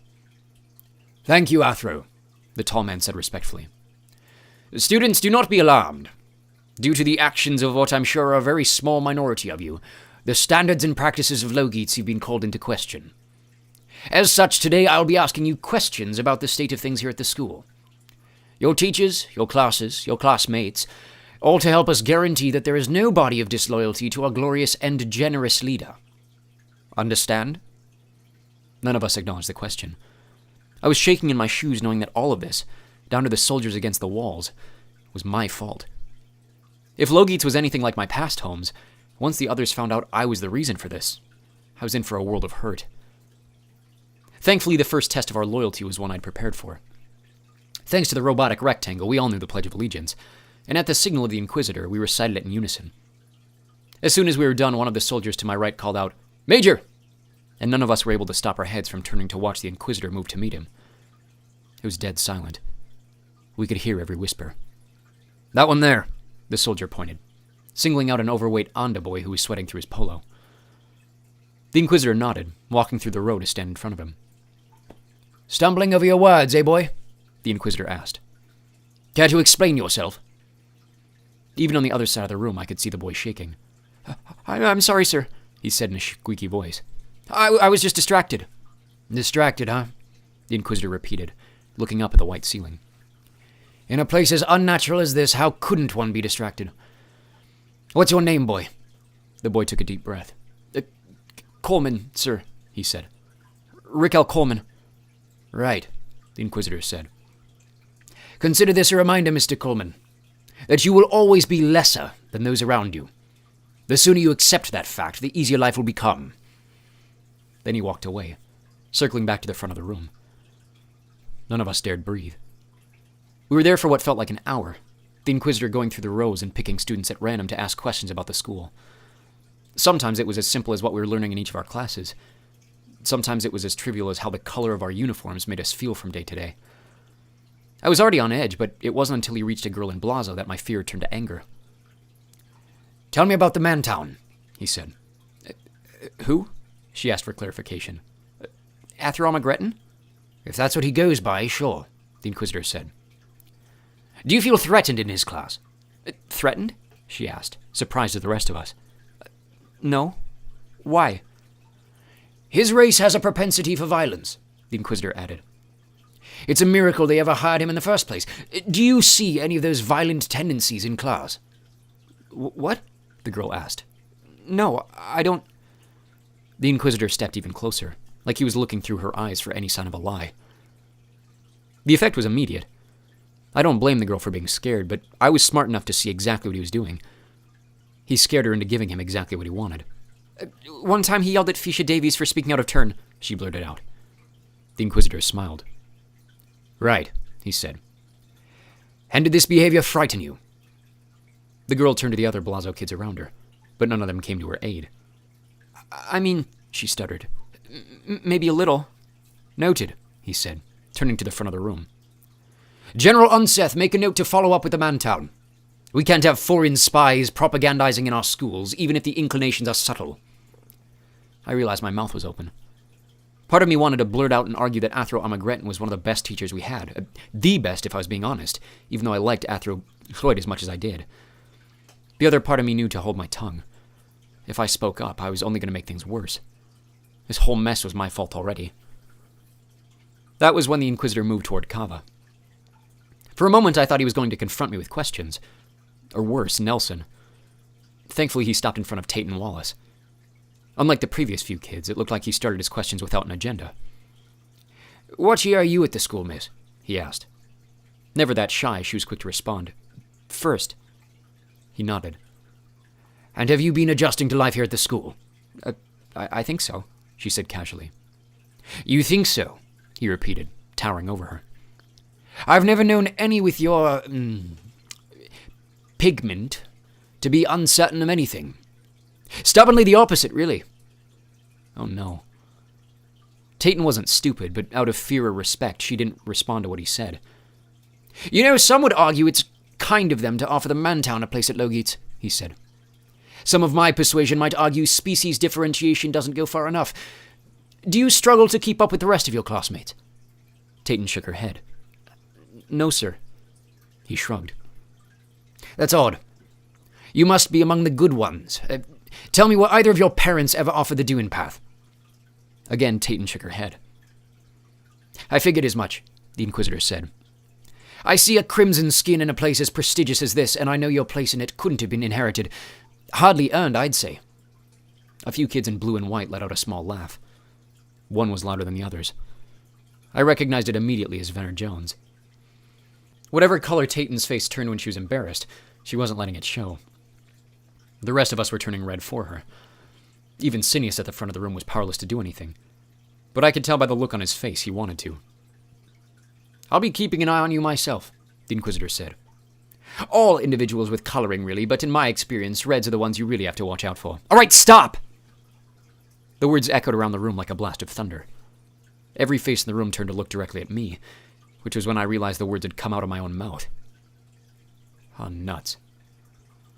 The Inquisitor shot his eyes to me immediately, pushing Tayton aside and storming to stand over me like a giant bird of prey. He even smelled evil. Up close, I could see how misshapen he really was. Just like the Emperor, Major Court was older than he seemed. His skin waxy malformed, like it had cracked and been heated back together in an oven. "Name?" he asked plainly, not asking anything else like he had the other kids. I took a shaky breath, realizing I had gone too far again. "Shwabbington," I said. "Eric Shwabbington." He started. "You expect me to remember that?" I didn't know whether to say yes, sir, or no, sir, so I just kept my mouth shut. What gives you the authority to interrupt my line of questioning? He asked. I tried to keep my attitude in check. Safe to say I wasn't very good at that. You're insulting my friend, I said. The Inquisitor laughed. Your friend? He questioned. Boy, you may be too young to realize this now, but that creature is not one with whom you want to associate too closely. That creature is named Tayton Wallace, and she's a human being, I said back, raising my voice. Hardly, the Inquisitor said. And even then, allowing her the ability to practice magic is a horrific oversight. The law will change soon enough, and then hopefully idiots like you might see the error of their ways. Idiots like me know the difference between right and wrong, I argued back. Or didn't your parents teach you that in whatever pit you crawled out of? As soon as I said it, I heard the sound of 6 guns raised in my direction. Major Court held up his hand, though his face said he absolutely wanted them to fire. How dare you? He snarled, reminding me of the last person who had said those words to me. I will not have Theatin insulted by the likes of you. A no-name miscreant from a world unimportant to any real consequence in the Empire. Earth, I said proudly, without him asking. Eric. My name came from over by my right shoulder. It was like a jolt of energy through my body, knowing my brother was at my back. Any hesitation I had about talking back to the Inquisitor was gone. I didn't care how many guns he had on his side. I wasn't going to let him harass my friends or threaten my home without letting him hear my piece. Leave the rest of them alone, I said, gesturing to the hundreds of other students around the room. Lord Jones called you here because of me. If you have an issue with anyone, it's me you need to deal with. The Inquisitor laughed again. I thought I saw Sinius take a step forward, only to be blocked by the general, who held out an arm to stop him. A scrawny preachy no taller than my breastbone, he said. Do you have any idea the damage I could do with power at my disposal? It depends on who gets the first shot, I said, reaching my hand down in my pocket to feel my wand. This time it wasn't just 6 guns aimed at me. It was every single one. I have half a sense to arrest you for a threat like that, he said, his face growing pink. Well, I have all the sense to know you don't have the nerve, I replied. That's why you brought the soldiers. It's an intimidation tactic. I doubt you even have the authority. I have all the authority to expel you from this school, he shouted. Do it, I said casually, not backing down from the fight. Expel me all you want, but leave my friends alone. Otherwise you'll get what's coming to you. He stared at me for a second or two, leaning over my body to try to scare me with his size. When he finally realized I wasn't backing down, he stood up straight and snapped a finger at the general, who came rushing over, Sinius close on his heels. This one. He pointed at me once the general was within earshot. I want him on the known defiant list. Put his face on posters everywhere in the solar system. If he so much as takes a step off Selenia, I want to know about it. That seemed a bit extreme, I thought. Still, my adrenaline was so high I welcomed the challenge. Go right ahead, I said confidently. You think I care? Your name, the Inquisitor snapped again. I'll write it down this time. Now be my guest, I said. S-H-W Eric, Drew hissed. I turned and saw him standing right behind me, out of order from the ranks we had formed. I grabbed him and pulled him closer to the Inquisitor. Oh, here's my brother, too, I said, introducing him to the others. Are you going to punish him, too? Eric, stop, he commanded. Why? I questioned. It's not like they can arrest you, too. Eric, that's enough. The words came from a voice I didn't expect. I looked up to see Athros Sinius staring directly at me, his eyes a warning sign to keep silent. Even then, he didn't give me a choice. He spoke the same spell Jordan had used on me back on the Carnarvon, and I felt my lips locked together, unable to break them apart. Your Excellency, I will handle this, he said sternly, turning to the Inquisitor. This boy is my responsibility. I'll deal with his disobedience directly. He was your responsibility, Zionel, the Inquisitor said. Obviously, that has not worked in the favor of the Empire. I see no other solution than to let me contact his parents, Sinius interrupted. They're back on Earth. I didn't realize his behavior was so poor. I'm certain once they get involved, this matter can work itself out swiftly and decisively. My heart started to race. Was he being serious about my parents being back on Earth? Druid said Sinius knew more than he did. Suddenly I was distracted from my punishment, hopeful that I might finally have answers to the questions I'd been asking my entire life. There was an awkward pause as the Inquisitor considered Sinius's offer. At first I thought there was no way he was going to leave me behind without dealing the punishment himself. But after he looked at Sinius for half a minute, the Inquisitor seemed to change his mind. Fine, he said. It's your station. He's your responsibility. I could feel a wave of relief radiating off my brother's shoulders. Thank you, Your Excellency, Sinius said. This does not go unseen, the Inquisitor added. I will still be alerting the higher powers to your failing standards, Athro. Expect repercussions from this visit. The Emperor will not be pleased to know the top school in his empire lacks the discipline he so desires. He turned to me, still unable to speak. As for this delinquent and any other student with questioning loyalties, there will be a follow-up. My office will be in contact. I want a formal hearing for his behavior, the whole works. You will deliver him to me when I call. Is that understood? Sinius nodded. Yes, Your Excellency. As for your inclusivity practices, he said, well, let's just say there won't be a place for them much longer. Consider this your warning to alert said students and staff. They may want to start packing their bags. With that, the Inquisitor gestured to the soldiers, walking to the back of the room and no doubt out the door, saying how glad he was to be leaving a place infested such as this. I breathed a sigh of relief through my nose as soon as he was gone, glad it hadn't been worse. Okay, granted, it couldn't have been much worse, but still. Athro Tipperary, Sinius called to the back of the room. Our Dean of Students was stood there, her usual array of giant hat and animal decor making her the epitome of distraction, like the Inquisitor had said. Please take the students to the dining hall in an orderly fashion. She called out commands to the lions, asking them to follow one by one. Not you, Sinius said, grabbing my shoulder when I started to move back in line. He looked at Drew. You boys are coming with me. Chapter 12. This is what the kids call main character energy, I guess. We were halfway up the stairs when reality sunk in. Drew looked furious. Sinius didn't look any different than usual, but that could mean plenty of things. Some of the worst punishments I'd ever had were given to me by people who weren't just angry. They were disappointed. Me personally, I'd jumped the first 2 stages of grief and was now bargaining with what had happened. Maybe it wasn't as bad as I thought it was, I thought, trying to remember exactly what I'd said to the man who had the authority to end my days at the school with a snap of his fingers. At least Sinius had saved me from that, but I knew my chances were low of him not trying to do the same. At least I stood up for what was right, I thought, believing that to the deepest part of my heart. Maybe it had meant something to Tate, and maybe not. But I knew what words like that did to people back on Earth, and I wasn't going to let that kind of thing slide at my new home, too. That thought pushed me from stage 3 to stage 4. This was the first place I'd ever really felt at home. My brother was here, the only family I'd ever known. If I lost that, I didn't even want to think of what would happen then. They'd send me to the Tergaria early, I guess, just like Reiser had said, but I'd have to leave everything else behind. Magic, Logites, Kava, my brother, my friends, my Athros. I even thought I might miss May Whitewren. That was how much this place meant to me now. We reached the bright blue door of Sinius's office. He didn't need a key to get in, the way Drew had done before. It opened automatically as we approached. My depression took a quick back seat as I was distracted by the new look of the inside. The massive ruin had blown me away before, but even then I'd been more concerned with meeting my brother. Now, given the fact this might be my last time ever getting to set foot in his office, I let myself take it all in. Before, gold curtains had covered the space on the walls that weren't taken up by columns or bookshelves or paintings. We were so high up in the school I figured there were windows behind the curtains, but I couldn't have been more wrong.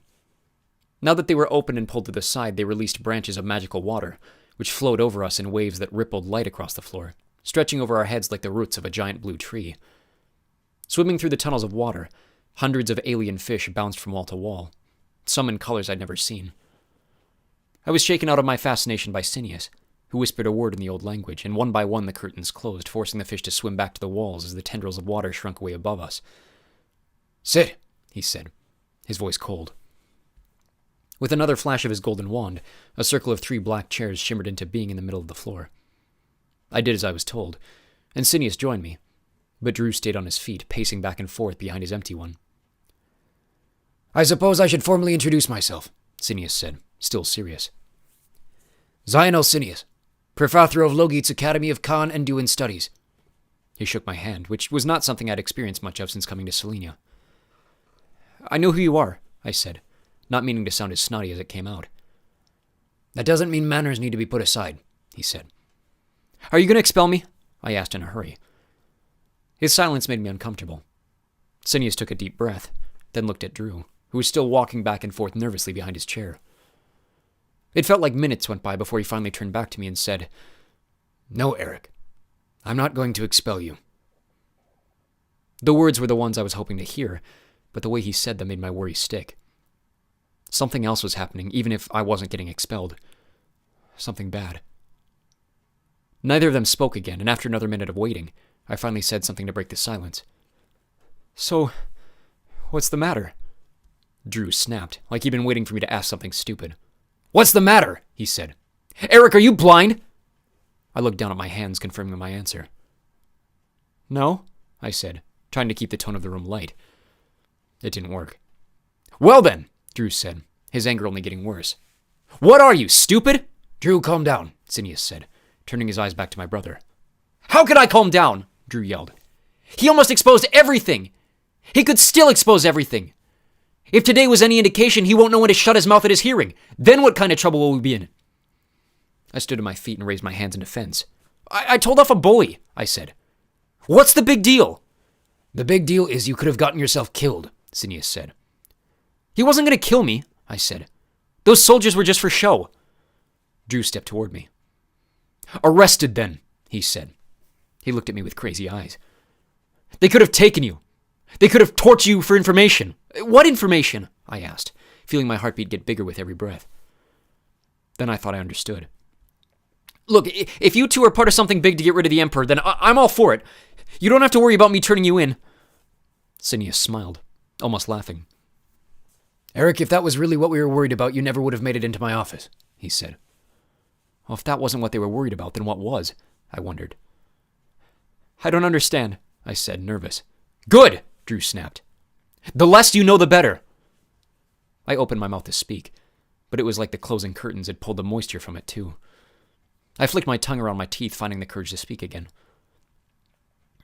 If I don't know anything, then how can you be upset with me? I asked. Sinius nodded, then turned to Drew. He has a point. Because you don't know what's at stake, Drew shouted. It was the first time I'd ever been really scared of my brother. He stared at me like he might do anything to keep whatever secret they were hiding, even if that meant something bad for me. He looked at Sinius, who had his bottom lip curled into his teeth. We have to tell him, Sinius said. We can't tell him, Drew shouted again. It's too important. That's exactly why we must tell him, Sinius said, turning to me. If we don't, everything we've worked so hard to keep could fall apart. I took a deep breath. Even in the warmth of the office, I was shivering. Tell me what? I asked, uncertain. He's too young to know, Drew said, disagreeing with Sinius. You've known your entire life, Sinius said. But he's not me, Drew said, his voice so loud it echoed around the room. He looked at Sinius again, his face turning pink. I don't know what happened, but after a few seconds in silence, he seemed to give up his argument and sat down on one of the leather chairs. Sinius nodded as Drew dropped his forehead into his hand, then sat down in his own chair and pointed at me to do the same. Not until you tell me what's going on, I said. The old man sighed. You may want to sit down for what we tell you, he said. Another shiver ran through my body. I did as he commanded.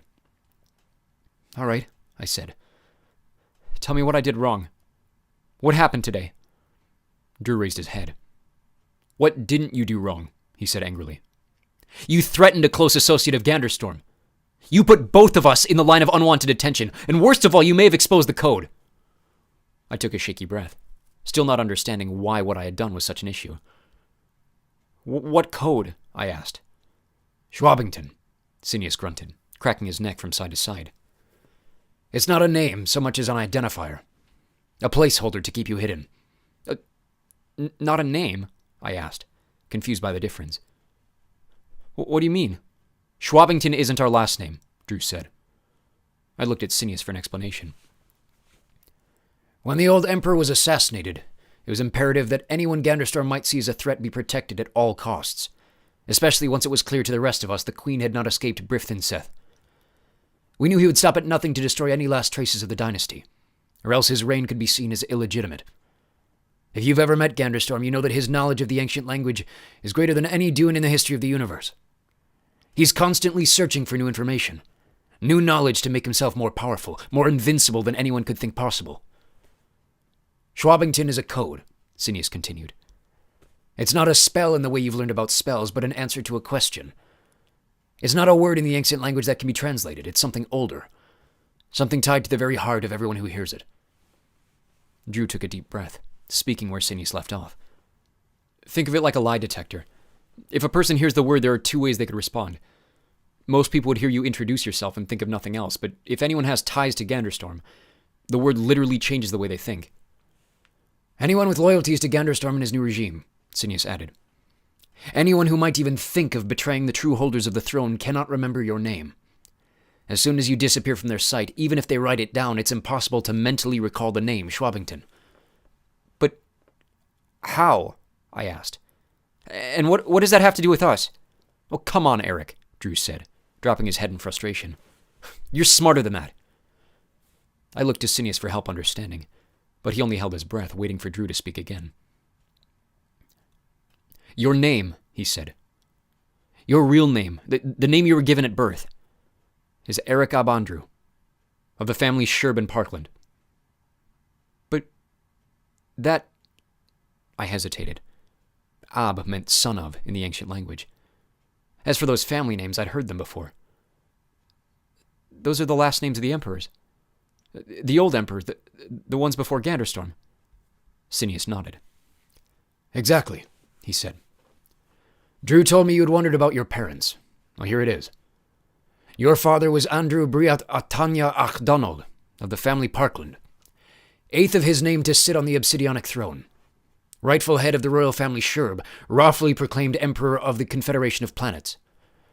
He was killed and taken from the throne by the pretender Lord Ganderstorm, who, so far as we know, still has your mother, the Queen Tanya, captive, no doubt waiting to use her to lure you to destroy any opposition to his reign once and for all.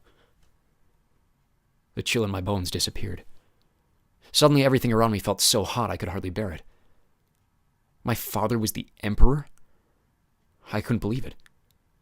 I had adjusted to this new world fine so far, but this? This was something else entirely. I needed some air. I fell forward, putting my head between my knees, trying to piece together everything they were telling me. The worst part was, it made sense. Why Drew and I had been separated. The way everyone had treated me back in the Carnarvon. Why even Jordan had acted so strange about knowing my brother. Maybe he wasn't my friend the way I thought he was. Maybe he couldn't remember us when he looked away. A new terrifying truth popped into my head, and I looked at Drew in a new light. Suddenly my older brother looked more than that. In the blink of an eye, he had become older to me. Taller, grander than he ever was before. If our dad was the Emperor, I started looking at him, then that means you're Andrew Andrew, he agreed. 9th of my name. Rightful heir to the Obsidianic throne, and the greatest threat to Ganderstorm's rule. I stopped breathing again. My brother was a prince. Wait a minute. I was a prince too. In a world without Ganderstorm, Drew would be the emperor of the entire universe. Actually, in a world without Ganderstorm, our father would still be alive, and I never would have grown up without my family. The thought replaced my fear with anger. Now you understand, Sinius said gently. You speaking back the way you did, it not only puts yourself at risk. Thousands of systems are secretly still loyal to the royal family, afraid to speak up or lash out against Ganderstorm out of fear of his knowledge of dark magic. I risk the entire future of the universe, I realized. Drew grunted. If anyone finds out who I am, he said, who we are, Ganderstorm will stop at nothing to destroy us. They may have never seen your faces, Sinius added. But the four of you are the inspiration for those thousands of loyal systems who have yet to give up hope that Ganderstorm can be stopped. I felt myself jerk up in my chair. Hold on, I said. 4 of us? Drew finally smiled for the first time all day. That's the other part of the secret, he said. The Emperor had 4 sons at the time of his death, Sinius explained. When Urto fell, all 4 of you were separated for the safety of yourselves and the future of the Confederation. In case something happened to 1, 2, even 3 of you, there was still a chance the royal family might survive. I looked at Drew, whose smile had turned into a mix of hope and exhaustion. We know where the youngest is, he said. His name's Scott. He's 9, and he's safe on the planet Complacency with a family of other kids. He didn't know he was adopted until we found him last year. For a second, my rapid heartbeat stopped completely. Complacency? I repeated. Isn't that where Venner Jones and his family are from? Drew smiled again. He started laughing, shaking his head. Don't worry, he said. Even if they somehow found him and interrogated him for his real name, I'd be surprised if he even remembers it. They'd never be able to bring that information away from his home.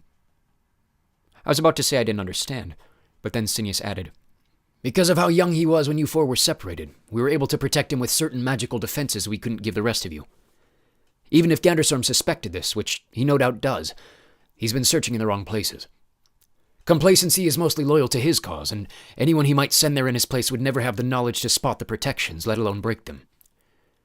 The rest of you are scattered to far corners of the universe. Chains upon chains of people we trusted to keep you safe were passed to protect you, so someone close to the throne would never have a clue where you were in case they were captured and interrogated by Ganderstorm, only trusting that you were still alive. In your case, you ended up on Earth. Not because he would never think to look there, but because Ganderstorm is too proud to go anywhere lacking magic the way Earth does." I looked at Drew, swallowing hard to take everything in. As good as Sinius was doing at explaining why I had ended up where I did, I was still jealous of Drew. "And you still ended up with a family," I said. He finally sat down in his chair, giving me a nod of comfort in the chaos of everything I'd just been told. "That happened by chance," Drew said. "I got lucky. In all fairness, so did you. Your life could have been a lot worse. Not trying to sound like that guy, but it was hard for me to imagine my life being more difficult than what it had been." "Which brings us to the fourth brother," Sinius said. "The one between the pair of you. Beyond Drew, your father was a very private man when it came to his family. The public knew very little about the other three until his death, which was when Ganderstorm released everything he had learned about the royal family in his search to find you. We know his name is Stephen. We know he was born sometime between you and Drew, and we know that it's likely he's a Tan Subord based on what we know about the rest of you. But beyond that," Drew perked up, picking up for Athrosinius. "The voice of Gachlu spoke to the Trugaria, but even Father Delpharn told us that the details are practically non-existent. We know he's alive, but where the voice wouldn't share. We know the question appeared to him multiple times, but he ignored every single one, which makes it even harder to trace him. Then there's the fact that his line of guardians was traced by Ganderstorm's forces," Sinius added. "Everyone, all the way up to the person who hit him last, is dead, which means that wherever he is, he's hidden well. It's possible we may never find him until the time comes." I knew the answer before I asked the question. This time I was confident, but no less terrified.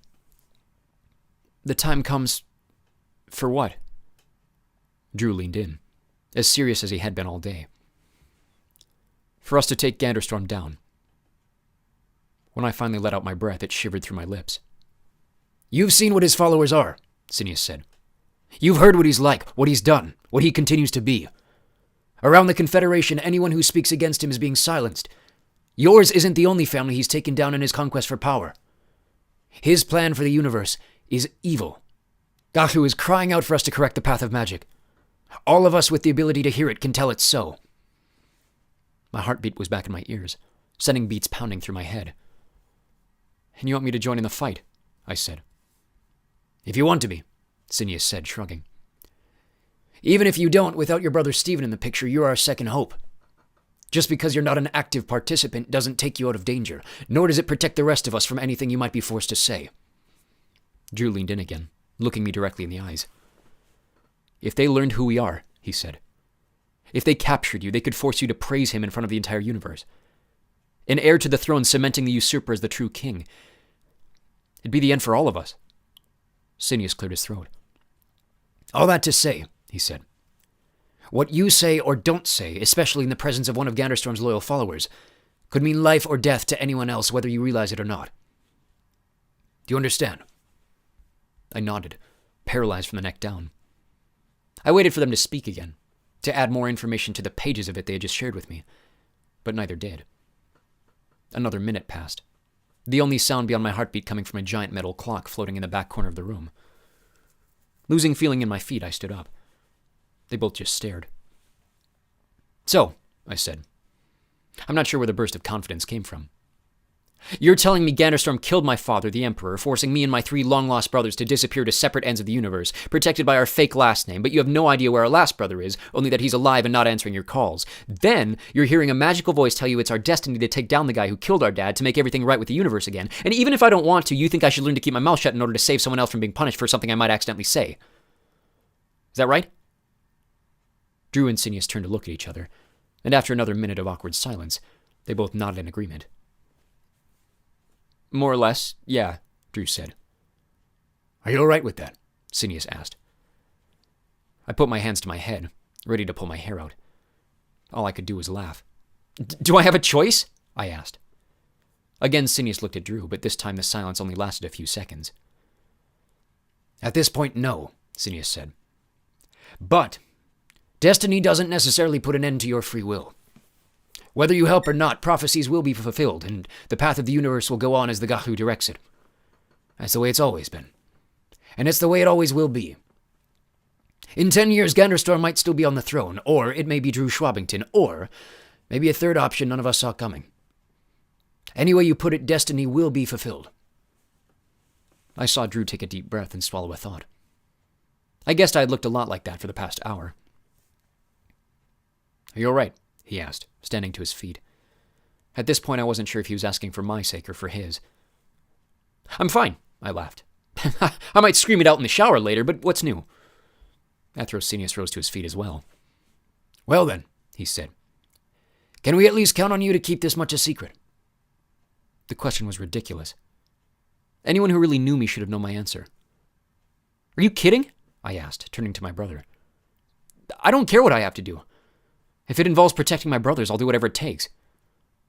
I turned back to Athrosinius. When do we start? Chapter 13. Space Christmas. The first thing you should know about revolutions, they're really, really boring. I was hyped and ready to go. You could have put a wand in my hand and sent me to wherever Ganderstorm was hiding, and I would have gotten the job done without another word. But Sinius was quick to remind me how little magic I actually knew. Come to think of it, I had no idea where Ganderstorm lived, or if he could be hiding and sheltered by decoys. Even then, Drew reminded me that that plan was exactly what Ganderstorm had done to our father, and that had sent most of the galaxy into chaos. There's an order to these things, Sinius said. Right now, our best chance is you two learn everything you need to learn. Follow the paths in front of you and don't do anything hasty. Above all, keep your heads down and stay protected. At these words, Drew had shot me a look. I'd done a pretty shoddy job of doing that part so far, but Sinius was right. As much as I hated hearing the word years thrown around as the timeline for taking down evil, it was the only real chance we had. Who can we trust? I asked. Here at the school, I mean. Sinius scratched his head. If both of you, and perhaps your brothers, make it as close to the Emperor as you can without him knowing your identities, the better. He looked at Drew. None of your classmates should know. That risks too much, even if they're your closest friends. The only exception being Mr. Vanson, but he discovered that much by coincidence. I perked up. Hold on, Jordan knows? It wasn't our choice, Drew said. The look on his face told me they didn't want to talk about it. Even so, do not bring it up with him unless you do so in code, Sinius said. There are too many ears, even here, to let that information flow freely. Same goes for Athrol. He's as good an ally as any. Knowing there were a few more people who knew took a bit of weight off my shoulders. Even if I had to keep the secret, at least I wasn't doing it alone. What about Athro Tipperary? I asked.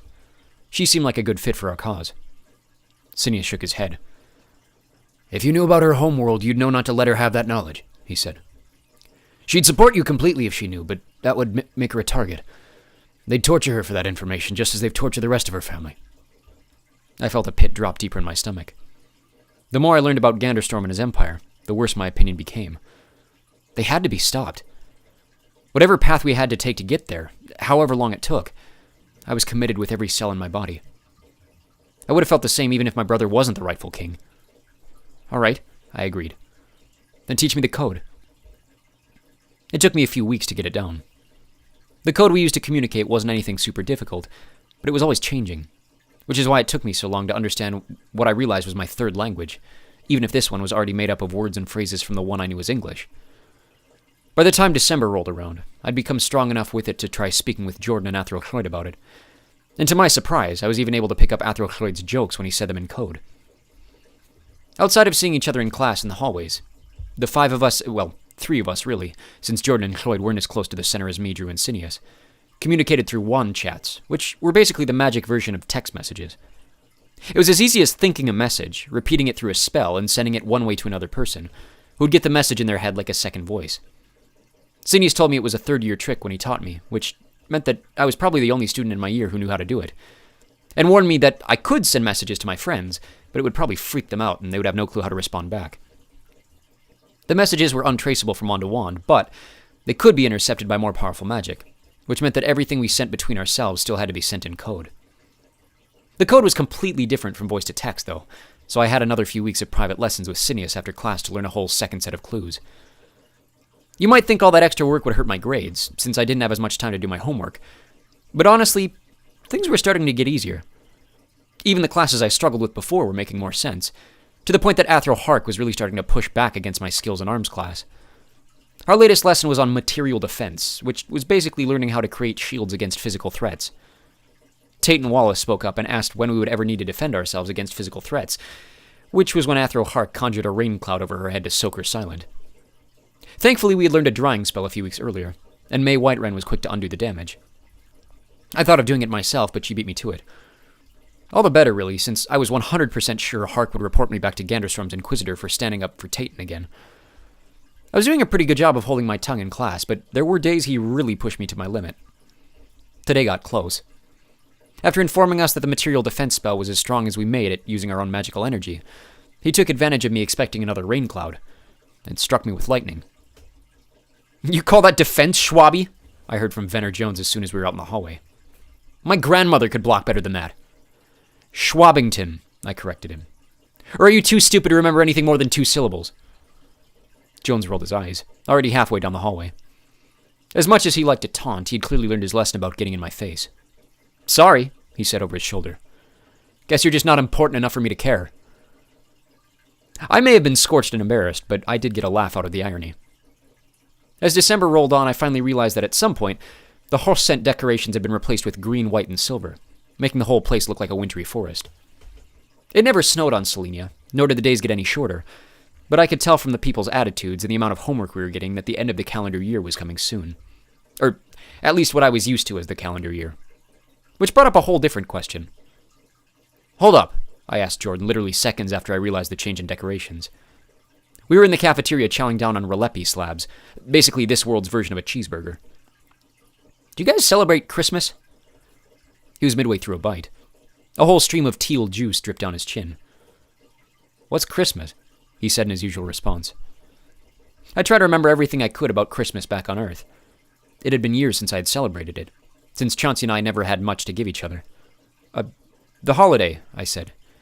"You pass out gifts and put up trees inside your houses and sing songs about good cheer and gay clothes." Jordan paused, setting down his slab. "You mean Yule?" he asked. It sounded dangerously close to the word Yule, which I remembered from those Christmas carols. "Is that what this is?" I asked, pointing to the vines and bells lining the coral walls. When he nodded and went back to his ralepi, I added, "How is that possible?" He looked annoyed that I kept interrupting his meal. "How is what possible?" I knew back on Earth people were sensitive about the whole religious thing, but I felt the need to ask. "Do you guys have like a space Jesus, then?" What followed that question was a 10-minute lecture about the Gathu, half of which I hardly understood and half of which I barely remember. The gist of what I do remember had to do with a different holiday called Amsperfeth, which takes place in the summer, and has something to do with a superhero dude called the Kanu, who reappears every few hundred years and has the ability to talk to all 4 sides of Sibir magic. Basically, none of what he said made any sense to me, and I kind of felt stupid for asking the question. What became really clear to me as Yule grew closer, though, was that it basically was Christmas. Everyone started talking about their favorite family meals and all the things they were looking forward to receiving in the mail as their gift. No one went home for the holidays, which I was grateful for, knowing I had nowhere to go, but everyone was waiting for a slice of home brought to Logeats by the power of magic. Even in the dorm, the other boys were asking what they could get me as a Yule present. I tried to politely turn down their offers, knowing I couldn't return the favor, but every single boy insisted they give me something, even Nelson. As weird as it was, I realized the biggest difference between what I knew of Christmas and this whole Yule thing was that every single person was more focused on giving presents than receiving them, even if they were still excited to find boxes beneath the tree. At that realization, I was quick to find Drew and ask him if we had any royal treasure still sitting around to use as fun money. The answer was technically yes, but it was a limited supply, so he warned me to use it cautiously. On our next weekend in Clogantown, I scrounged together a few things I thought the boys would appreciate. For Riser, I went to Schiffergesch, which, apart from being the hardest word I had learned to pronounce on Selenia, was the local bookstore, and found him a cheap set of books on the history of his home planet's next-door neighbor. He was always reading, so I figured learning something new would be right up his alley, a pun not intended. For Nelson, I figured someone with as many issues as him could use all the help he could get.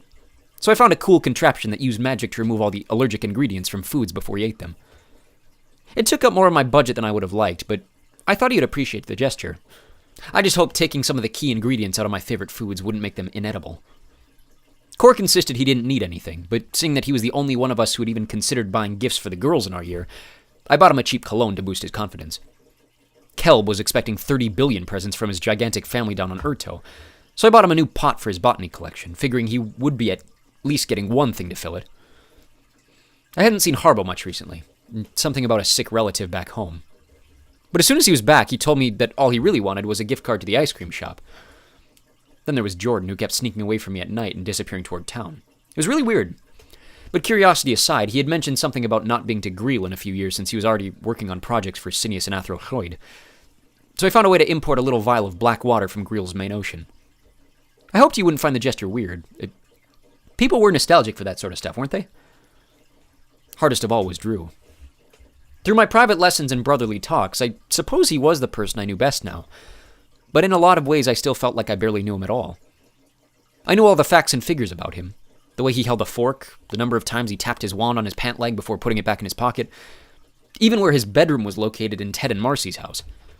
But I still didn't know all the things he liked, or even what his dreams were beyond the obvious. Avenge our father and retake the throne. I decided on something really dumb. I figured if I could import water from Greel, then there might be a way I could bring something from Earth all the way to Selenia.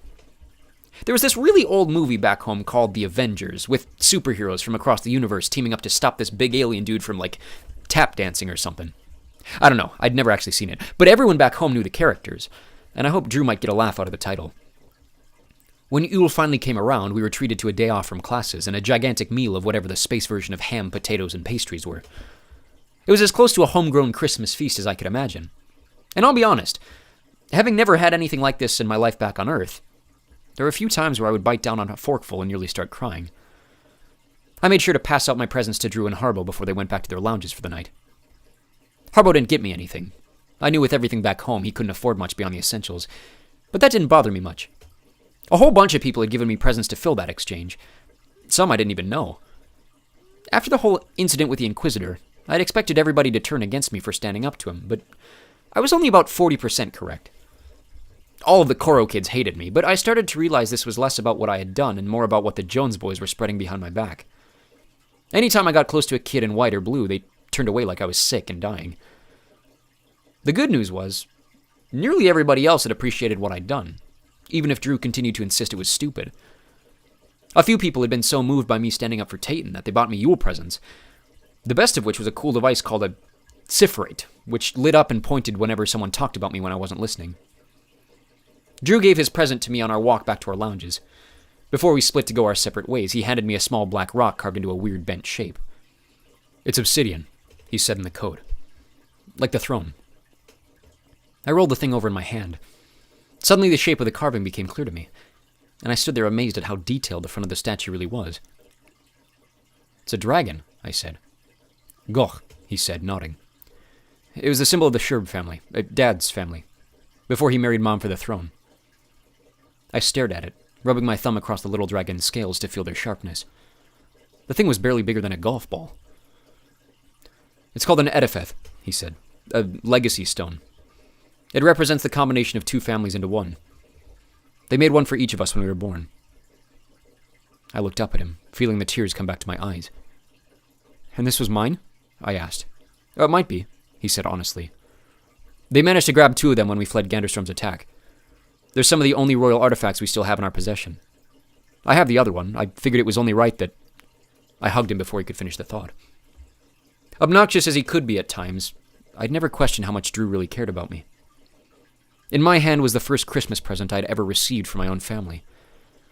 As the tears flowed from my eyes onto his jacket, I clutched the dragon so tight I could feel my hand start to bleed. "Thank you," was all I managed to say before he left. But I could tell from the look on his face that he knew exactly what the present meant to me. Back in the Kava lounge, I passed out all my gifts to the other boys, knowing full well nothing could make them as happy as the dragon made me. They all seemed to enjoy their presence, especially Nelson and Kelb, but Jordan's reaction caught me by surprise. He was confused at first until I explained what the water was. Even then, I could tell the smile of thanks was forced, like he didn't really care. I tried to look a little more enthused when he handed me mine. In a small box were a pair of spiraling rocks, like seashells. I wondered if they were sentimental to him like the water. Maybe they came from the same ocean. But before I could thank him, he corrected my thoughts. "They're fricas horns," he said, seeing my confusion. I looked up at him, but he kept his eyes on the box. "What's a fricas?" I asked. We had never covered those in Swillig. Jordan kept looking at the box, like the gift made him sad to give it away. After a few seconds of silence, he said, "It's an animal. A lot like humans, really, but they have these horns." He picked one up, looking at it instead of me. "People hunt them," he said. "People think the horns bring good luck, so the species is being hunted to extinction." I picked up the other one, looking at the shape with the same interest I had given my stone dragon. They were like a pair of giant fangs, slightly curved toward their point. "Did you hunt one?" I asked. "Is that how you got these?" Jordan caught himself before he started laughing, like the idea was absurd. "Of course I wouldn't hunt one," he seemed to say with the expression on his face. But then the sadness returned. I could tell he really cared about the horns, and that giving them to me was important. "You can keep them if you want," I said. "If they're important—" "No," he interrupted. "I want you to have them. They're just horns." That was all he said before he walked away through the dormitory arch. Not feeling quite ready for bed, I made my way to one of the purple couches and sat down, staring at the horns, wondering what they could have meant to Jordan. I didn't have much time to wonder, though, because a few seconds later, someone else plopped down on the couch beside me. An arm the color of a tomato reached into my lap and held out another box, nearly the same color. I looked up and saw Tayton, her slick dark hair pulled over one shoulder. She was already dressed for bed, covered head to toe in a shimmering black satin outfit that was so bright I could almost see my own reflection. Maybe it was the lack of purple anywhere on her body, but her skin looked even redder than normal. "Hey," she smiled. I set down the box from Jordan and took the one from her hand. Even though Tayton spent more time with us boys than any of the other girls in our year, I hadn't even thought to get her anything. "Don't worry," she said, like she could read my mind. "You've already done enough for me." I realized she was talking about the Inquisitor. This was the first time we'd really talked about it. "It doesn't take much to be a decent person," I said. "You'd be surprised at how many people wouldn't have done the same," she said. Then she pointed at the box. "Open it." I slowly did as she instructed. The box was almost exactly the same as Jordan's, but instead of fricas horns, Tayton's was filled with a big gold disc, like a hockey puck with just its face peeled off. It was heavy. When I moved it around, different colors of light reflected off the gold surface in little waves of rainbow. "It's a copy," she said, "of the Roulet Medal of Friendship. We can't give you the real one, but my dad thought it was fitting for what you did for us." I looked up at her, overwhelmed by something different this time. I wasn't honored in a teary, sentimental way like I had been by Drew and Jordan. This time I felt proud. "Who's us?" I asked. Tayton shrugged. "Us," she said. "Me, my family, red people in general. And not just us. I can't imagine you wouldn't have done what you did for me if I was yellow or green or blue." "Tayton, all I did was be kind," I said. She shook her head. "That's not true," she said. "You have no idea what something as simple as standing up for me does in a place like this." She gestured around the room. I knew exactly what she meant. Tayton was the only person in Cabo with skin a different color than I'd ever seen back on Earth. "My dad is the pennaeth of the largest country on Roulet," she said. "I'll never have to worry about money as long as I live. People like Venner Jones, they can tease you all they want about you not having the things they do. But even if I were as rich as them, they would never give me the time of day because of the way I look." "I'd much rather spend time with you than with him," I said. "And I think you're much better looking." Tayton's smile turned into what I thought might be blushing, though it was hard to tell. "Well, I don't think you're that bad yourself," she joked, elbowing me in the ribs. "But seriously, this is from all of us. People like you are the only reason Ganderstorm and his followers haven't taken everything away from us completely. As much as they're trying to keep us away from schools and positions of power, regular people standing up to them gives us hope. And it helps everybody else realize something's wrong too." That sad, sappy gratitude was coming back again. I could feel my cheeks match hers as I put the medal back in the box. "Thanks, Tayton," I said, giving her a big hug. "Llawen iwl, Eric," she said. Before she stood up, she planted a kiss on my cheek. Then she scurried off with a few of her older friends. Huh, I thought. All things considered, standing up to the Inquisitor might have been the best thing to ever happen to me. I sat there stunned for a few more seconds, both boxes on either side of me, when Cork and the other boys came rushing over from the main stairs. "Dude!" Cork yelled. "How'd you do that?" I picked up the boxes and stood to join them. "Do what?" I asked. "I've been trying to find the courage to talk to girls all night, and Tayton Wallace just kissed you." I started laughing. "Yeah," I said. "On the cheek?" "Well, don't rub it in," he said, and the other boys started laughing with me. I shrugged, looking down at my presents. I was just being nice to her. Back in the dorm, I set my gifts on the little indent window of rock next to my bed, including the Sifrate, which was glowing like crazy and pointing toward what must have been the Coral Lounge. Apart from Venner Jones, I was grateful that for the first time in my life, save maybe Chauncey, I was surrounded by really good friends.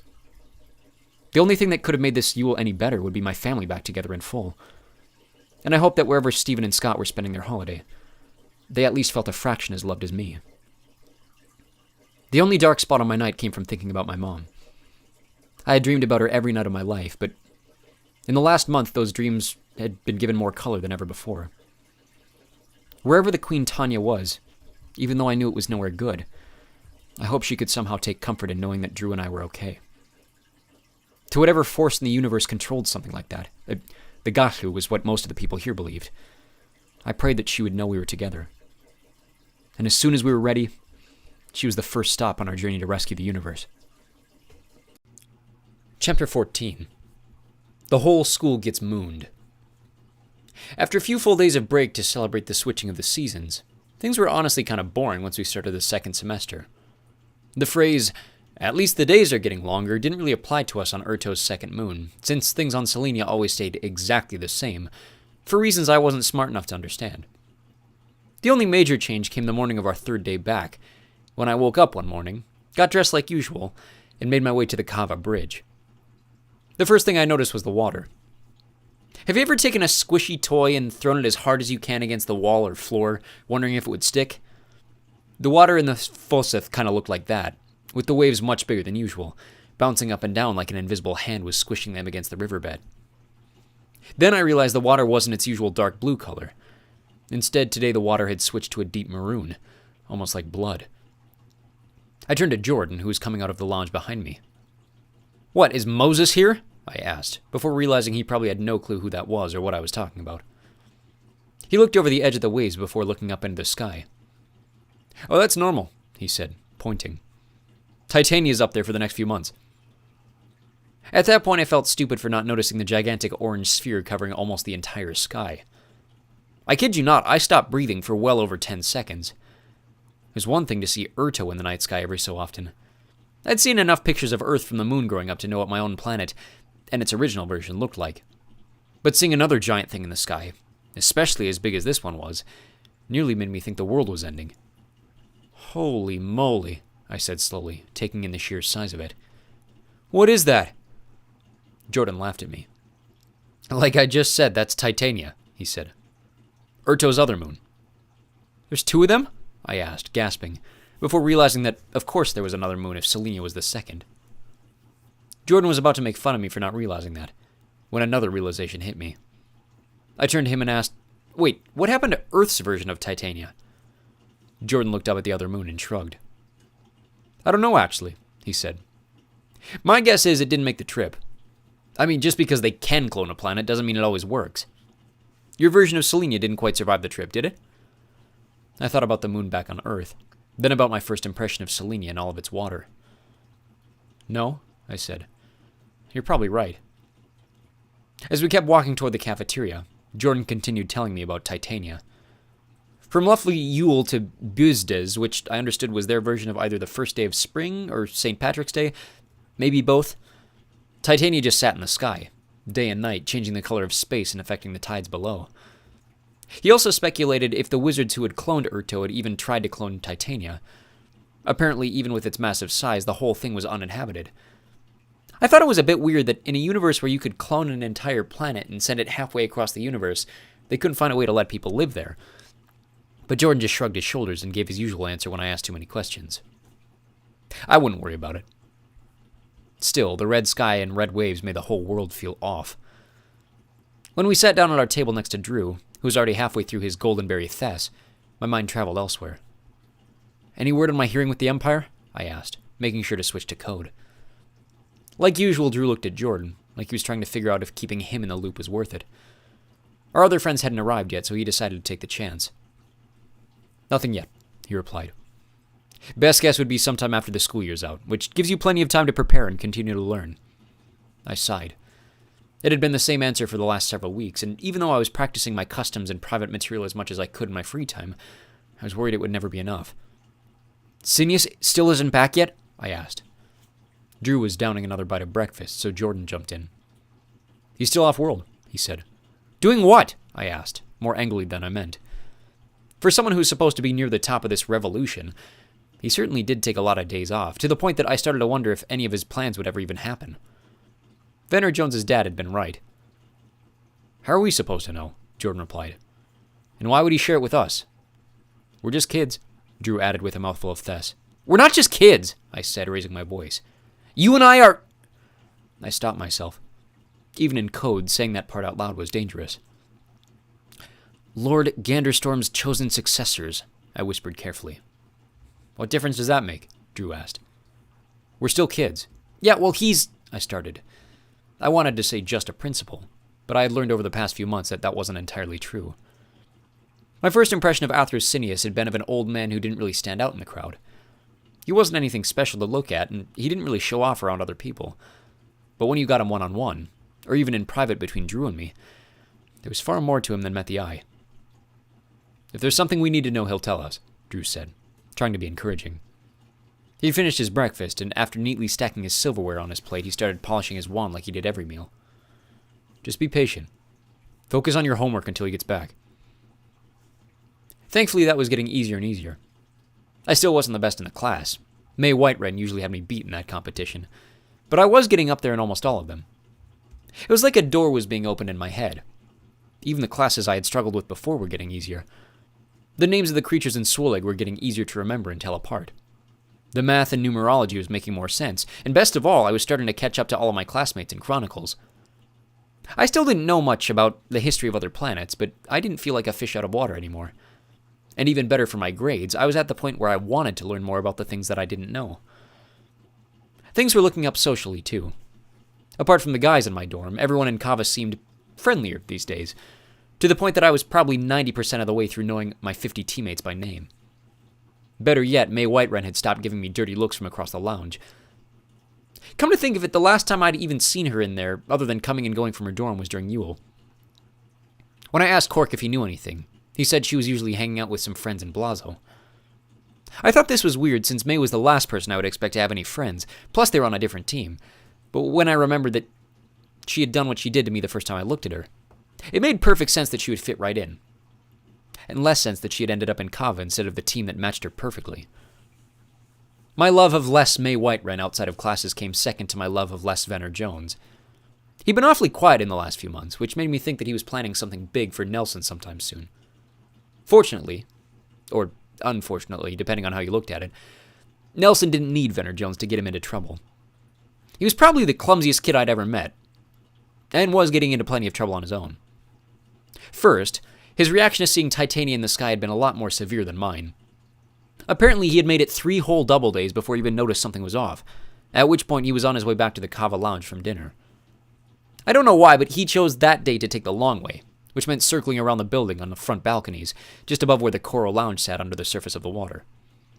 When he finally realized the water had turned red, he tripped over his own feet and discovered that the front balconies didn't have the same protection as the back.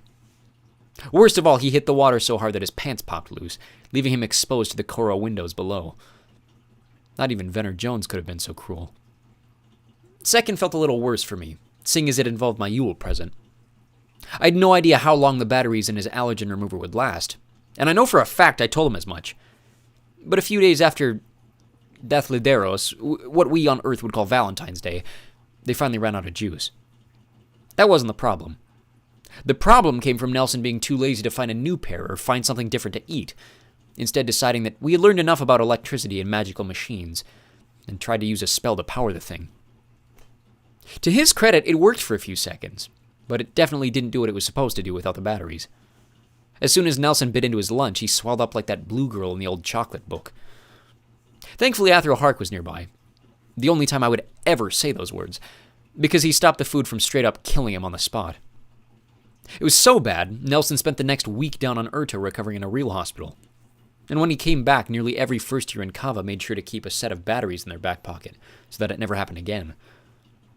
As bad as those two events were, though, neither held a candle to the third. Titania was on its final few weeks in the sky when we began a lesson in Chronicles about space travel. It was interesting to hear Urto's version of their moon landing, and all the ways magic changed the story.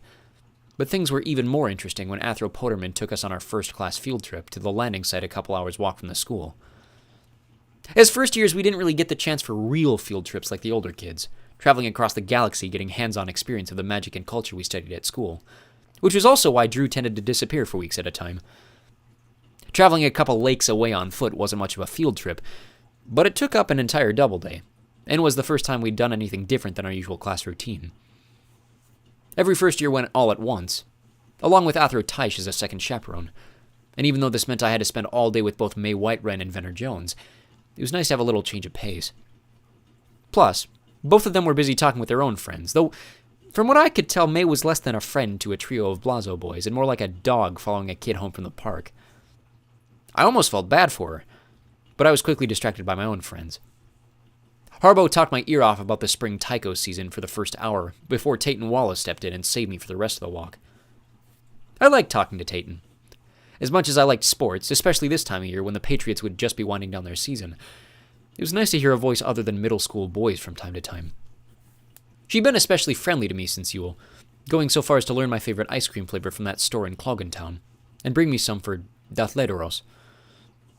I had to apologize to her and tell her I hadn't thought to get her anything in return. Thankfully, Cork had given her enough presents for the both of us, and Tayton didn't seem too bothered that I was still getting used to all the new holidays and traditions. As we circled around one of the crater lakes, she pointed out a few teal-colored shrubs that lined the banks, the tallest plant that I had seen on Selenia so far. She said they reminded her of a purple hedge that grew outside her bedroom wall back home, which led me to thinking back to all the things I missed about New England, and I spent the rest of the walk telling her about the Northeast's fall colors. Before I could get too nostalgic, we reached a giant ridge covered in green moss. With where my head was at, the berm reminded me of the green monster at Fenway Park. As I followed the wall to the left, the ground looked like the moon was literally falling apart. Thousands of cracks and little canyons stemmed out from the wall, creating a disorienting mix of cave entrances. If you've ever seen what a vole can do to a front yard, it was a bit like that, but on a much larger scale. "All right, students, follow me," Athro Potterman puffed, waving his blubbery arms toward one cave before waddling ahead of the pack.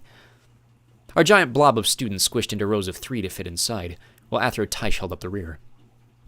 Once we were inside about 100 feet, Athro Potterman shot up his wand and conjured a glowing star map above our heads. "When the secret to space travel was unraveled by the scholars in Durin, humanity on Urto was desperate to use it to their advantage," he continued. "As you know from our lessons, there were 6 brave individuals who took the risk to reach that great red disk in the sky known as Titania." He shrugged in what I thought was meant to be solemn, but with his giant neck and the way he talked, his next words almost sounded like a joke. "Unfortunately, they didn't know what we all know, that Titania is magic-locked, and thus all 6 perished." A few murmurs sounded around the cave. "Which is why we sent 6 more," he said jovially. "Davis, McCrimmon, Turner, Bath, Headpole, and Coughlin aren't just names every kid knows. They're not just heroes to their hometowns or to the Air Nation, or even just Urto and humanity as a whole. They're heroes to the entire universe. For without their sacrifice and bravery, most of us here wouldn't exist. Most of our homes couldn't exist without the proof of their journey.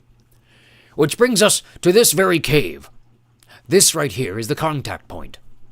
These very caves were created by the impact of their magical landing, and for the better part of 6, nearly 7 years, our explorers called these caves their home until a rescue mission was constructed." He waved a short club-like wand and made a stack of papers appear. Now, what did they eat, you might be wondering? What became of our heroes after so long away from civilization? That is what you are here to find out.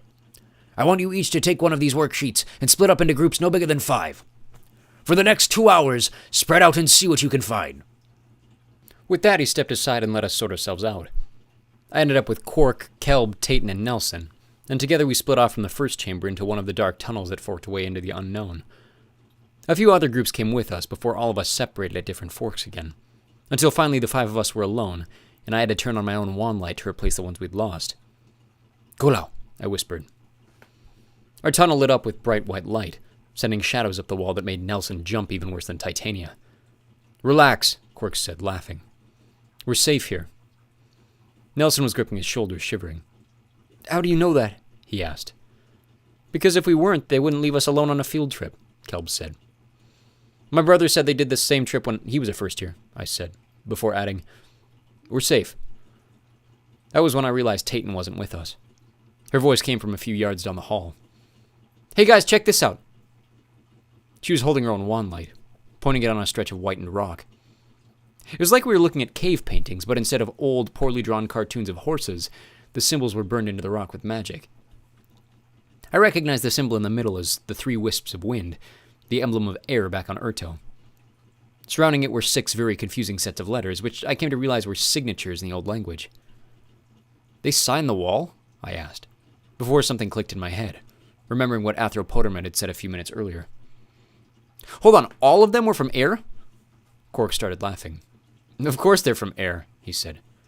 "It's not like anyone from Thayer would ever figure out space travel." "Hey," Kelb argued.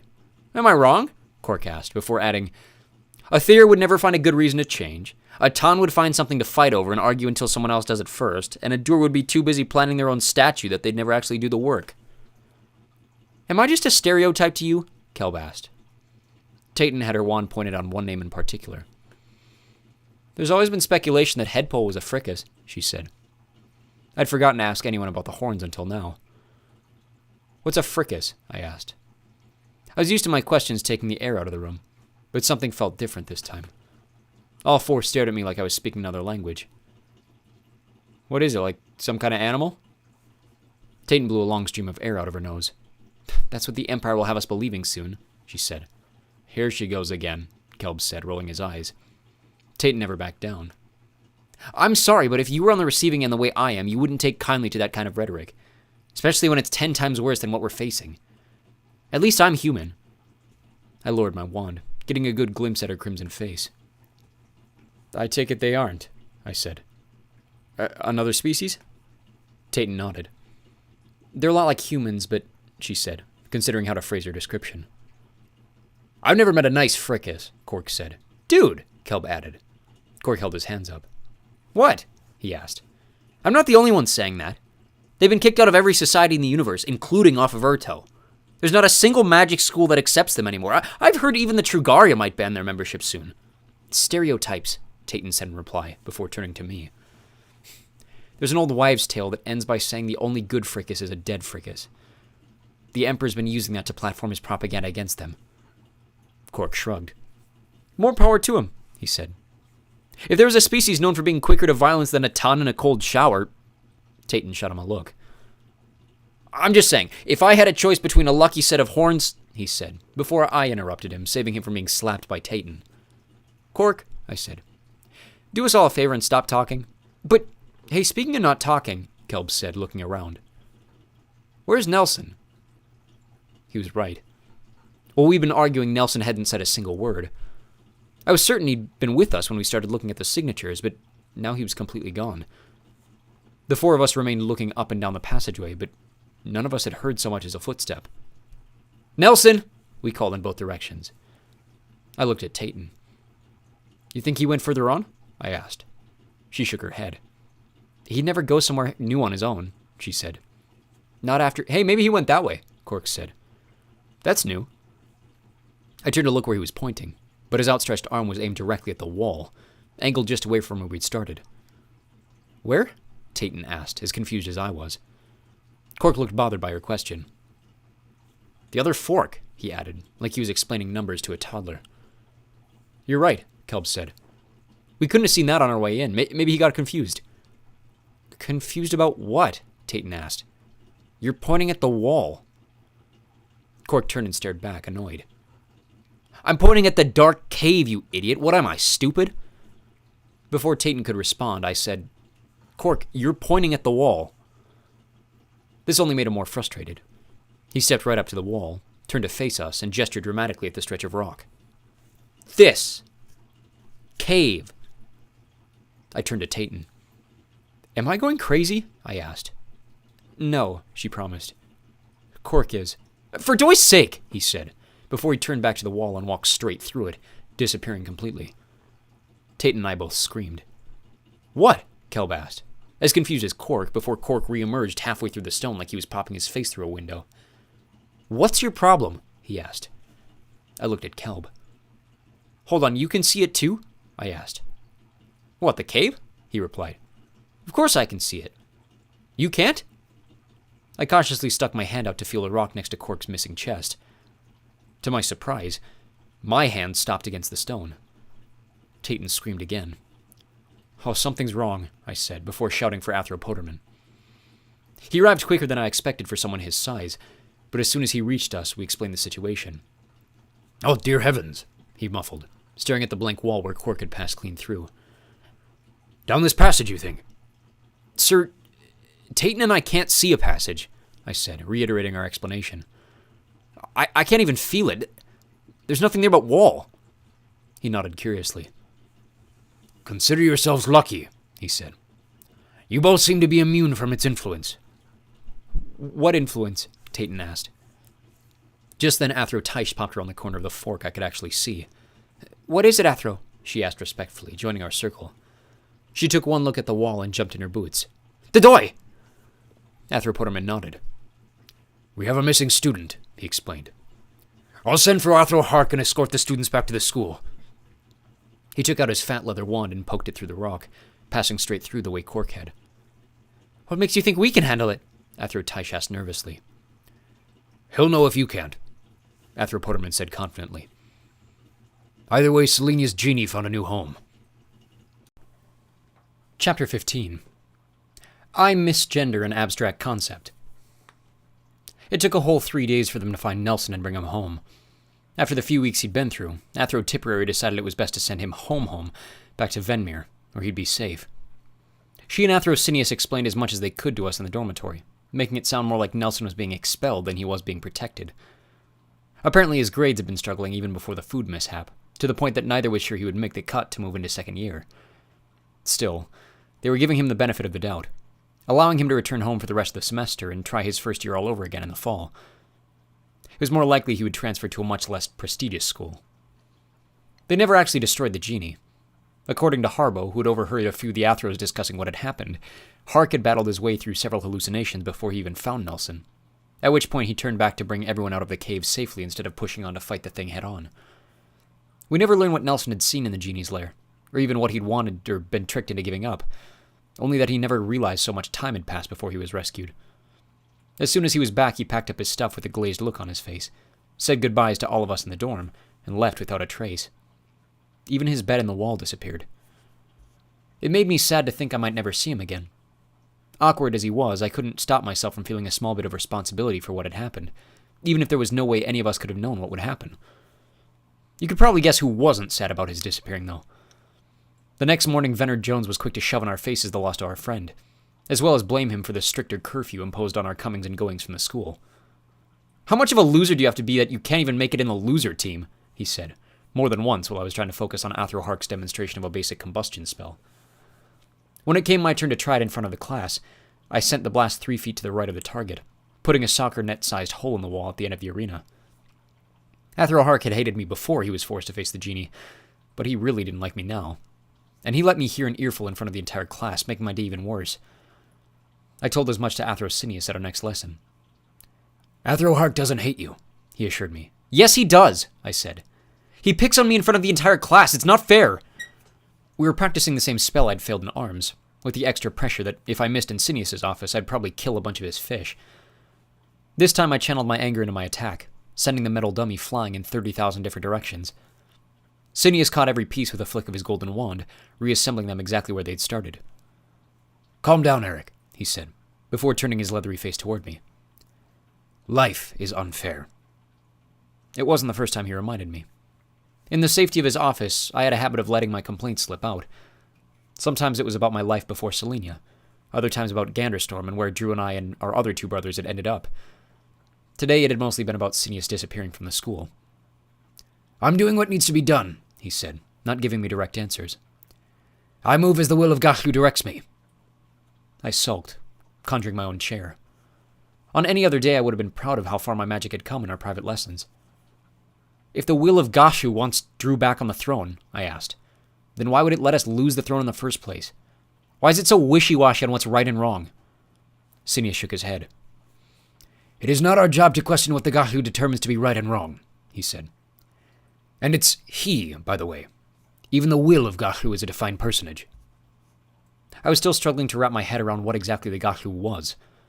Sometimes people referred to him, as a sort of magic, just like Khan, wand magic, and Sibir, nature magic.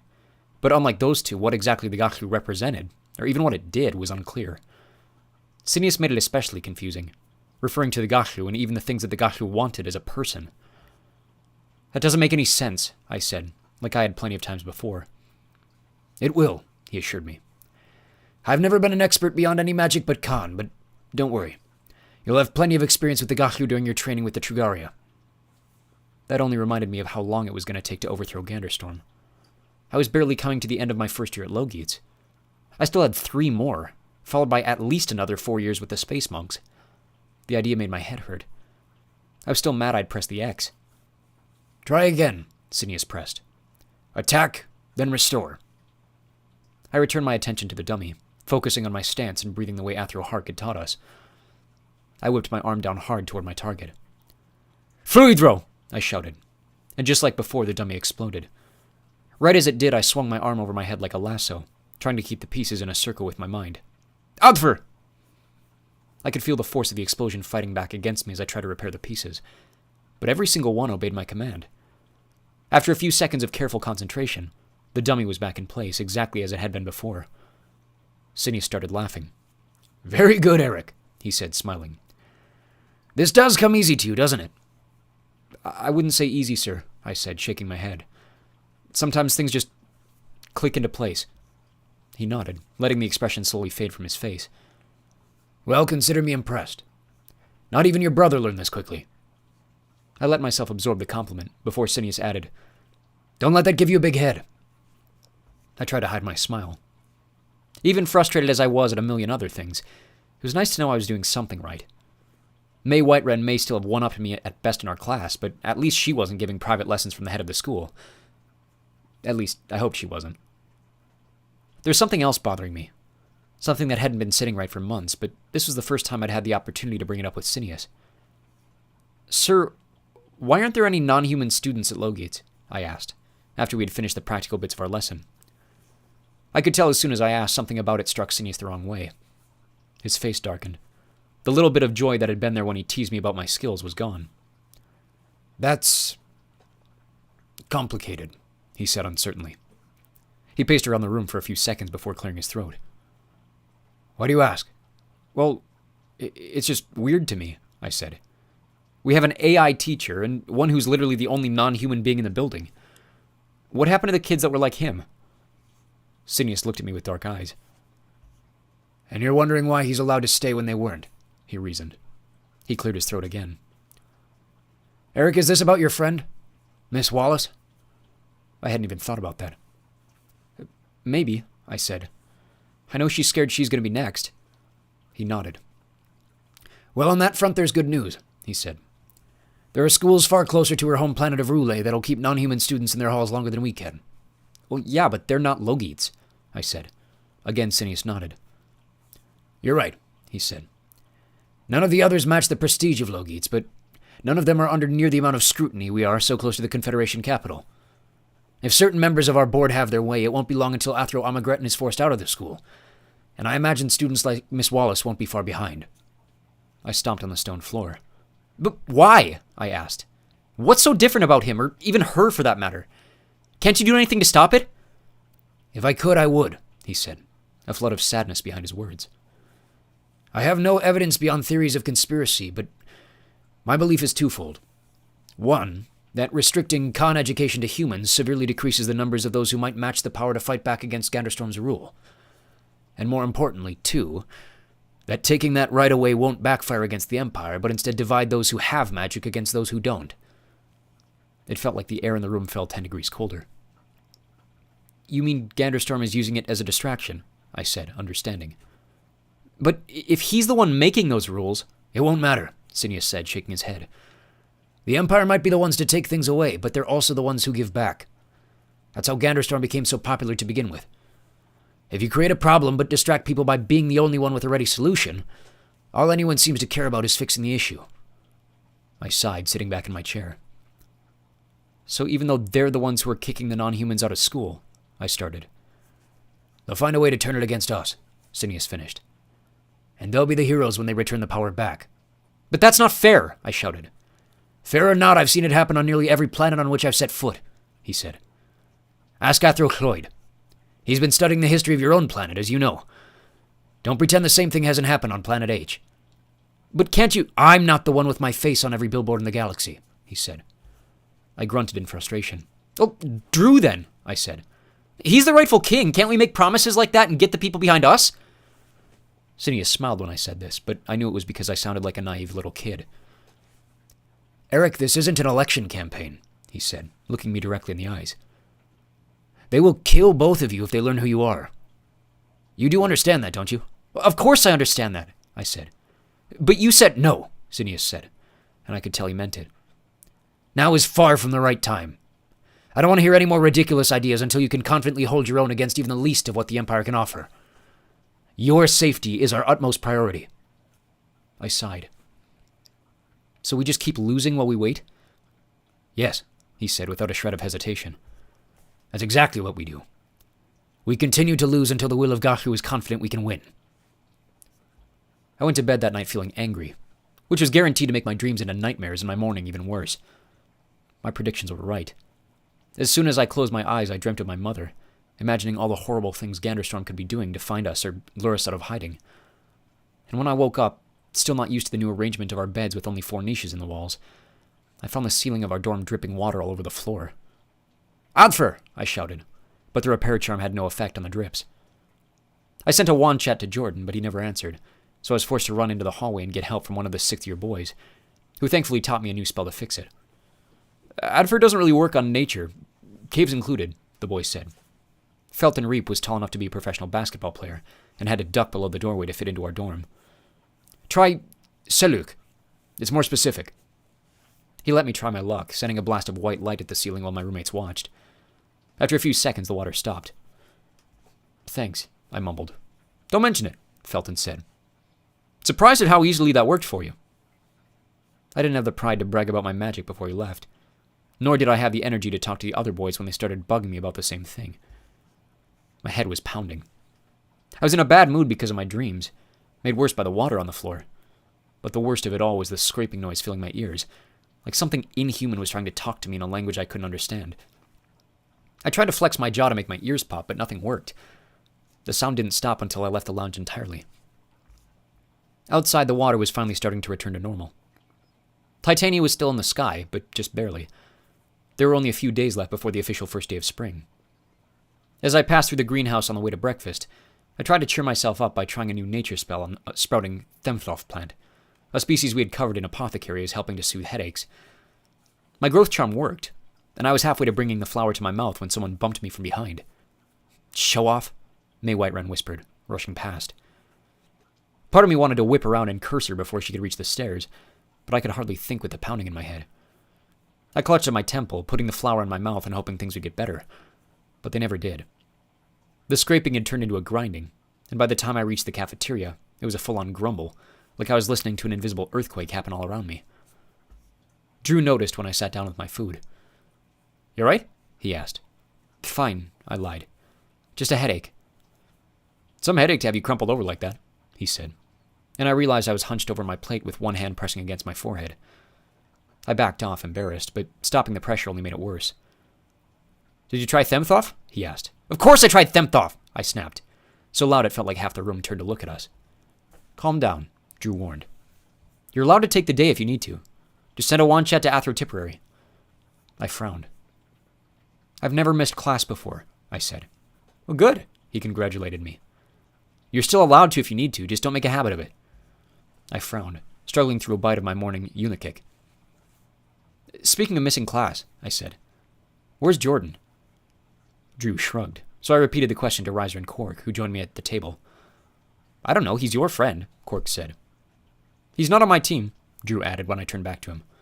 Then he said in code, you could always send him a wand chat. I already did, I wanted to say, but I was hesitant to say too much in code in front of the others. It was a miracle they asked as little questions as they did. None of them had ever even asked about Drew and I never meeting before I came to Logeets. Maybe he's sick, Drew said before any of them noticed. I know there's something going around. At this, Cork started freaking out. Oh man, I cannot get sick right now, he said. My grades are almost back up to par. If I miss a test, relax, I said. You're not going to get sick. You don't know that, he shouted. You can't... His words caught in his throat as Tate and Wallace approached the table. Cork's face blushed as red as hers. Hey, Eric, she smiled, sitting down in the empty seat between us. Where's your other friend? That's what we were just discussing, I said, coming off a little arrogant with my headache still in full swing. Drew and Jordan both spent meals with their own friend groups at half the time, but looking around the cafeteria at his usual places, I still couldn't find him. I pushed through the day, not desperate enough to dismiss myself from any classes. It might have been a mistake, though. By the time we reached magical machines, every little sound was sending me over the edge. It was like the machines were talking to me. And even worse, I was starting to believe that I could actually understand them. Whatever noise was filling my ears, it was no longer just noise. Little squeaks were breaking through the grinding and rumbling. And halfway through the class, I almost fell to the floor when I heard the words help and danger form in my brain. All right, maybe something is wrong with me, I thought. But by the time I'd committed to checking myself out of class and sending a message to the Dean of Students, we were already close to the ending bell. At that point, I figured another solid meal and a good night's sleep might be enough to fix me, so I powered through. Help. Danger. Was all I could hear between the grinding in my ears. I waited in line for the night's meal, struggling to understand what it was that I was hearing. I'd never had a headache from a wand chat before, and unlike what I was hearing now, those messages were always bright and focused in the center of my consciousness. This was different. It was like something was buried deep inside my brain, trying to get out. I looked over at a table full of older Kava kids, which was still missing the one person I wanted to talk to. I set my plate down next to Cal before excusing myself to go talk to them. One of Jordan's other friends, a broad-shouldered boy named Yeltsin Prater, saw me as I approached. Hey, Eric, he said, welcoming me while the others at the table turned to me. What's up? Have you seen Jordan? I asked quickly. There was something off about him being gone all day, especially when all his classmates were there. As soon as I asked, I could sense something was wrong. Nearly every face at the table dropped with concern, and the older kids turned to look at each other, searching for the same answer I was. I thought he'd be with you, Yeltsin said. I felt myself frown. Wasn't he in class today? Ella Hardison, a skinny, freckled girl with short-cropped brown hair, spoke up. No, she said, but that's not too uncommon. Hey, Schwabby! I turned around to hear the last person I wanted to talk to. Venner Jones sauntered over to me with a full plate in his hand, his goons not far behind. I heard you're looking for your friend, he said smugly. It's none of your business, I growled. Maybe it is, maybe it isn't, he smirked. Figured I should warn the rest of you rejects that you're the reason we're not allowed to leave this school unsupervised anymore. Pretty bold of you to break the rules in front of the rest of us. I felt my hand go to my wand. Not that I would have done anything, but I really wanted to. What are you talking about? I asked. Your friend, Vanson, he said. My brother caught him sneaking out last night on his nightly walk. Jameson figured someone like him should know the rules, but apparently it looked like he didn't want to be followed. All the better. If he's up to something, I can't wait until they toss another one of your sorry friends out the door. Shut up! I yelled. And this time half the cafeteria really did turn to look at me. The pounding in my head was worse than ever. Help. Danger. Follow. Or what? Jones mocked. You're gonna fight me for following the rules? I don't know what sent me over the edge. All I could hear was the collective gasp of the entire student body as I smacked Jones's plate to the floor, splattering food up his white pants. Whatever he said to me after that, it didn't matter. The voices in my ears blocked out the noise, and if he tried to stop me, I was already at the door by the time he made a move to respond.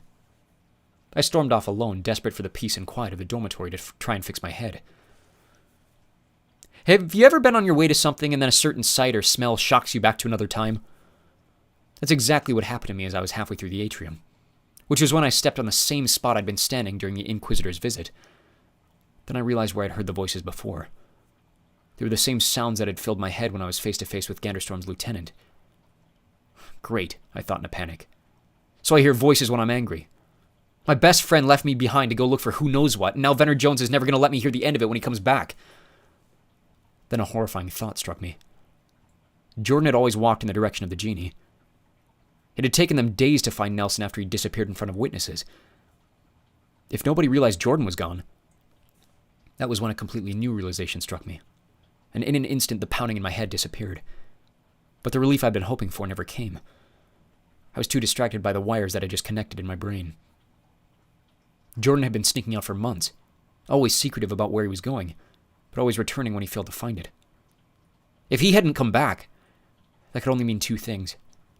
He either found what he was looking for, or he knew exactly where to look, which was when everything finally clicked into place. And if my theory was right, there was nothing I could do to stop it. Jordan had been looking for the Genie the whole time. Chapter 16. I stopped living under a rock. I couldn't sleep. I showered and tried to put myself to bed early to ease my nerves, but the pounding in my head was louder than ever. I hardly noticed when the other boys arrived and shut out the lights. Time seemed to both slow down and fly by at the same time. I couldn't explain it. All I could think about was Jordan running off to find the Genie. Why would he do something so stupid? What could he possibly hope to gain by finding it? Maybe Jones was lying. I hoped for a moment before realizing that still didn't explain where Jordan had been all day. Something had happened to him.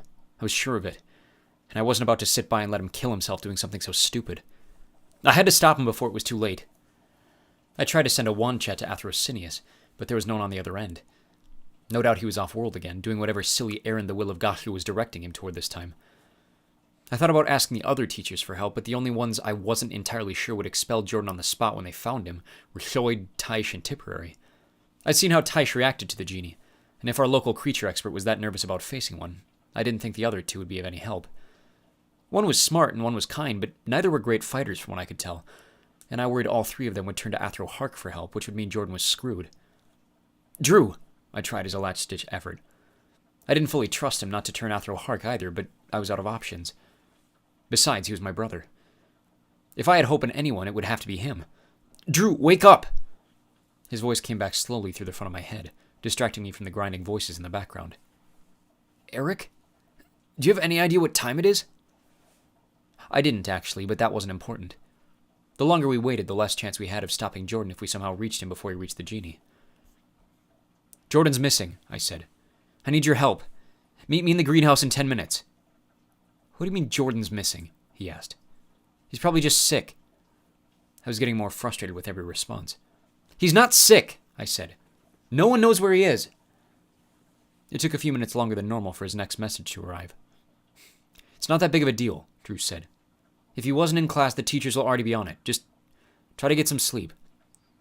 I knew he would say that. And I knew that nothing I said in response would convince him otherwise. I was on my own. My best friend was missing, and I had no one to help me. Just as I was making my mind up about what to do, another message echoed through my head. Eric, don't do anything stupid. That was exactly what I needed to kick me into gear. Whatever Drew thought I was going to do, it was nothing compared to how stupid Jordan had been going after that Genie. Athro Tyche had warned us what a creature like that was capable of, how dangerous they were. I had just lost one friend because of it. I wasn't about to lose another. I stood up from my bed, my wand clutched tight in my hand, and raced out the door of the dormitory. I don't know that I really had a plan. If Athro Tyche had been too afraid to face the creature, then I didn't have a chance. It didn't matter. Something was pushing me to hurry up and chase him down. It might have been the voices in my head. As I hit the bottom of the tiered stairs leading out of the Kava lounge, it was like I was starting to understand the noises, like they were encouraging me to go on and save him. I was 5 steps from the purple door when a voice stopped me dead in my tracks. Where do you think you're going?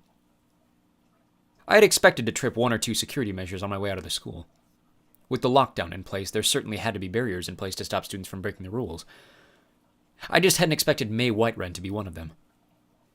Seated lazily on one of the black couches at the top level of the lounge, she stared at me over the top of an ancient language textbook, a disgruntled look on her face. Otherwise, the lounge was empty. "What are you doing here?" I asked, nearly jumping out of my shoes at the sound of her voice. "I'm reading," she said in her snarky, judgmental voice. "What does it look like I'm doing?" "Why are you awake?" I asked, trying to figure out a way to get her out of the lounge so I could still sneak out without witnesses. She slammed the textbook closed and set it on the seat beside her. "I have better things to do with my time than sleep," she said. "Why are you awake?" I shook my head nervously. "Don't worry about why I'm awake." She sat forward on her knees. I was so used to her usual plaid skirt that seeing her in striped pajama pants threw me off guard. "Because it looks to me like you're trying to sneak out," she said. "You do understand we're not supposed to leave our lounge at night, don't you?" "Of course I know that," I said. "I don't live under a rock." May crossed her arms and looked up at the cavern's ceiling. "That's not what I meant," I said, embarrassed. "It doesn't matter what you meant," she said, leaning back in the chair. "You're sneaking out, which means when I turn you in for breaking the rules, you might actually get kicked out of school for good this time." I shook my head, feeling myself get angry with every word out of her mouth. It didn't help that the voices in my head were getting louder. "You'd like that, wouldn't you?" I asked. "You'd love to see me gone, just so you could be the best in class without any competition." May started laughing. "Is that what you think I want?" she asked. "Look, I don't care what you want," I said, knowing my time was running out. "I'm leaving." "Go right ahead," she said. "The less people like you in this place, the better." I was almost ready to turn around, but her comment made me even more upset. "What's that supposed to mean?" I asked. "I mean people like you," she said. "Where everything comes easy. Where nothing is ever hard or challenging. You get everything you want, friends, good grades, even private lessons with the head of the school. You take for granted every single thing that's handed to you on a silver platter, and you have no idea the cost of what it takes for the rest of us. People like you, who've never had to struggle a day in your life. And you know what I hate most of all? You don't even realize how good you have it. That you might throw everything away by breaking the rules just because you want to play by your own rules. Listen here, Miss I Don't Sleep," I interrupted. I couldn't stop myself. "You don't know anything about me. Do you have any idea what my life was like before I came here? No, you don't. Do you think I asked for private lessons from Sinius? Just because no one likes you enough to give you the time of day doesn't mean I'm going to be ungrateful when opportunities come my way. In fact, I think it'd be more insulting if I didn't take them. Maybe if you stopped being such a stuck-up know-it-all, other people might smile at you for a change. Do you ever think about that?" It felt good to finally let her have it. "I didn't buy my friends like Venner Jones, May. I got lucky," I said. "I was nice to people, and people decided to be nice back. I don't see the world as a competition the way you do, and frankly, I'm insulted that's what you think of me. Maybe if you would have just said hi to me instead of trying to burn my face off the first time you met me, you wouldn't have to stay up alone in the lounge studying all night to feel the need to compete with me. And as for me sneaking out, I'm trying to save a friend of mine, so don't think you're going to waste any more of my time with your bad attitude when Jordan might already be dead. I've got a Genie to stop." With that, I turned back around and walked through the portal, not bothering to give her another thought. I was halfway across the bridge before I heard her annoying voice again. "Eric, stop," she said. I just kept walking, pretending I didn't hear her. She kept calling behind me as I weaved my way through the school, knowing her voice was probably waking every teacher in the building and telling them exactly where we were. I just kept moving. Miraculously, nothing kept me from walking straight through the building and leaving through the front triangle. Not even Athro Remelium was there to stop me. Her voice had become just another noise buried with the rest of them inside my head. I didn't stop until a literal brick wall popped up in front of my face, stopping me in my tracks. "Eric Shwabbington, stop!" she shouted. "I swear to Doime," I said, turning around with my wand in my hand. She had her arms already raised in surrender. Her own wand was at her feet. "Don't," she said softly. "Just listen to me. You can't fight a Genie on your own." I lowered my wand. "It's not about fighting the Genie," I said. "It's about saving my friend." "I don't care what it's about," she said. "You're not fighting a Genie on your own." I sent a combustion spell at her wall, not caring about the sound of the explosion. "What do you care?" I shouted, still walking toward the Genie's lair with my back turned to her. "I don't," she said calmly. "But I can't let you go off and kill yourself trying. It'll haunt me for the rest of my life." At least she's being honest, I thought. I just kept walking. "So what, you're going to help me?" I asked sarcastically. That was when May finally caught up. She had somehow changed back into her usual clothes. "How'd you do that?" I asked, equal parts annoyed and impressed. She shrugged, throwing her bag over her shoulder. Simple object replacement spell, she said, smiling like she was proud of herself. I'm not walking an hour in my pajamas. I frowned, bothered again by her usual smug attitude. Then the reminder that I had completely forgotten to change myself. The dew on the grass was already soaking through my pajama pants. That's not a first-year spell, I said. Well, neither are wand chats, she replied. I had no idea when she had noticed me using them, but she obviously had. But some of us don't get private lessons from Athrosinia, so we have to improvise. How do you know about that? I asked, feeling defensive. You're bad at hiding things, she said. Unless you're asking about me knowing high-level con, in which case the answer should be obvious. I don't sleep. So what, you spend all night reading? I asked. For classes you won't take for another year or two? She raised her eyebrows like she was challenging me. You might be better at using your wand, but I'm smarter than you, she said. Besides, only one of us is a talker. You're going to need that against a genie. I held my tongue before making a smart comment about wanting her to stop talking. Instead, I sighed, realizing the only way I was going to get her off my tail was by doing something that really would get me expelled. What, are you going to try to burn it to death? I asked. Oh no, but it helps, she said. They live in dark caves. You'd be surprised how much fire does to dilute a genie's power. As impressed as I was still annoyed that May Whiterun was accompanying me to find Jordan. How do you know so much about genies? I asked. We never covered any of this in class. I read about it, she said. You know, sometimes it pays to learn more than just the basics. You really think they can teach us enough in 4 years to make a difference? The number rang in my head, and I could feel something stop in my stomach. 4 years? I repeated. You mean you're on the warrior path too? She looked about as happy as I felt. Shut up, she sighed. Really? I didn't nod, but my body language wasn't telling her no. Maybe I will let you go off on your own, she said with a huff. At least then I'd be done with you sooner.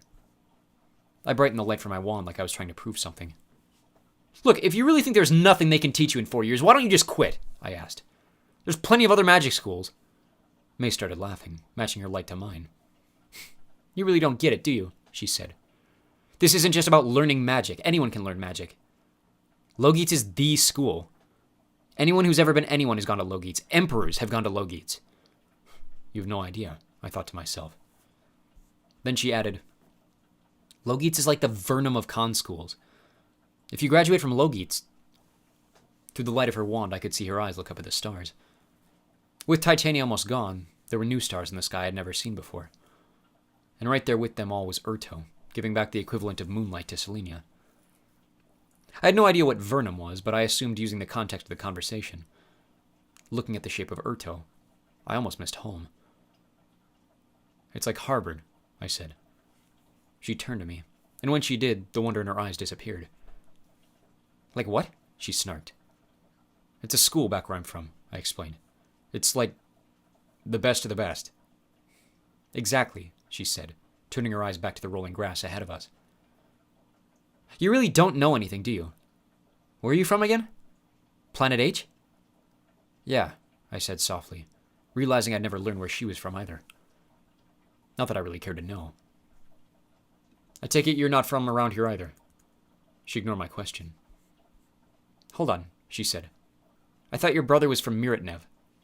How would you know that? I asked, stopping in surprise. May kept walking, albeit backwards, so she could stay facing me. I would say I was impressed, but she bothered me too much to give her the credit. I learned things about people, too, she said, raising her eyebrows to award herself. Not hard to get that kind of information from people.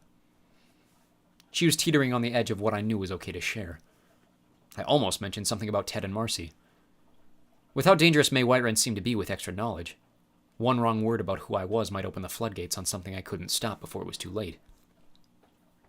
Yeah, was all I agreed to. He's from Miritnev. I caught back up with her, and she turned around right before the ground became uneven.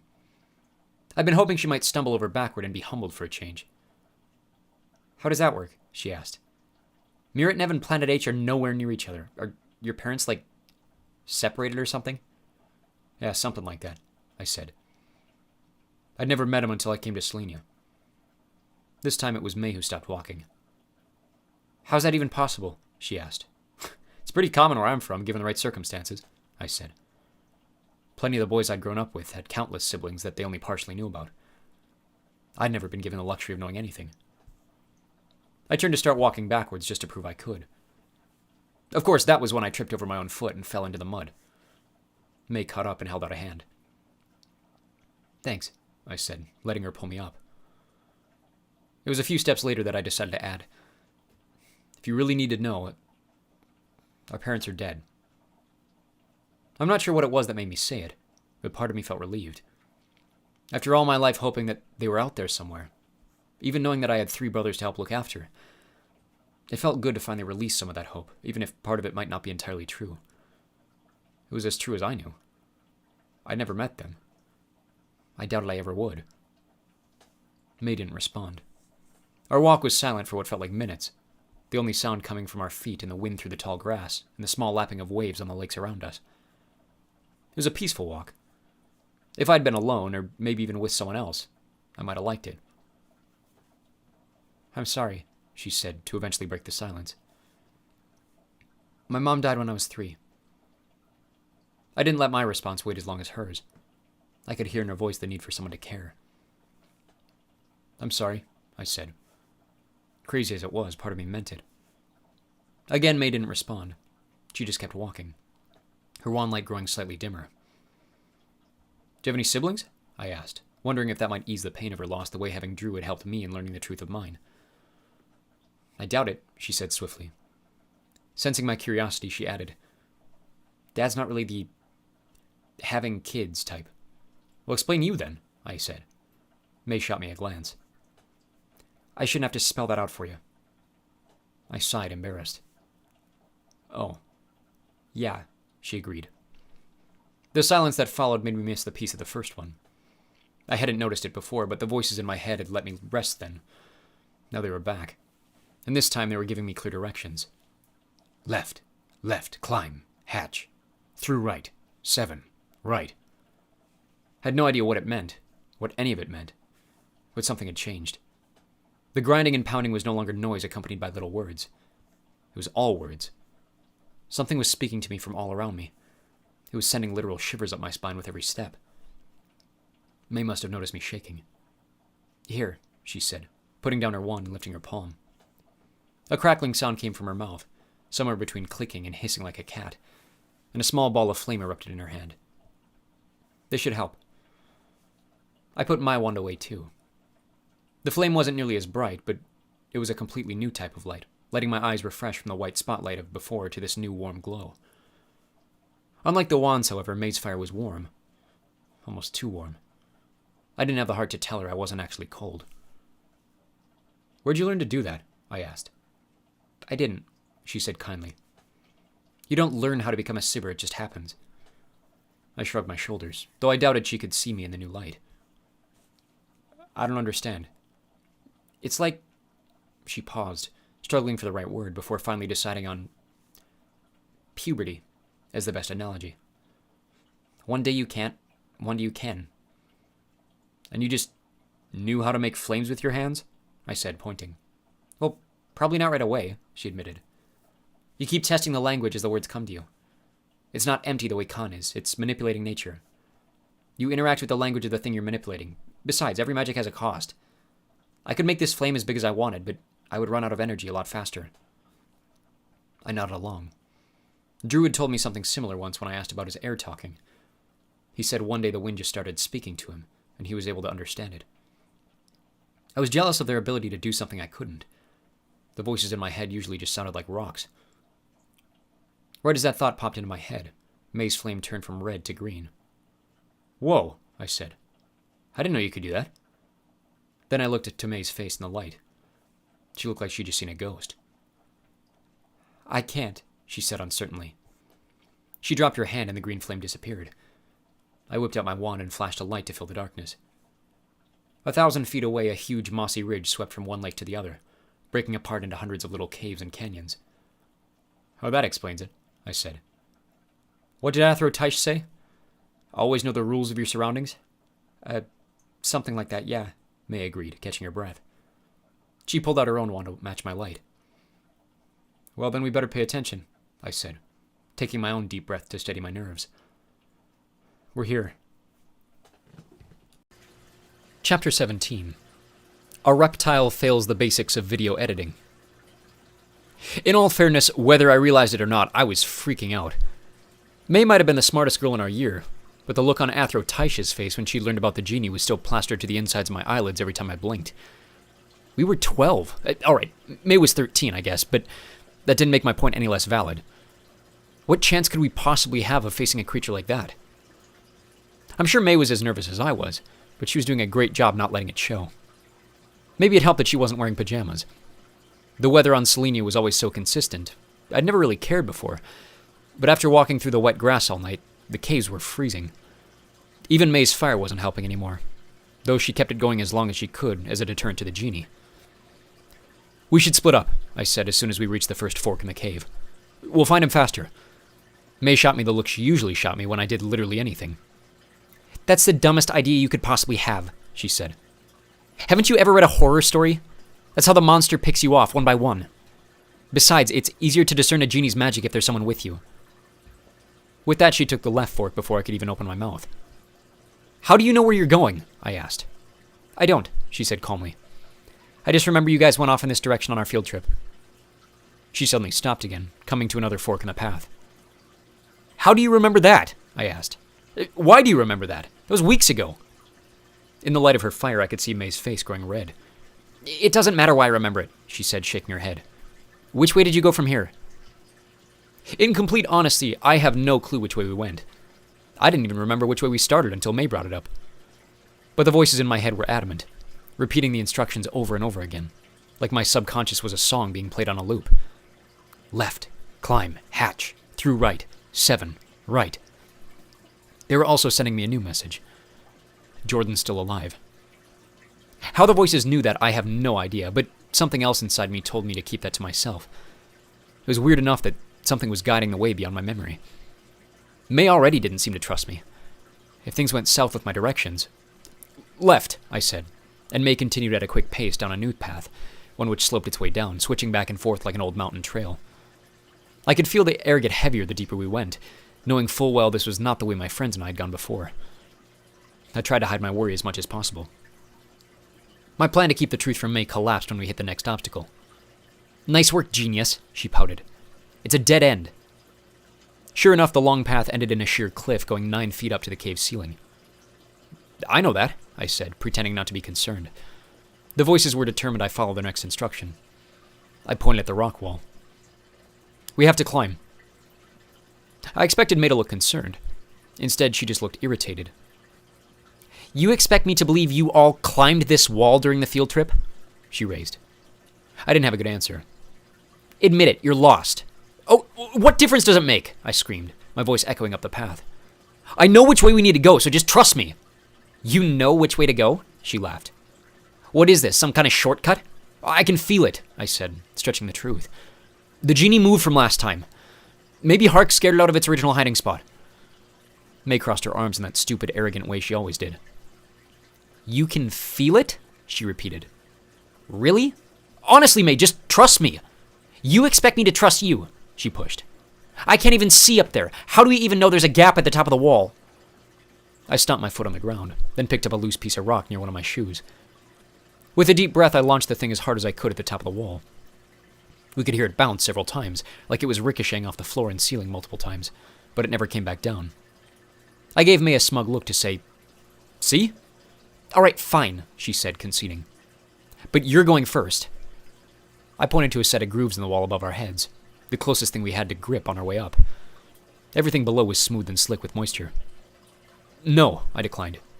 One of us has to lift the other one up, and I'm stronger than you. You're not stronger than me, she said. All right, fine, I gave up. But you're lighter than me, so I can push you to that first hold easier. Once you get to the top, you can use a rope to saw and pull me up. May took a second to consider before accepting my plan. Fine, she agreed. Boost me up.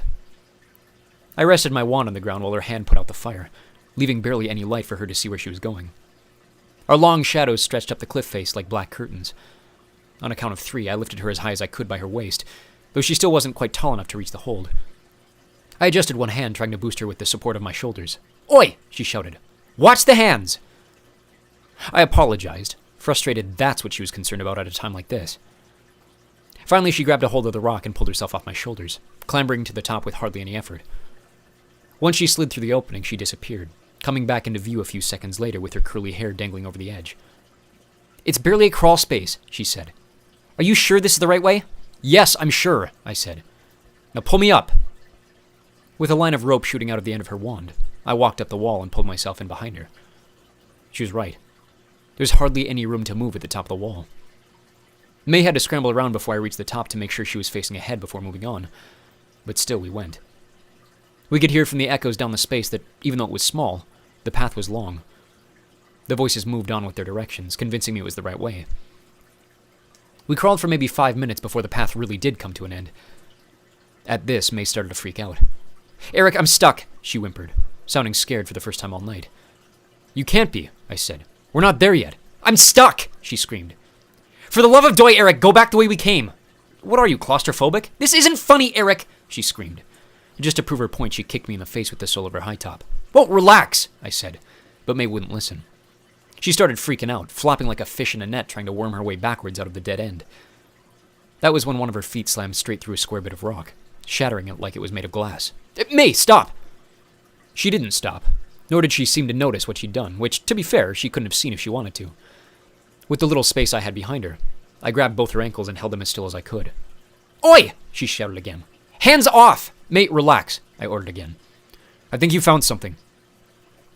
I didn't like giving her the credit, but I figured it might make her calm down faster, which it did. May froze, asking me to explain exactly what I meant. It turned out that hatch really meant hatch. Behind the little square crack in the rock was a lever that didn't take much effort for me to pull with my closest hand. Like a mechanical door, the rock next to it slid aside and created a whole new passage, which I managed to slip through on my stomach. After a little belly slide, I was able to breathe again. The cave had opened back up to hallway size.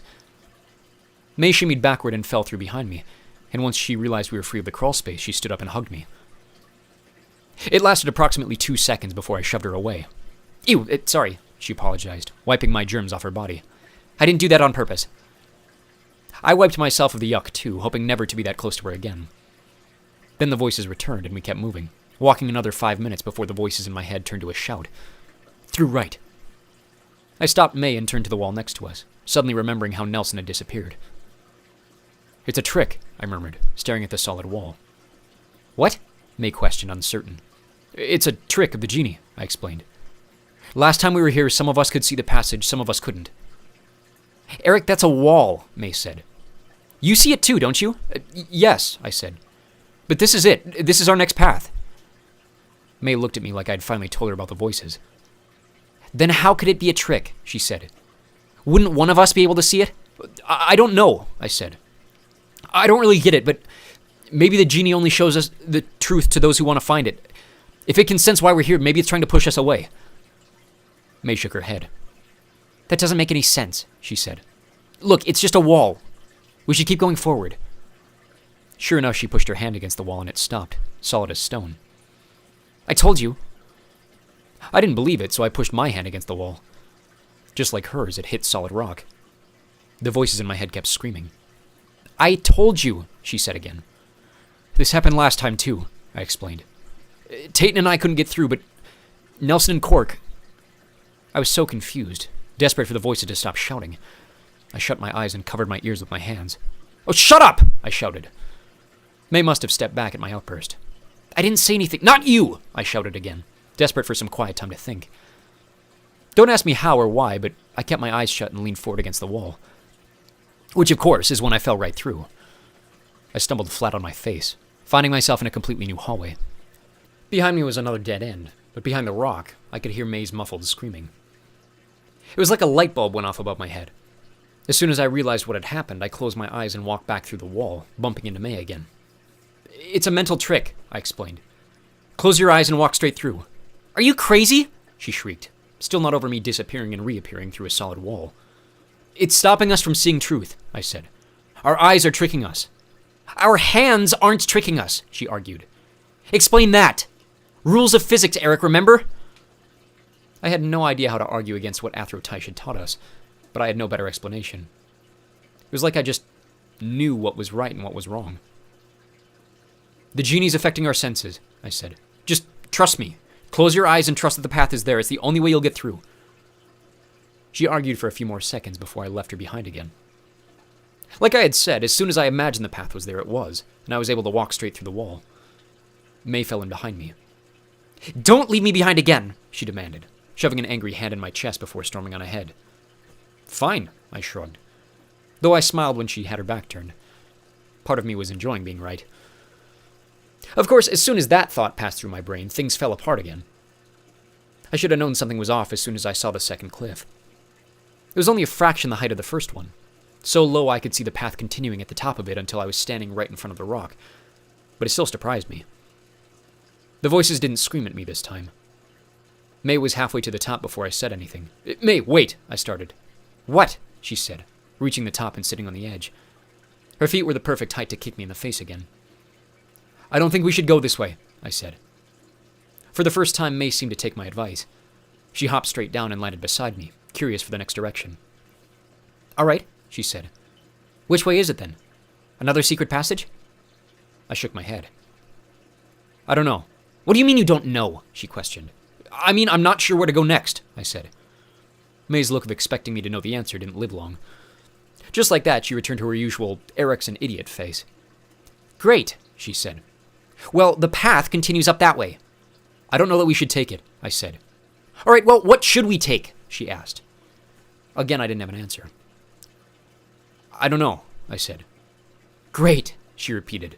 "Well, I'm going to go that way, so feel free to follow until the voices in your head tell you otherwise." Before I could even register what she'd said, she scrambled to the top of the wall and disappeared. "How did you—" I stuttered, before I started climbing after her. "Wait!" I pulled myself over the edge, finding myself in the same passage as before. The path continued, uninterrupted for as far as my wand could see. Only one problem. May wasn't there. "May?" I called out, surprised she would rush off that quickly. "May?" My voice echoed down the passage, accompanied by the sound of dripping water. The path must have curved eventually because I couldn't see her light anywhere. For a moment, I thought I heard her call back, but then it was silent. "May?" I called again, and when there was no answer, I started running. How close were we getting to the genie's lair? We must have been close. I was running out of directions, and the next one didn't make any sense. 7? What was 7? I scanned the walls as fast as I could, searching for some kind of hidden panel again, or markings like those left by the original 6 explorers of Selenia. Nothing. I kept running. "May!" I shouted, my voice bouncing back like it was mocking me with every breath. Suddenly I tripped, and fell what felt like 30 feet before I hit the ground. I landed shoulder first, skipping across the ground like a rock on the water. But I was alive. I was still in pain, but however far I thought I'd fallen, it couldn't possibly have been as much as I thought. 30 feet should have killed me. I stood up, rubbing off what felt like a bruised shoulder. That was when I looked up and registered my surroundings. Uh-oh. "Eric, come on!" It was May's voice, but I couldn't register the source of the sound. I was in the middle of a round room, surrounded by a dozen girls with curly blonde hair. Each one was standing in a stone archway, illuminated by a bright flame-lit torch. Each one was exactly the same as the one next to her. Every single one was May. "Eric, this way!" her voice said again, but it echoed through my head like a wand chat. All 12 girls had opened their mouths to speak. I spun around trying to pick which one looked the most like May, but there wasn't a single difference I could find between any of them. Finally, I decided it was another trick of the genie. It must have been like the rock wall, designed to confuse me. I focused on one of the 12 Mays, decided that was the one I was going to follow, and stepped toward it. I made it 5 steps before her image shifted, and a giant white snake took her place. I screamed at the top of my lungs, stumbling backward to avoid it, before remembering my wand and pointing it straight at the snake's mouth. "Kunai!" I shouted out of pure instinct. Ignite. A blast of fire shot from the end of my wand, sending the serpent screaming in retreat. It slithered away 10 feet before my vision shifted again, and I was in the exact same spot as before, the center of the circle of maze, like I had never moved from my original position. 7, the voices in my head sounded. I ignored them as I moved to the next May over, forced to fight away a swarm of bees that appeared as soon as I came close. Fire did the trick again, and like before, the room reset itself to my new position. 7, the voices sounded again. Wait a minute, I breathed. I kept one foot pointed directly at one of the Mays while I turned my head, and made sure I counted correctly. Exactly 12. Oh, duh, I realized. It's a clock. Part of me panicked, unsure which May had been the first one I'd faced.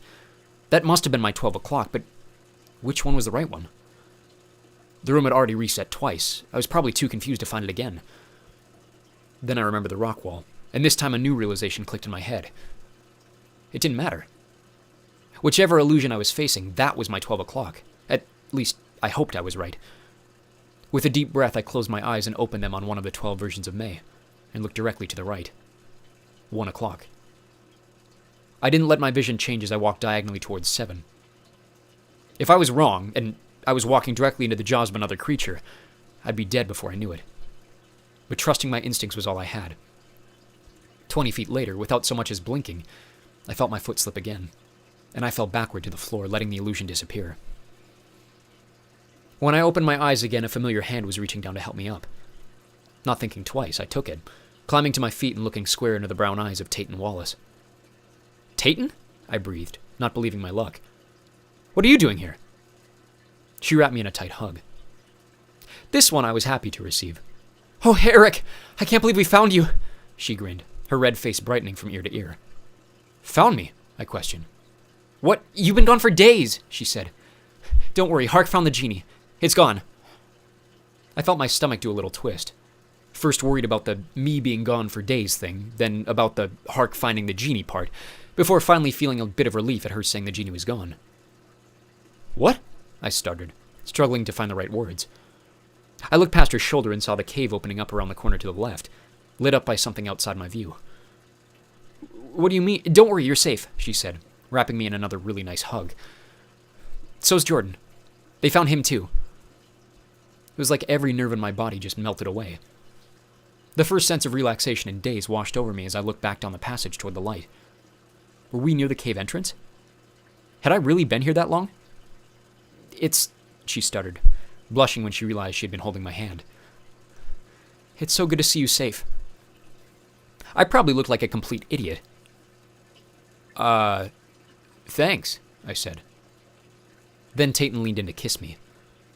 On the lips. Look, I don't know what you want me to say, but it was not at all what I was expecting for my first kiss. I'd always imagined I would have to make the effort, that I would be the one to worry for days on end whether or not it was the right moment, but Tayton took that all away by doing the worrying for me. I thought my nerves had melted away before, but man. I probably stood there for ages when it was over, looking like I'd just been run over by a steamroller. But Tayton just blushed and kept holding my hand, guiding me toward the light at the end of the tunnel. I struggled for words as we kept walking, but eventually my mouth unlocked from its shock. So, the genie's really gone? I asked. Like, for good this time? Tayton nodded. Yeah, she said. Hark did a number on it, unlike before. Trust me, Jordan's safe. I breathed another sigh of relief. Good, I said. What about May? Tayton frowned as we continued on, so near the end of the tunnel. Who? I don't know if you've ever stepped in a pile of snow with your bare feet, but that's exactly what it felt like when all my nerves came rushing back into my body. Not a she's good, or even a why wouldn't she be. Tayton looked like she didn't have a clue who I was talking about. Chloe! I shouted, whipping my wand around without a second thought. Tayton froze up mid-step, falling face forward toward the ground, before her entire body collapsed into a cloud of red mist. The voices in my head were screaming again. Right, right, right. I closed my eyes, furious that I had come so close to falling for the distraction, and bolted to my 3 o'clock, not opening them until I could feel the shape of the air change around me. I was out of directions. My wand clutched tightly in my hand, I opened my eyes, determined to find that genie and end it. Even prepared for it, what I saw before me didn't make much sense. I was standing in a massive cave, with entrance and exit tunnels dotted all around the walls, all of which I knew were meant to end here, not begin. The cave was brightly lit, but I couldn't determine where the light was coming from. Neither of these details mattered. Standing at the heart of the room was Jordan, who was staring at the part of the room that confused me most. Half of the cave had disappeared, replaced by what I could only describe as a massive TV screen.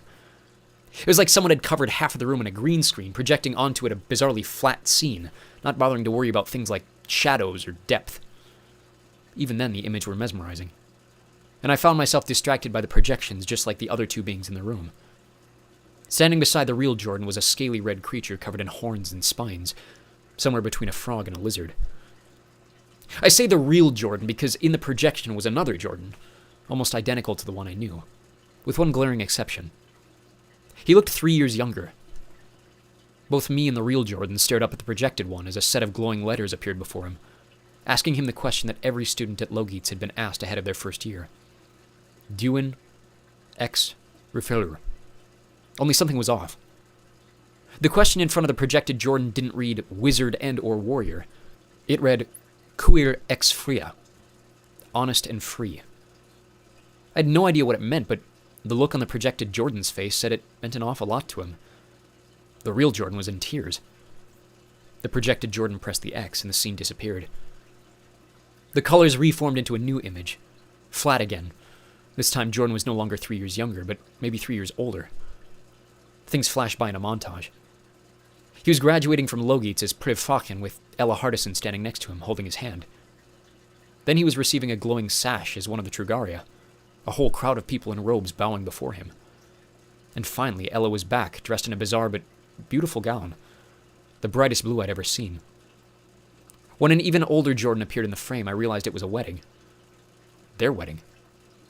I'd never seen Jordan look happier than he did in that moment, both the one on the screen and the one watching. It felt wrong of me to be seeing all of this play out in front of me. I was invading something personal, something no one else should ever see. Jordan's deepest desires were being put on a slideshow for me to watch and admire, all the while the real Jordan was sobbing his eyes out, dreaming that everything in the picture was bound to come true.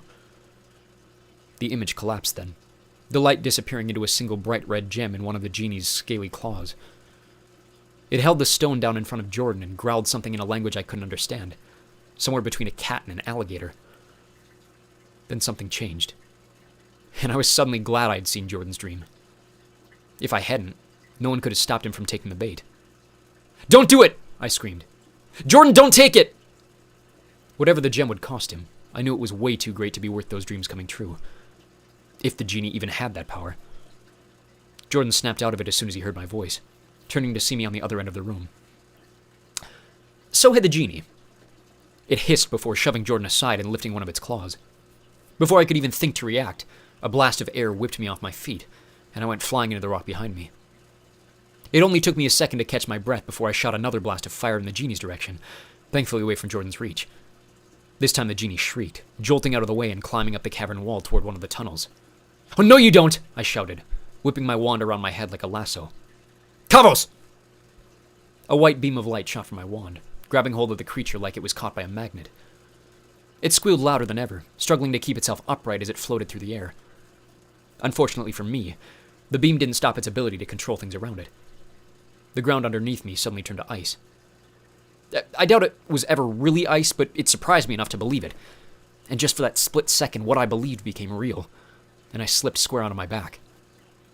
I heard the genie scream a battle cry before it jumped through the air toward me. I braced for the impact. I did not brace for that impact to be with my wand. Turns out the creature was a lot smaller than I'd expected. From a distance, it was hard to tell, but up close, the genie was no bigger than a house cat. The size didn't much matter now that I was completely without my wand. I froze, expecting the creature to grab my wand and attack, but it did neither. Instead, it just stood there, clicking its jaws and nodding its head. I realized it was laughing.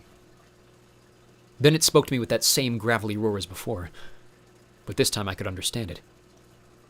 "Well fought, young Eric," it groaned. The voices in my head were clearer than ever. Push, fight back, attack. It was a great day for hearing things. "But your beloved Athro Hark could hardly hold me off," the genie boasted. "What makes you think you can stand a chance against ancient magic like mine?" I stood there shaking. My wand was way too far to reach. Even if it didn't kill me, the genie could do some serious damage before I even made it halfway. "I don't," I admitted. "Exactly," the genie smiled. "Why not give in then? After all, those were your friend's visions, not your own. I can make both a reality. Equally a reality." "Strike. Strike now," the voices demanded, "before it has the chance." "You are powerless without Khan," the genie continued. "Powerless without your wand. But I can change that. I can make all your dreams a reality. The genie jumped directly at me, aimed straight for my face. But something happened. It was like my body reacted before my brain could. Instead of flinching to protect myself, both arms shot up and out in fists like they were holding a massive shield. The weirdest part of it all was, they were. The voices in my head had screamed the word shield, and a table-sized chunk of the cave floor broke free, coming to my hands as though I had called it there. That was when I realized I had. The words in my head weren't just in my head anymore, they had come out of my mouth, grinding and scraping like the voices I'd been hearing guiding me to that very cave. The ground itself was talking to me, and suddenly I was able to talk back. Throw. I screamed the command louder than I'd screamed anything in my life, and on the other side of my shield another rock came flying in from the side and launched the genie to the other end of the room. Pin, I shouted, breaking apart the shield with moves I can only explain as second nature. I had no idea where the thoughts came from, or how I knew what to do. All I knew was that I had to. For my sake and Jordan's, I had to defeat this genie with every weapon I possessed, even the ones I never knew existed. The top half of my shield broke off, flying on top of the genie and covering it from neck to tail like a massive stone blanket. He was pinned completely, unable to move his arms or legs, but I could tell from his screaming and cursing that he could still breathe fine. With one last set of words, I kicked up a stone boxing glove from the ground onto my fist. I was still so in awe by what was happening, I almost forgot that Jordan was over on the other side of the room watching. His mouth was wide open, like he couldn't believe it either. "Eric," he breathed, staring back and forth from me to the genie. I know!" I shouted, thinking about 100 new words I could unleash on the creature with my new rock language. I took a deep breath, staring at the glove, and then back at the genie, thinking of something cool I could say before striking the final blow. "Eric, don't!" Jordan screamed, and a blast of green light came zipping from another side of the cavern. The rock glove dissolved into a puff of ash, which fell to my feet. The genie started laughing again. "How did you—" I started to say to the genie, but then I turned around. Jordan had been the one to shoot me with the spell. His eyes were wide, crazed even, as he held up a wand to challenge me. "I need it!" he shouted. "I need the gem!" That was when I noticed the wand in Jordan's hand. I had seen his plenty of times, enough to recognize it from another, especially my own. He was holding Dumino. "That's my wand," I said quietly, suddenly more afraid than I had been all night. "Drop the rocks," he ordered, his hand shaking. "Let it go." Then another flash of light came from a third direction, and the wand went flying out of his hand. Both of us turned to look as the sound of the propulsion charm echoed its way around the cavern. "Yes, please, Schwabby, drop the rocks," came the pompous voice of my worst enemy. Oh boy, this night just keeps getting better and better. Venner Jones jumped down from one of the tunnel openings. "So, you're a Sibbard after all," he said, keeping his wand trained on Jordan. "No matter.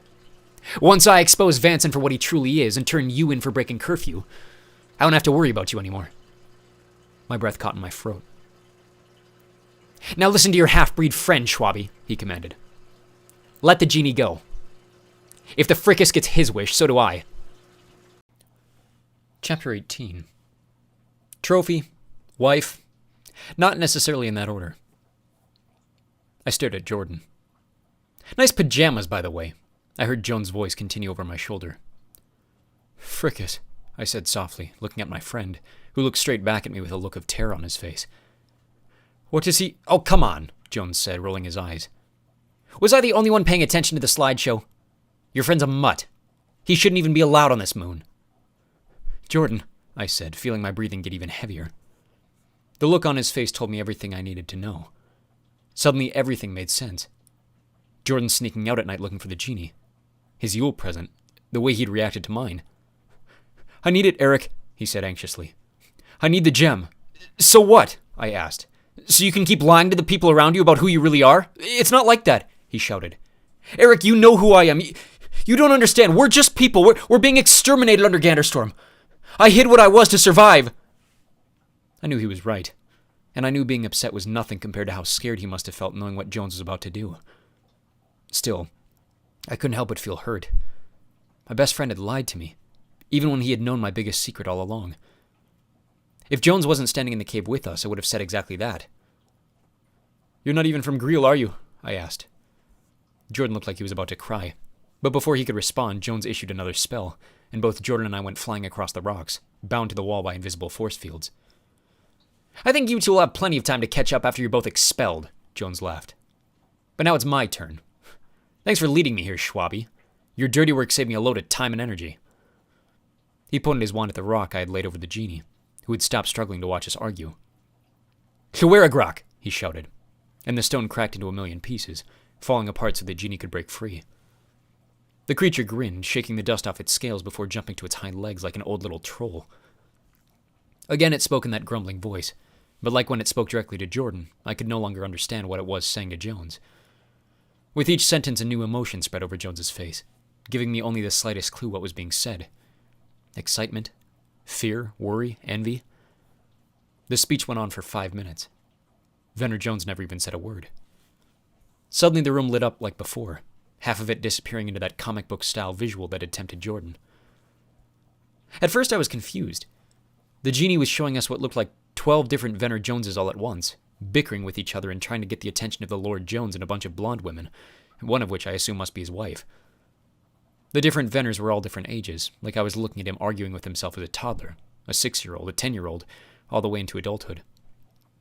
Then I noticed the versions of Venner Jones that looked like girls, and I realized it wasn't just him. I was staring at a picture of his family. Dozens of siblings all bickering over who got to spend time with Mom and Dad. The way the image moved, I realized the youngest kid, barely able to walk and talk, was the real Venner.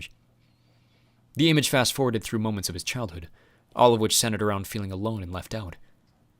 He was always the last to eat, the last to play, the last to be included in anything his family did. At one point, they forgot about him entirely and left him out of a family picture. It went on for 5 minutes, repeating the point of how lonely Venner Jones felt as the youngest and least of his brothers and sisters.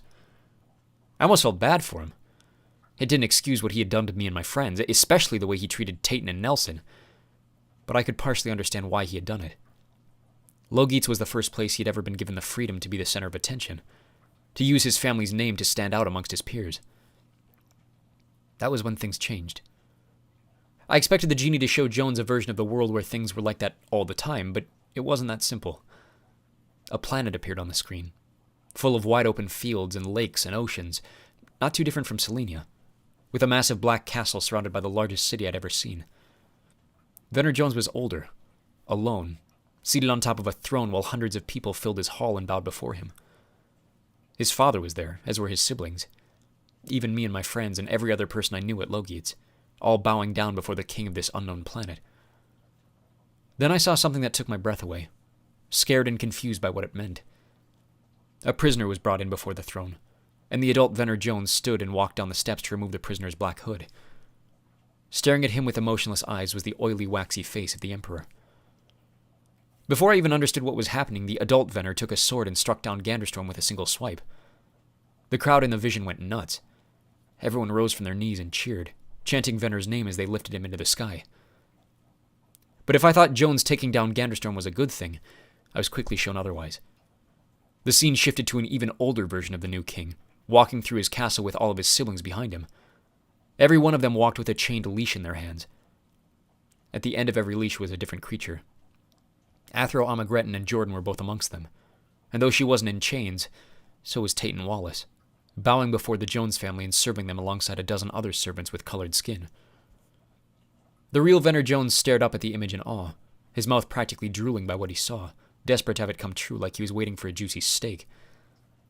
Finally, the image shrunk into the ruby that was once again in the hand of the genie.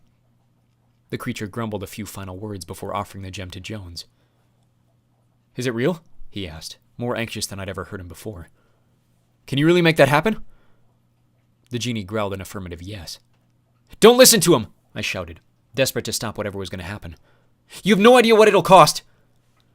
Jones' face fell from its happy grin. He turned to me, shouting something I could barely hear, which sent me crumpling forward, all the muscles in my middle convulsing like he'd shot me with a taser. "Shut it, Schwabby!" he yelled. "My cyber magic for a universe with the right people in charge? I can't imagine a fairer trade." I had more to say, more to argue, but the pain in my abdomen was barely allowing me to breathe. I watched in horror as Jones turned back to the genie and reached out with his hand, completely ready to make the deal. "No," I breathed. Just as the entire cave fell silent, a single flash of orange light shot from one side, blasting the gem out of the genie's hand. Every eye in the cave turned to find the source of the flame. Her clothes covered in soot and dust.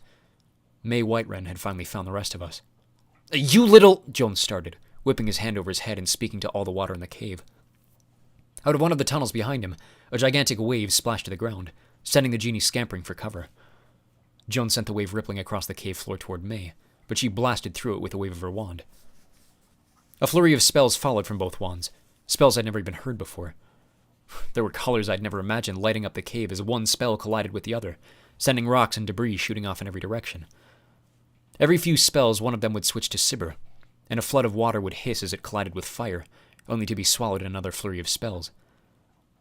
Safe as I was behind the force field, I was powerless to intervene, which made me all the more worried when I recognized one of Jones's spells and realized he wasn't just trying to get the upper hand on May. If one of her defensive maneuvers failed, she was going to end up dead.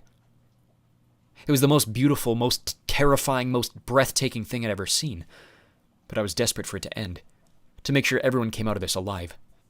Even Jones. Even after what I'd seen him dream through the genie. May sent a firework exploding over Jones's shoulder, forcing him to cover his face from the light. But even in this little reactionary move, he had tricked her. May stepped in for another offensive attack, leaving her defenseless as Jones flicked his wand under his arm out of her view. May's shoelaces untied, then tied themselves back together between the two shoes, sending her stumbling off balance. Jones capitalized, shooting off a huge blast of purple lightning from his wand. May went flying through the air, hitting the rock wall harder than Jordan or I had. She crumpled to the ground, spasming every few seconds as the last bits of the lightning pulsed through her body. "No!" I screamed, doing everything I could to break through the force field, but nothing worked. Even my connection with the ground was severed. I was powerless. Jones cracked his back, wiping his long hair out of his face. "Now," he breathed. "Where were we?" The genie was hidden off to the side, watching the fight with the ruby still clutched in his claw. He waited a few more seconds to move, probably making sure it was completely over, before slowly crawling back to the clearing like a curious animal. "Come on!" Jones hurried, waving for the creature to come quickly. "Give me my wish!" But he didn't see what I did. Somehow, still shivering from the lightning, May was able to open one eye. It looked like every effort she was able to give, May was putting into reaching for her wand, just feet away from her crumpled frame. With one last push, she wrapped her hand around it and said something I couldn't hear. But instead of pointing it at Jones or the genie, she turned her arm directly toward me. I knew it as soon as the force field was gone. The voices in my head, the voices of the ground surrounding me, were back in an instant. I hardly had to think. I swung my arm from right to left, and a pillar of stone burst out of the ground at Jones's feet. It sent him 30 feet through the air before he finally bounced off the side like the rest of us, completely unconscious. I sent a follow-up spell just to be sure. Then I pointed my wand at Jordan and freed him from his force field. I have no clue what spell I used or how I knew what to say, but he stepped out from his corner of the cave too, powerless, but by my side. Then I turned my wand back on the genie. "Don't even think about it," I said, watching the creature's eyes turn to Jordan. "Don't you even try to tempt him again. We're leaving." Jordan looked at me, nervous like before, but I stood my ground. "We're leaving!" I shouted at him, so he knew exactly how serious I was. Whatever story we would have to make up to get him out of trouble, even if we couldn't get out of the trouble we were already in, it was better than whatever trap this genie was trying to pull us in. A low rumble shook the cave, and I realized the genie was laughing again. "Why would I try him?" The genie grumbled, looking directly at me. "A creature like him. So easy to manipulate. So easy to promise. He's hardly a snack compared to the feast before me." I opened my mouth to ask what the genie was talking about, but an object came flying toward me. I thought it was the genie again, but even compared to before, it was too small and completely the wrong shape. Out of instinct, I caught it and stared. The genie's giant red ruby floated from my hand into the air before me, sending a shudder of light against the cave's ceiling like a movie projector. I almost threw up with anxiety. I had no idea how long Jones would stay unconscious. I couldn't take my eyes off the picture to check on May. Only two things were running through my head as my reflection stared back at me from the heavens. Not my brothers. Not the throne. I had seen Jordan's deepest desire. I'd become painfully aware of Venner Jones's ultimate dream. If the others were watching, and our family's secret came out, I was worse than expelled or exiled. I was dead. I held my breath as my face came into focus. Probably 10 years old by the look of my face and everything around me. I was back in Portland before Chauncey and I made our escape. My bed looked exactly as I remembered, with the same unmade corner of the comforter I always struggled to keep down. Then it changed, and I realized things were moving backward. Bangor, Hartford, Burlington, New Haven, Manchester, Worcester, Lowell, Providence. Every single home I could remember flashing before my eyes in vivid detail, like the Genie had access to my memories as easy as files on a hard drive. Then I was a baby, or at least I assumed it was me. I'd never seen pictures of myself earlier than the age of 5, but after everything the Genie had shown, it wouldn't make sense for it to be anyone else. Baby me was in the arms of a beautiful woman, strawberry blonde hair reaching all the way down to her ribs. Her eyes were small like mine, smaller when she smiled, her face decorated with a collage of freckles. Beside her sat a man who was probably younger than he looked, the wrinkles and blue rings of time and stress surrounding his green eyes, but he was no less happy to look at me than she did. He looked up from the baby to look directly at me, the real me, like he was staring into the camera. Several years older than I was used to, but he looked exactly like Drew. They were the people I'd dreamed of every day for nearly 13 years, and now I was finally able to put faces to their names. I had no doubt that was what they really looked like. The Genie was showing me my mom and dad.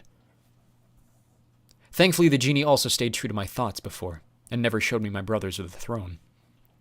The former emperor and queen were dressed in the green and brown of the Thayer nation, but neither was wearing a crown or anything I recognized as looking royal. I swallowed, hoping the Genie knew how grateful I truly was that my secret had not been revealed.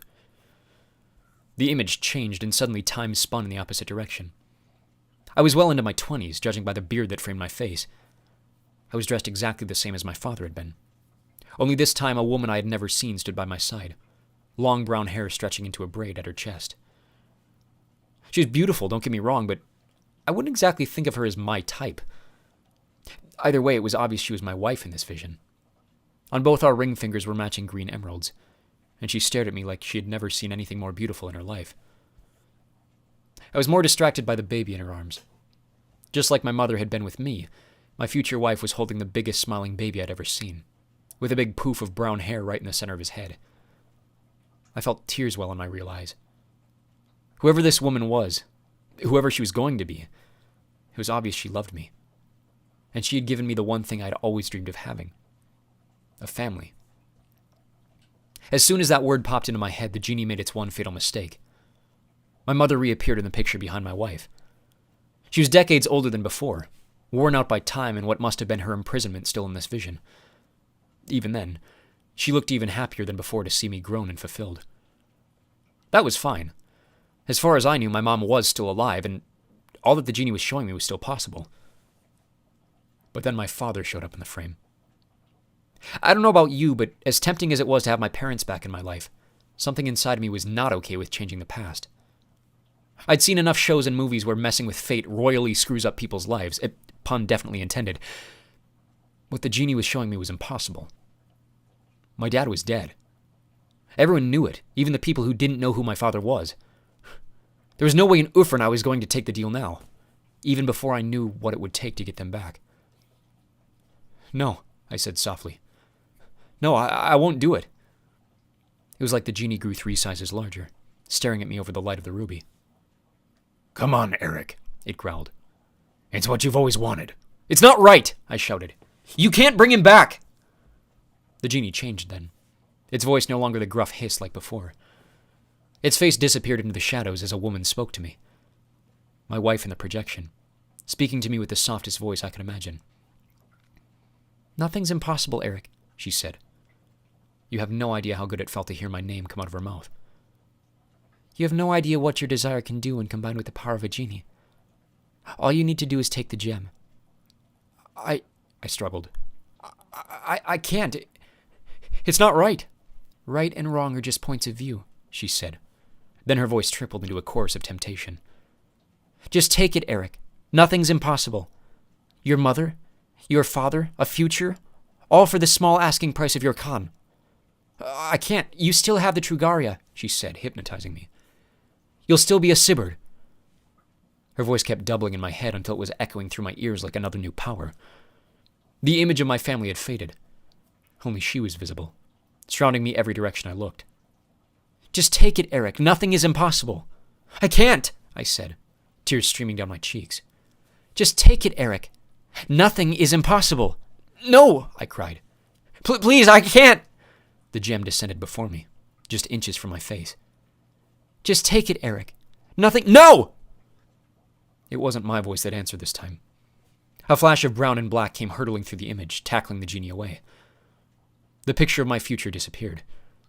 I shook my head back to the view of the cave.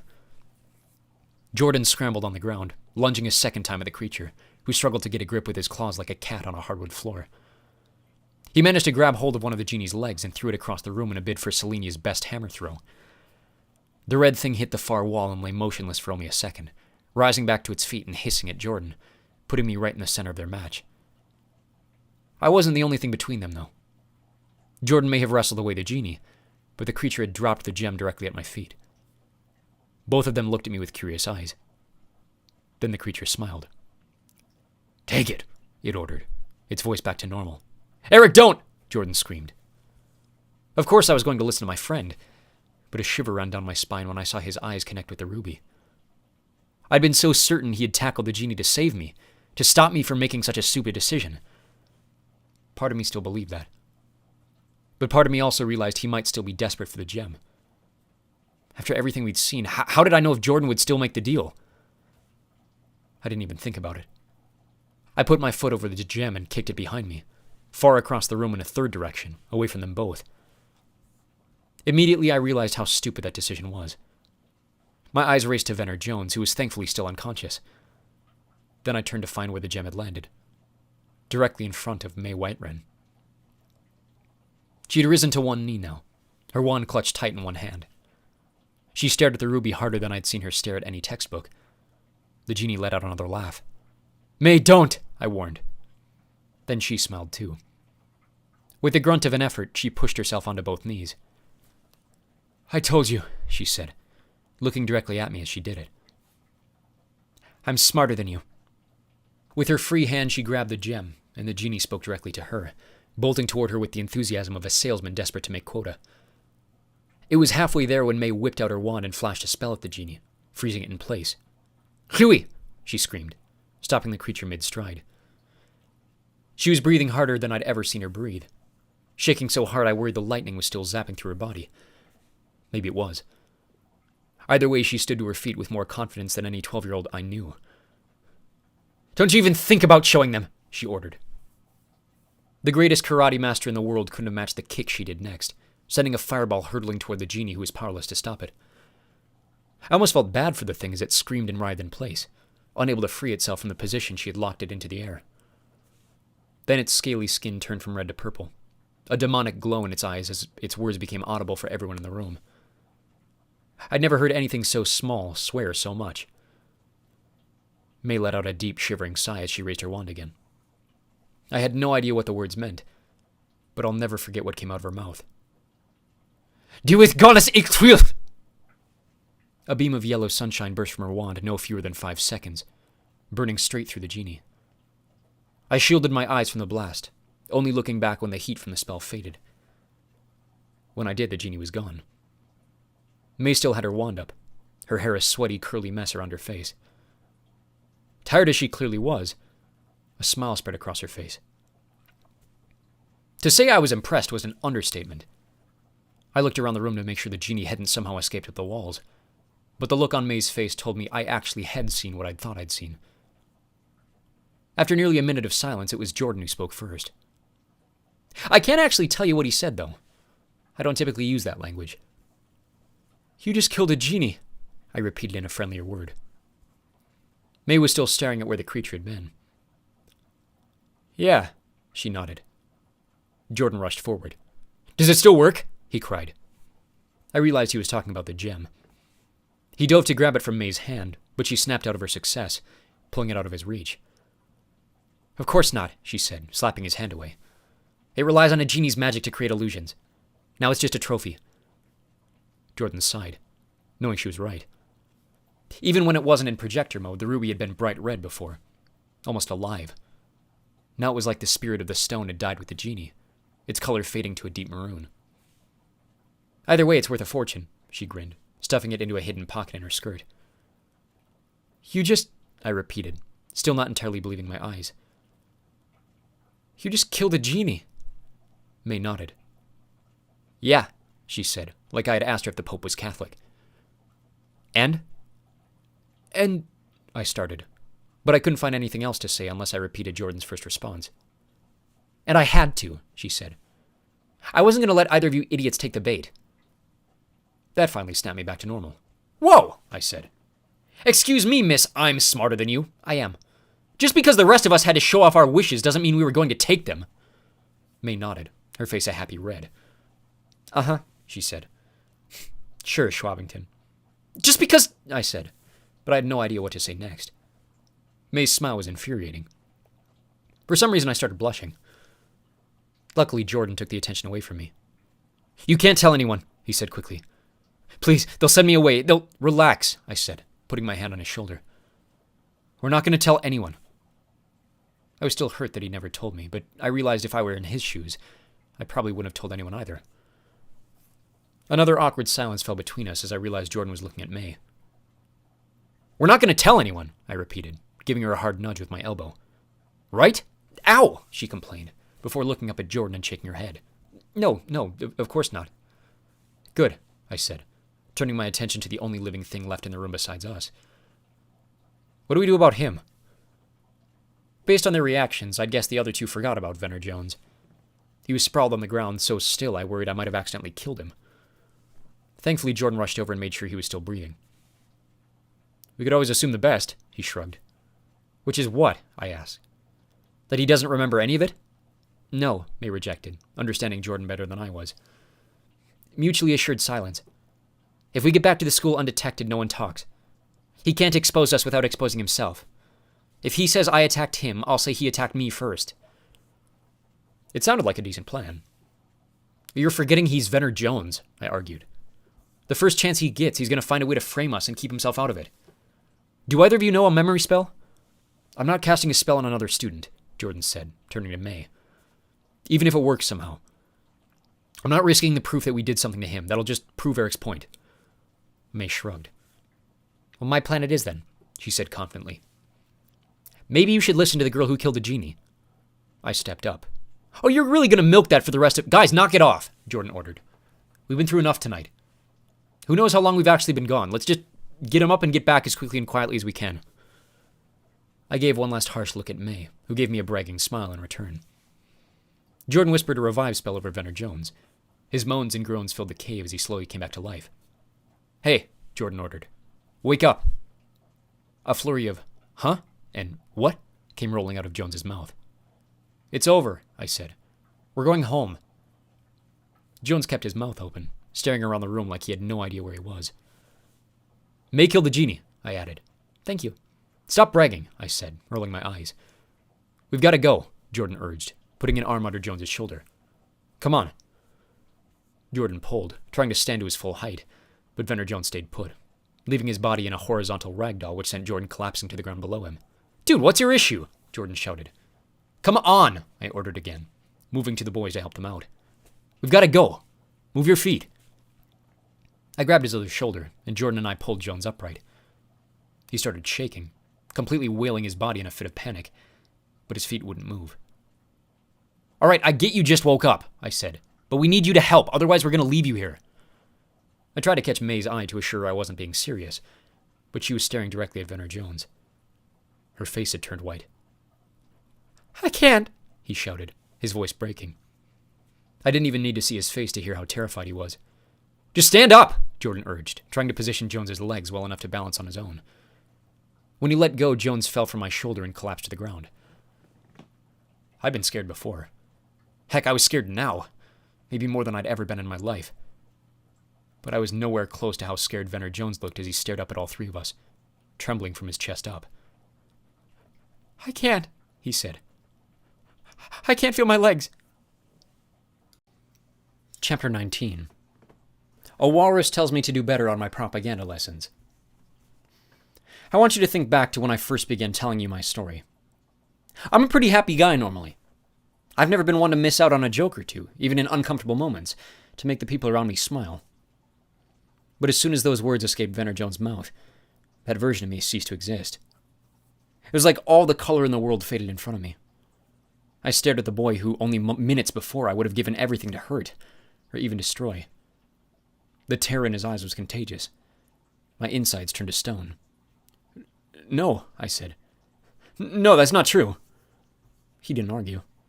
He didn't try to curse me, or fight me, or even blame me. He didn't have to. I knew exactly how and when it had happened. We had already taken our turns bouncing off the walls of the genie's lair. Jones was unlucky enough to have taken the worst bounce. He opened his mouth with tears streaming down his face and repeated the same words as before. "They're probably still asleep," Jordan said, but I could see from the panic in his eyes, too, that he knew something was wrong. "Eric, give me your wand." I'm sure I looked just as nervous looking at him as I did Venner Jones. "What?" I asked. "Why?" "I can reverse the sleeping charm you put on him," Jordan said. I pulled my wand away. I opened my mouth to speak, but May said exactly what I was thinking before I could. "Sleeping charms don't work like that," she said. I knew she was right, but in my panic I followed Jordan's lead. I pointed the wand at Jones's legs and shouted, "Defro!" louder than I'd ever shouted anything in my life. Jones just shook his head, then broke down in another fit of tears. "Stop crying!" Jordan yelled. It worked about as well as you might expect. "All right, fine, we'll carry you." Jones may have been mid-panic and without the use of his legs, but that didn't mean he didn't have any less fight to give. He socked Jordan across the side of the mouth, forcing the older boy to drop him flat on the stone. Jones screamed, then began crying harder. I was still frozen in shock, which meant that when Jordan grabbed for my wand again, he won it clean out of my hand. He pointed at Venner Jones and shouted the same spell I had cast to knock him out the first time. "Jordan!" May screamed. "Dude," I mumbled out of my trance. Jordan handed the wand back, certain he'd done the right thing. "We have to leave him," he said. "What?" I panicked even more. Jordan, he can't move." "Yeah, and whose fault is that?" he shouted. May stepped between us. "If we leave him here, he'll die," she screamed. "Well, so be it," Jordan said. "At least we'll be safe." May nearly slapped him across the face. "You don't think they're already investigating?" she raised. "Eric hardly touched him last semester, and his dad sent the school into lockdown." "Well, safer then," Jordan hissed. "If we leave him now, all our secrets die with him." "Dude," I shouted. "We can't let him die for the sake of your conscience." Jordan stepped forward, letting his height and age bear down over me. "Oh yeah?" he wondered. "And what about your conscience, Eric? You're the one who broke his back." "Knock it off," May shouted. But the damage had been done. I felt a big ball of hurt tumble through my chest like a bowling ball, until tears were hardly staying put behind my own eyes. "We're not leaving him behind. He's a human being." Jordan's dark face reddened into a scowl. "Well, that makes one of us," he said. "And you know for a fact Jones wouldn't care if I were in his position." I sniffled, knowing I was losing the battle with my emotions. "You're right," I said, choosing my words carefully so I wouldn't set Jordan, or even myself, over the edge. "But you're not in his position. And I've never wanted to be like Venner Jones." I looked back to my foe on the ground, sleeping peacefully despite all that had happened. For a moment I was able to forget his injury, the look of fear on his face, and imagine that he was still the same boy who had hated me with every ounce of energy in his body. I knew he still would. I allowed myself to look into his face and remember all the terrible things he had done to me and my friends, just to know I meant what I said. "And I want to be better than him." I looked up at Jordan, letting the first of my tears fall down my face. "And if that means losing my best friend, then I'm sorry." I flipped my wand around and held it out for Jordan to take. "But I'm choosing to save him." I could tell my choice surprised Jordan, maybe even frightened him, but he looked more confused than anything. He stared at my wand. "What's that for?" he asked. "Go," I said. "Use it. Escape with it. I don't care. If you're so worried about what'll happen when we get back, now's your chance to leave. But I'm staying here and getting him back to the school. Maybe Athro Remelium knows some remedy to fix this." May's face popped up nervously. "You're going to trust Athro Remelium with this?" she asked. "Well, I don't know," I shouted, realizing how desperate I sounded. "Whoever can save him, I can't leave him like this." I realized I was still holding out my wand. I turned back to Jordan. "Take it." Jordan was frozen stiff. He seemed to be considering every one of his options with the most intense focus I'd ever seen. After a few more seconds, he finally let out a shivering sigh and pushed the wand back into my chest. "I can't," he decided. "I can't do that to you." "Jordan, I'm trying to save you. Eric, if you go back without me and Jones spills what happens, then they'll arrest you for harboring me. Especially if Remelium finds out about this. You're already in enough trouble with the Empire. I looked at my friend, not entirely sure how to feel after everything he said about Jones. All right, fine, I accepted, flipping my wand back to a usable position. Then someone tell me a plan. It was May who came up with one. Of course it was. Using the most impressive bit of magic I had seen since her last bit of impressive magic, May conjured a mechanical gurney with claws that were able to carry Jones over the grassy ground without too many bumps or bruises. We could have shared the load and tried to levitate him the entire way, but there were too many risks involved in a journey that long, especially with the energy we both had left after facing the Genie. We had no idea how long Jordan's sleeping spell would last, but we'd already used it twice. If he woke up again along the way, none of us saw an issue trying it again. For the first time ever, May was the one trying to bring a better mood to the group. Jordan was clearly distracted, wondering what would happen as soon as we reached Lowgates. I could tell he was second-guessing his decision to stay with us. I thought about offering him my wand again and telling him to make a run for it, but by the time we had exited the cave, the sun was full up in the sky, and on a moon with literally 0 trees, there was nowhere to hide. I needed the encouragement, too. Every few yards, I would make the mistake of looking at Jones's unconscious body, and remember how scared he looked when he was awake. How hard he'd hit the wall.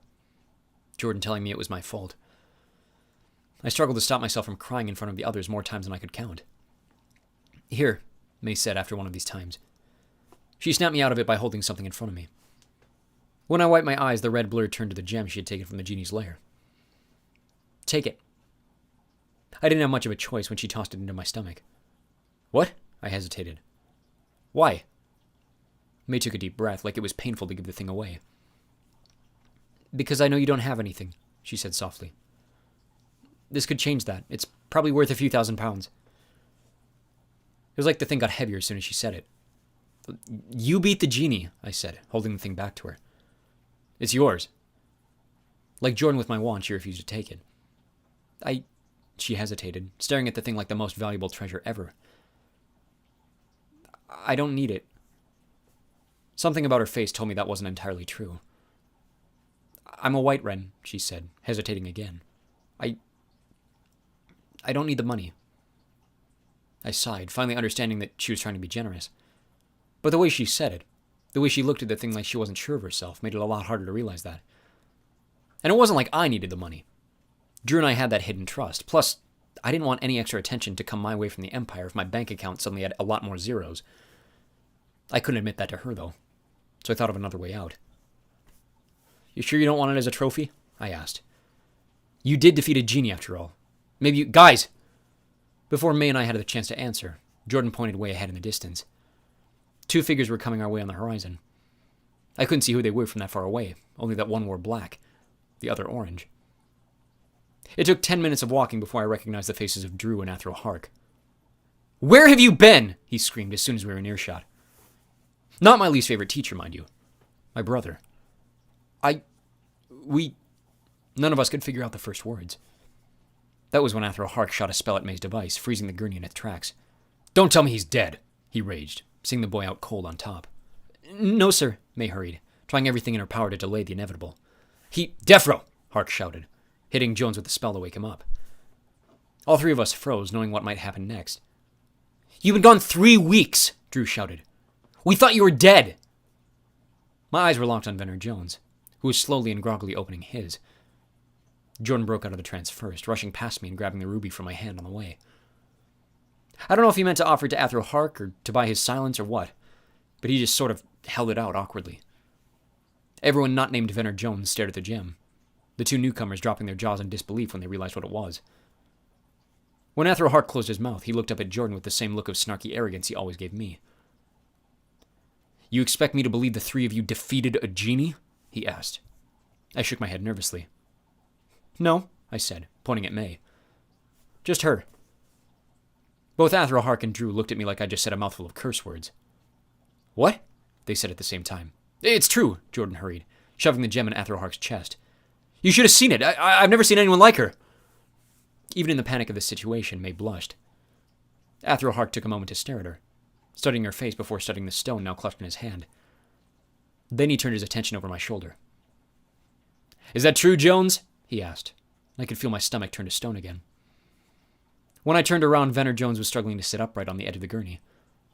He seemed to be in less of a panic now. The cruel bully I was used to had returned, even without the use of his legs. He managed to keep himself upright with his hands gripping the edge of the bed. Then he looked at all three of us in a line with more hatred than any person should have the right to hold. My breath turned to shards of glass in my throat. "I don't know, sir," he said, his voice scarily calm. "But I can't feel my legs. Schwabby attacked me. He's a Thirstebold. And Vanson's secretly a frickus." It was like the sound of the wind and the waves around us went mute. You could have heard a pin drop in the grass. Drew looked at me, but it was not the proud look I had hoped for when he found out. Athro Hart just looked angry. The words had come so fast, part of me hoped they didn't believe him. Part of me hoped the whole thing sounded so ridiculous, Athro Hart might burst out laughing. After all I'd been through in the past year. Was that so crazy to hope? Yeah, probably. Athro Hart lifted his wand again and pointed it right at Jordan. "Yegithion," he said, and a strip of metal formed around his wrists. "No!" I shouted, but Drew held up his own wand, stopping me in my tracks. My own brother stared me in the eyes. "Eric, don't," he warned. "Jordan Vanson," Athro Hart announced. "You're under arrest for misrepresentation and undermining the Imperial Code of Academic Ethics." My heart sank. May's face went white. Jordan just looked on, knowing this was bound to happen. He sighed, accepting his fate. "Vanson, you stay with me and Jones," Hark ordered. "Schwab, you keep eyes on your brother and the girl. They so much as look in the wrong direction, I want to know. Major Court's going to want every detail." When we finally reached his office, Athrosinius was furious. So was Drew, but that much had been obvious the entire walk back to the school. He let me know it, too. How worried he'd been for 3 whole weeks, wondering exactly what had happened. How many times Athros, Hark, and Tyche had gone back into the caves to look for us. How he had assumed the worst every time they came back without a trace. It made me that much prouder that May and I had managed to reach the cave, but every time that thought popped into my head, I remembered everything that had come after. What was worse, when we reached the school, Athrosinius dismissed May and Venner Jones to tell their stories directly to Athro Hark. I had no idea how much he would spill without me, how much more trouble Jordan would be in because of it. I was grateful Athro Hark let Sinius take the rest of us, reuniting the little club who knew the secret of me and Drew for the first time in ages. Any hope I had of this being a happy meeting died as soon as we walked into Athrosinius' office. The usual warmth of his office was cold and professional. The magical curtains kept his fish out of view. "How stupid could you possibly be?" he asked. Drew had asked me that so many times in the past hour, I was surprised to realize Athrosinius was yelling at Jordan. He spent the next hour chewing out all 3 of us. Even Drew for not trying to stop me. From what I could gather, Sinius had been the only one of us who knew Jordan's secret, having known from the beginning, but he had never expected Jordan to stoop so low as to put his life at risk with the Genie to keep his secret hidden. That set off Drew, who was mad at both Jordan and Sinius for not informing him of Jordan's secret, and then Sinius argued back that just because Drew was the future king didn't mean he deserved to know everything. Then Sinius turned things on me and chewed me out because disappearing for 3 weeks meant he was forced away from his other work off Selenia, which made Drew mad because he still wasn't allowed to know what that work was. Basically, everyone was mad at each other for a while, and I came away with the whole thing realizing one thing. It's hard keeping secrets. "Words can't describe how disappointed I am in your actions," Sinius said to Jordan when the argument was over. "I expect you in my office with the entirety of your belongings packed and ready to leave first thing tomorrow. Is that clear?" Jordan swallowed nervously. "Yes, sir," he agreed. "You're dismissed, Vanson," Sinius said harshly. "Congratulations. You can join the Trugaria early so long as they accept liars and fools in their ranks." Jordan bowed his head. I couldn't tell if he was being respectful or admitting to his shame, but he walked out of the office, leaving me alone with Sinius and Drew. The Perfathro stood from his desk and walked to a glowing map of the universe on a pedestal behind him. "And you're a Therisabur," he sighed. Most of our story in the cave had sprinkled out over the last hour. I felt Drew's eyes stare at me hard, but I kept my focus on Athrosinius. After all the yelling and arguing, I hadn't been in nearly as much trouble as I thought I'd be, especially not compared to Jordan. My mind was still stuck on Jones and what had happened to him, even if I was still furious at the things he'd said. "Not after that," I said firmly. "I don't want to be a Sibbard after that." Drew leaned forward so hard he stomped his feet on the floor. "You don't have a choice," he said. "I do if I choose not to use it," I said. "Venner Jones might never walk again because I listened to the voices." "Well, who cares about Jones?" my brother asked. "We won't defeat Ganderstorm without it. It's your duty." He sounded just like Jordan. I knew my decision to protect my worst enemy was a questionable one, but was I so crazy that everyone thought I was wrong? I refused to believe that. I refused to believe I had made the wrong choice in saving Jones's life. To what, you? I asked. I don't think Drew expected me to talk back the way I did. A surprised, offended look spread across his face. What kind of king are you going to make when that's how you treat other people? How dare you, my brother shouted. And this time he really did stomp his foot, rising to his feet out of the chair. We're talking about the greater good. Drew, knock it off, Athrosinius ordered, catching both me and Drew off guard. Leave us. Drew's look of surprise only grew wider. What? I said, leave us, Sinius repeated. We'll discuss this later. I need to speak to Eric alone. Drew opened his mouth to argue, but his thoughts never left his head. In a huff, he closed it and followed Jordan out the door, leaving me alone with Sinius. He finally turned around from his map. You're right, he said with a sigh. It's important that you know you're right. He walked slowly out from behind his desk, making his way to the chair Drew had left behind. He shifted it over the floor to face mine, then sat down. Your brother's still young, he said. A smart king knows the cost of right over wrong might require sacrifices. Sacrifices of the weak, sacrifices of the old. Sacrifices for that greater good. He nodded, thinking about his next words. But a wise king, no, a wise person, understands that the greater good is meaningless when we stop fighting for every life. When we draw the boundary around those unlike ourselves, those who disagree with us, even our enemies. He paused. Whatever he planned to say next, he followed in Drew's footsteps and let the words die in his throat. You knew, didn't you? I asked, my curiosity finding room in the conversation. Both of you. You knew I was an Earth Talker. Sinius nodded again, his leathery face looking even older than I remembered. We certainly would have been surprised if you weren't, he said. Saber magic is a genetic ability, unlike the other two. Very rarely do you find talkers outside of talker families, nor do you see the power missing when both parents are so well endowed. All 4 of your grandparents were Siberdur, each of a different kind. And based on what we know about your brothers and the order of your births, our assumption is that you filled the Thir slot, and your brother Stephen the Tan slot.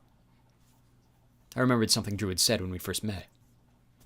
So Scott's a water talker, I reasoned. That's why Drew thought I'd end up in Onda. Sinius finally smiled. After the way he'd spent the past hour, I didn't know if I'd ever seen him smile again. I was still on edge, but the friendly gesture helped to calm my nerves. Your placement in Kava is still a mystery to me, he said. Though I might be able to say the same of your friend Miss Whiterun. Rarely do we see such powerful wizards straight from the team of their Sibber the way you two have. Though I must say, you do fit the stereotype of that team far less than she does. I didn't understand what he meant by that, but I wasn't very interested in him explaining. She's not my friend, I said. A powerful ally, then, if just temporarily, he said. She understood why you chose to save Mr. Jones. The few minutes I was able to forget about him had been nice.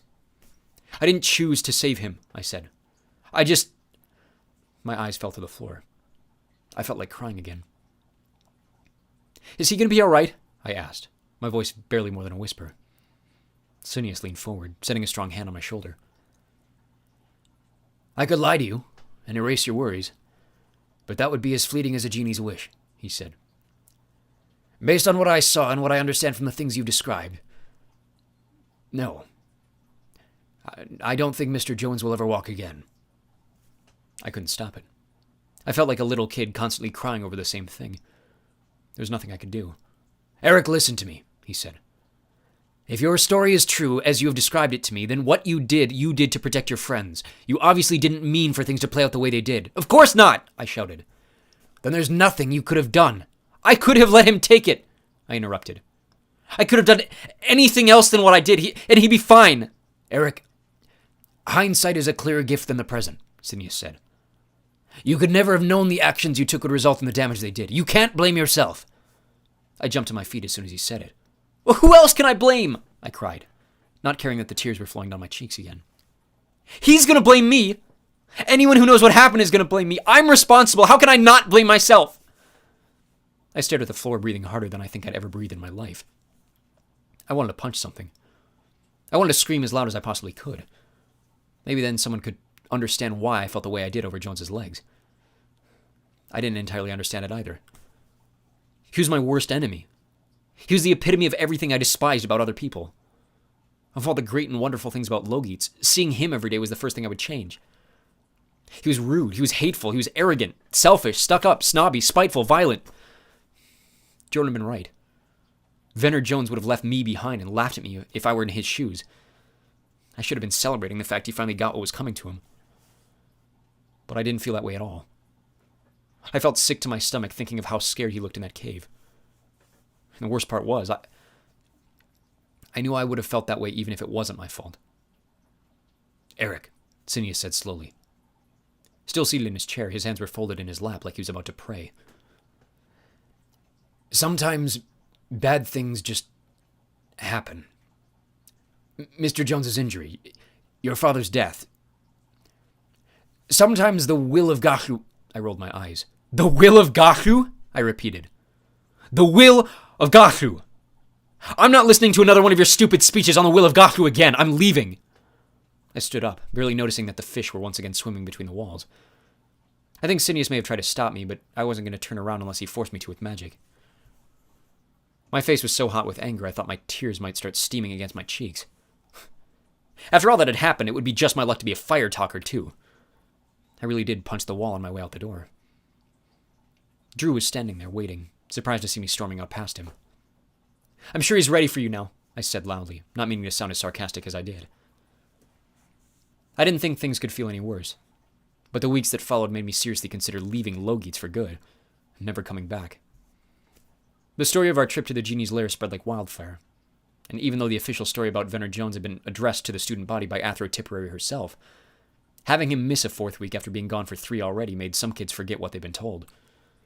One Onda kid cornered me in the hallway after magical machines and asked me point blank if I'd killed him.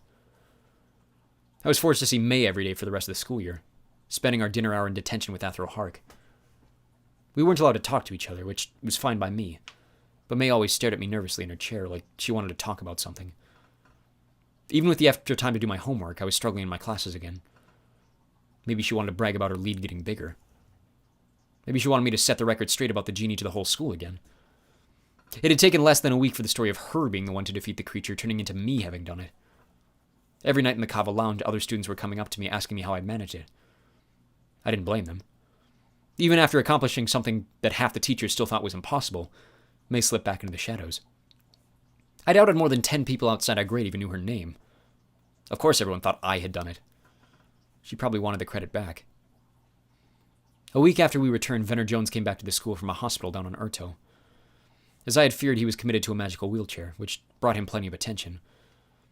To everyone who cared to hear, I was the evil psycho who had put him there. From day one, kids took sides. My close friends all congratulated me for giving him his comeuppance. That stung, but it wasn't nearly as bad as the next few weeks. No one else noticed what happened to Venner Jones after the excitement wore off. At some point, the Koro kids stopped treating him like one of their own. After a week of helping him get his books from class to class, Jones was left carrying them himself. At every staircase, he was forced to levitate his own chair to the top. He hardly had energy left to wield a class by the time it was finished. Even his loyal goons came to realize what the rest of their team had already figured out. Venner Jones was different now. The Koro kids never said it out loud, but it was obvious what they thought of different. The hate in Venner Jones's eyes for me every time he saw me never got any lighter. But when he looked away, I could see that the thing he hated the most had finally followed him to Logites. He was lonelier than ever. None of his teammates sat with him at lunch anymore, and whether it was his own pride or some other reason I didn't know, anytime one of the other teams would invite him to join a table, he would ignore them completely. Kerwig Davis tried to sit by him once, but Jones just pulled his tray off the table and wheeled away somewhere outside the cafeteria. Drew didn't care. The one time I brought it up, he started the same Will of Gahu speech I'd left behind in Sinius's office. My friends would only laugh. Even Tate and Wallace, who of all people I would have expected to have some sympathy toward the way he was now. She just echoed the little celebrations of my roommates, saying how he deserved it after all the things he had done and said to us. The only person who might even remotely feel as bad as I did was May, but I hadn't talked to her since she went off to confess to Athro Hark. For all I knew, she had made things worse for everybody, including the one person I wanted to talk to most of all. Like Nelson, Jordan had left before I even had a chance to say goodbye. But this time I took the loss a lot harder. He'd been my first friend in this new world, the person to introduce me to everything about my new life on Selenia. He He was one of 4 other people at the school who knew who I truly was. The only person I could sit with after the sun went down and share with him my worries. Now, because he was gone, all I did was worry. Worry that somehow our secret might spill out of him to the wrong person. Worry that something May or Venner Jones had said to Athro Hark, something Hark had said to the Inquisitor, had changed Jordan's plans of joining the Trugaria. I had no way of knowing if he was safe. I'd never even known him for who he truly was. Funny enough, we learned about the Great Frickus Wars as our last unit in Chronicles. It was impressive how many of the galaxy's biggest conflicts were started by Frickuses, but I suppose that was the point. Tayton kept her mouth shut during class, but she was the first to let loose back in the lounge how ridiculous it was that the Empire's propaganda was leaking into every class. I'm sure Jordan would have told me the right side of the story. Not that he would have made a difference in my grade. The giant red U for unacceptable was large enough that everyone behind me could see it when Athro Potterman slammed the test down on my desk. Before the Genie, I might have been embarrassed. Now, in nearly every class, it had become the norm. Mr. Shwabbington, come talk to me after class, he mumbled. But with the effort it took him to push the words through his mustache, I was certain the entire room had heard. It didn't matter. I was numb to it. Class let out and I stayed behind, staring blankly at the corrected answers scribbled all over the front page. Athro Potterman was waiting patiently behind his desk. Mr. Shwabbington, I understand you went through something significant this semester. He grumbled. But I'm concerned for your future here at this school. I don't know where your knack for this subject went, but you're the bottom of the class now. What happened? I knew exactly what had happened. He probably did too, but I didn't have the energy to argue my case. Any motivation I had left was gone. I don't know, sir, I said, staring at the top of his desk. Son, I hate to say this, but if you don't shape up for the final review, you're not going to see another year at this school. The words stung, but I almost welcomed the reality. Maybe if I could escape Logites, I could escape the guilt I felt. It had started following me into my dreams. I've seen what you can do in this class, Potterman continued. Think of where you started the year. By Christmas, you were really getting the hang of things. Please, son, for the sake of your family and friends here at this school, your sake as a student of Khan, I need you to do better. I just nodded. Yes, sir, I said. I understand. The last time a teacher had said anything like that to me, even remotely, was back on Earth. Did I really want to go back there? Instead of Jones, I left the room thinking about home, reminded for the first time in a long time of all the things I didn't miss. Even after the orphanages, the freedom of my life with Chauncey, what did that mean to me anymore? Hardly having a bed to sleep on? Never knowing if I might be able to swipe away a consistent meal? Always chasing the things I needed to get by. Even sneaking around security every time I had to use the bathroom. I started to realize that no matter where I ended up, life always seemed out to get me. And if I went home, would Chauncey even take me back? How would I explain to him where I'd been? Oh, yeah, sorry for disappearing for 10 months. My long-lost father was actually the king of the universe before an evil dictator took his throne away. Sorry I didn't give you a heads up that they were going to kidnap me and teach me space magic, but I ended up beating a kid senseless with some magic rocks, so I flunked out, and now I'm back home. Good to see you, too. It was ridiculous. Realizing that didn't make me want to stay. It just made me realize I didn't want to be anywhere. I didn't belong anywhere. Eric, stop. I hadn't noticed her waiting around the corner. Why would I? I couldn't remember walking this far at all. It took me a moment to realize exactly which part of the school I was even in. Right, I remembered. I was walking to detention through the greenhouse. May Whiterun was sitting on a mossy stump beside a row of glowing marshlets. You know, I can get there myself, thanks, I said, continuing at my pace. You don't have to wait for me. I was another 10 steps further when I heard her sigh. Do I need to use the wall trick again? She asked. I stopped, turning around to look at her. She was standing now. I don't want to talk to you, I said. Eric, please, she said. We're not friends, I said. Her mouth closed then, swallowing hard as I stopped her in her tracks. You followed me to save my friend, and we saved each other's skin. Sorry everyone thinks I did the thing you should be famous for. I'm not trying to steal your thunder, really. May's face, which was blue in the light of the flowers, started to lose its color. That's not why I'm here, she said. She sounded nervous.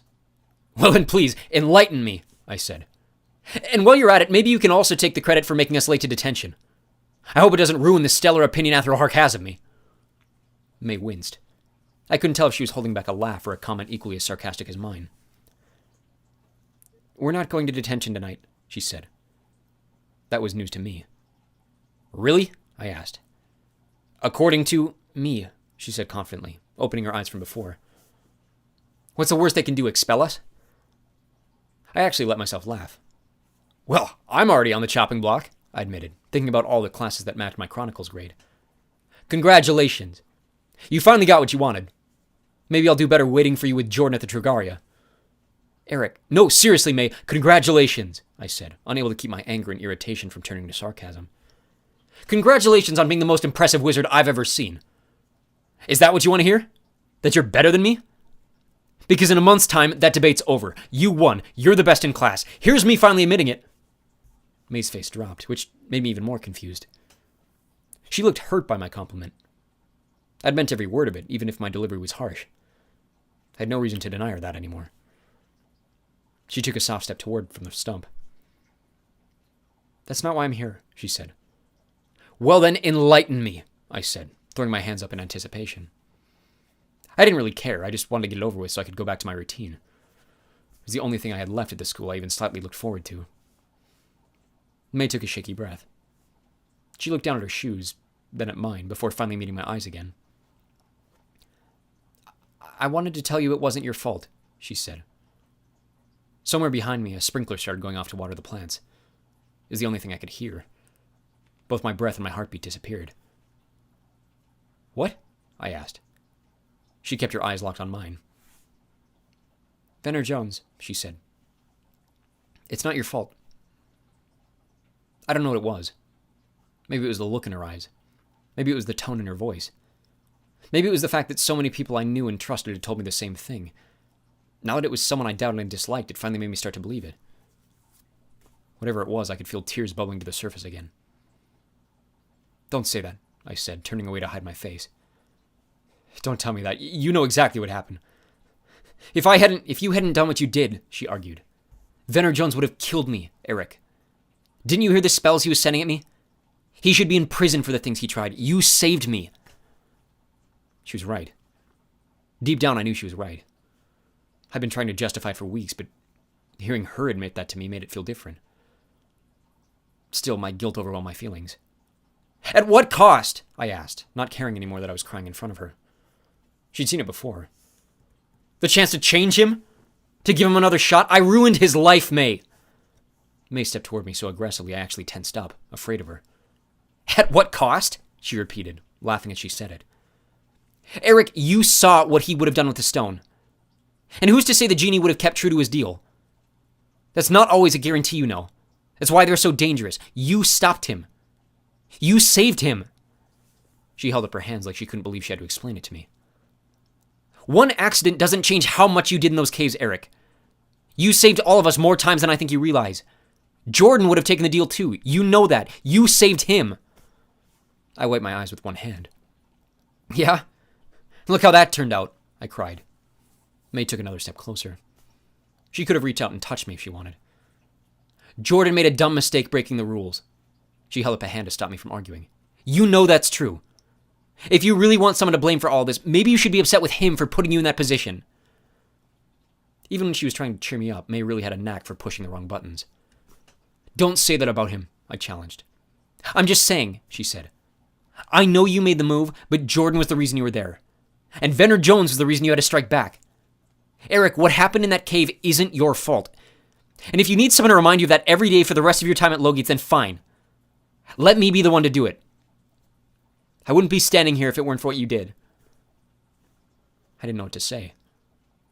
I didn't even know what to think. Then May Whiterun wrapped her arms around me, and I really didn't know what to say or think. I don't really remember, but I think I stopped breathing completely then, probably out of complete shock. I looked around the greenhouses for any other sentient being as a witness. I have no idea how long the hug lasted. It could have been 10 seconds, but it felt like an eternity. At least long enough for me to remember how she smelled. Campfire and roasted marshmallows, in case you were curious. I can't say I liked it, but when she pulled away, she was crying harder than I was. She pulled away and looked me dead in the face, her eyes like the mask of a raccoon. Do you believe me? She asked. I don't know if any words ever came out, but I nodded. Yeah, I did. I know you're still going to feel guilty about it, she said. I don't blame you. My point is, it happened, it's over, and there's nothing you can do about it now. Do you understand me? Again, I nodded dumbly. She was right. How I knew she was right, I have no idea, but I felt a pump of confidence for the first time since the Genie. Then she slugged me on the arm. Ow! Good, she said, using the same fist to wipe her eyes. Now get your stupid grades up. Now I was even more confused. What? I asked. Why? Because if you don't, I won't be able to tell you that anymore, will I? She said. How do you... I started. What are you... I really don't have a clue what I was trying to say. You're a hero, not a villain, she said with a mean glare in her eye. Stop letting that distract you from beating me. Again, confused. Hold on, I said. You want me to beat you? She took a step back. Apart from the smeared makeup on her face, she was back to her usual snotty self. Of course not, she said. And you never will. But if you're not here next year, I won't have anyone else to challenge me. I do better under pressure. She put her hands in the hidden pockets of her skirt and rolled back and forth on her heels, avoiding my eyes when she said the next part. I'm a better wizard because of you. That, more than anything else she had said to me, meant the most. I still didn't know what to say. No wonder she was the better talker. Thanks, I managed. She was still rocking on her heels nervously. And I guess I don't hate you as much as I thought I did, she said. I laughed. A huge smile spread across my face. I guess I don't hate you either, I said. She nodded, looking me in the face again. So, yeah, thanks for saving my life, she said. Are we good? I nodded back. We're good, I said. If you still want to go to detention, we can, she said. I'll do whatever you do. I kept smiling. What if I want you to leave me alone? I asked. May shrugged, looking around the greenhouse between our two directions. I will, she said. I just want you to know that you aren't.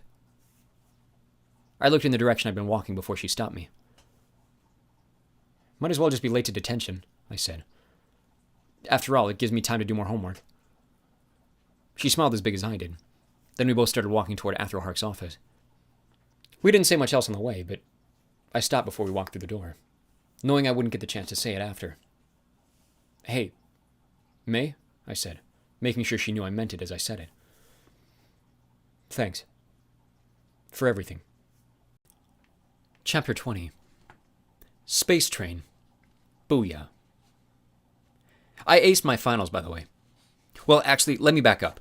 I studied really hard for my finals and realized I actually did know all the stuff from the lessons. As soon as my brain was unfogged from the whole Venner Jones incident, it was like someone flipped a switch in my brain that fixed how to use my memory on the tests.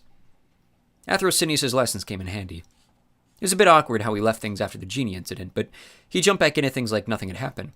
And once a few weeks had passed between us, it was easy to forget how harsh I'd been, even if I still felt unease about the whole Will of Gothru thing. Either way, I came out of the lessons feeling better than ever, knowing that the only thing keeping me from passing my classes was my own anxiety. I would say that May Whiterun's speech did about 90% of the fixing. She'd been right about the guilt lingering even after I'd forgiven myself, but the fog didn't entirely go away until a dream sent me into a panic a few days before finals. In the dream, I finally mustered up the courage to apologize directly to Venner Jones. And then peace and love and happiness covered the universe, and Jones and I became best friends. Waking up surrounded by Cork, Riser, and Kelb, I was shocked back to reality. The dream inspired me to make the effort, though. If anything, I could say I tried, and even if it didn't work, I had done everything in my power except reverse time to fix it. I hardly got within 10 feet before he pantsed me with magic, sending me face first into a desk. He disappeared with a few bad words. It wasn't anywhere close to my dream, but a broken nose was about as close as we could reasonably get to being even. I hoped. Anyways, past my classes. You can cheer now, it's okay. And more importantly, so did my friends.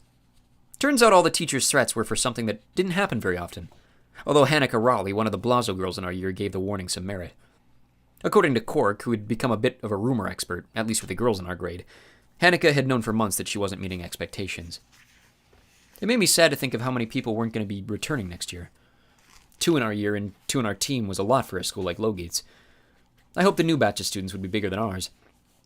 I didn't know how to explain it, but it felt like Logate's was missing something. Like everybody wasn't all here yet. Apart from Jordan, Nelson, and Hanukkah, though, the school said goodbye to nearly 60 graduates in the empty week after finals. Graduation was a big deal. Not only were a bunch of the Nothers back to fill out the auditorium alongside the families of those graduating, but the sixth years who were joining the different branches of the Imperial military had officers in attendance, and the graduating fourth years were each escorted off-world by a member of the Trugaria. Even the governors were there. I saw Lord Harrowbone for the first time all year, handing out diplomas to the Kava graduates and looking like he'd rather be anywhere else in the universe. After all the fun, the student body waved goodbye as the graduates and their families all went their separate ways at the Selenia landing port, taking shuttles up to ships and stations up beyond the bright blue sky above. Those of us that were left took our time in the cafeteria, testing the cook's magic in the first pick-your-own-meal all year. I think you can already guess what I ordered. The final inclusion was hardly out of my mouth before the chef conjured a bright balloon of chungi on my tray and sent me on my way. The only thing that could have made it any better was Jordan. I sent a little wish of thanks to wherever he was in the universe, knowing that I had found my way in this new bizarre world thanks to everything he had shown me. Sinius had put my worries at ease in our last lesson of the year, letting me know that Jordan had made his way safely to Sanctithe. He was still clearly upset about the whole Genie mess, but I could tell from the look in his eyes part of Athros Sinius missed Jordan too. After our last dinner in the cafeteria, Athros, Cloyd, and Tipperary walked us across the fossett toward the ruins of man. The biggest bonfire I could remember from my time on Earth was nothing compared to this one. The flames danced like they were alive, like really alive, with different colors popping and climbing and roping their way in a big circle around the outside of the blaze. It was beautiful. So beautiful I almost wanted to cry. It was my final night with my classmates for at least 3 months. Maybe that was why I was so sad. And so emotional, but it also reminded me of the fight in the Genie's cave between May and Venner Jones. I spotted May sitting alone beneath one of the outer stones. The rest of us Kava first years had found a seat closer to the flames, but she looked hesitant to join us. She was still staring at us. I wondered what was keeping her from joining in the fun. I decided to leave my spot next to Tayton to go talk with her. "You know you're welcome to join us," I said, plopping my butt in the grass beside her. "Or did you just want to keep that big rock company?" "Did the rock tell you that?" she joked, turning her eyes away from me toward the fire. I had done my best to ignore the voice of the rocks in my head for months. This one was oddly quiet. May caught me deep in thought, and before I could think up a response, she added, "I only sit by my friends." "Oh, sorry," I said, pretending to stand up. "I better go then." May grabbed hold of my wrist and pulled me back to the grass. "Very funny," she snarked. "I assume you're here for a reason?" I shrugged. The sun had been gone for nearly an hour now, but the fire lit up the stones like a classroom. I wondered if May could read my expressions. "Not really," I said. "Just wanted to say you're welcome for passing." May nodded. "Ah, yes," she said. "Real humble." "Hey, says you," I joked. She still wasn't looking at me, but a big smile spread across her face. "Seriously, though," I said. "Thank you for what you said to me." "Don't mention it," she said, shrugging it off. "You saved my life. I saved your grades. We're even." That didn't seem like a balanced deal to me, but I chose to ignore it. Hey, speaking of," I said, "there's something I wanted to give you before you go."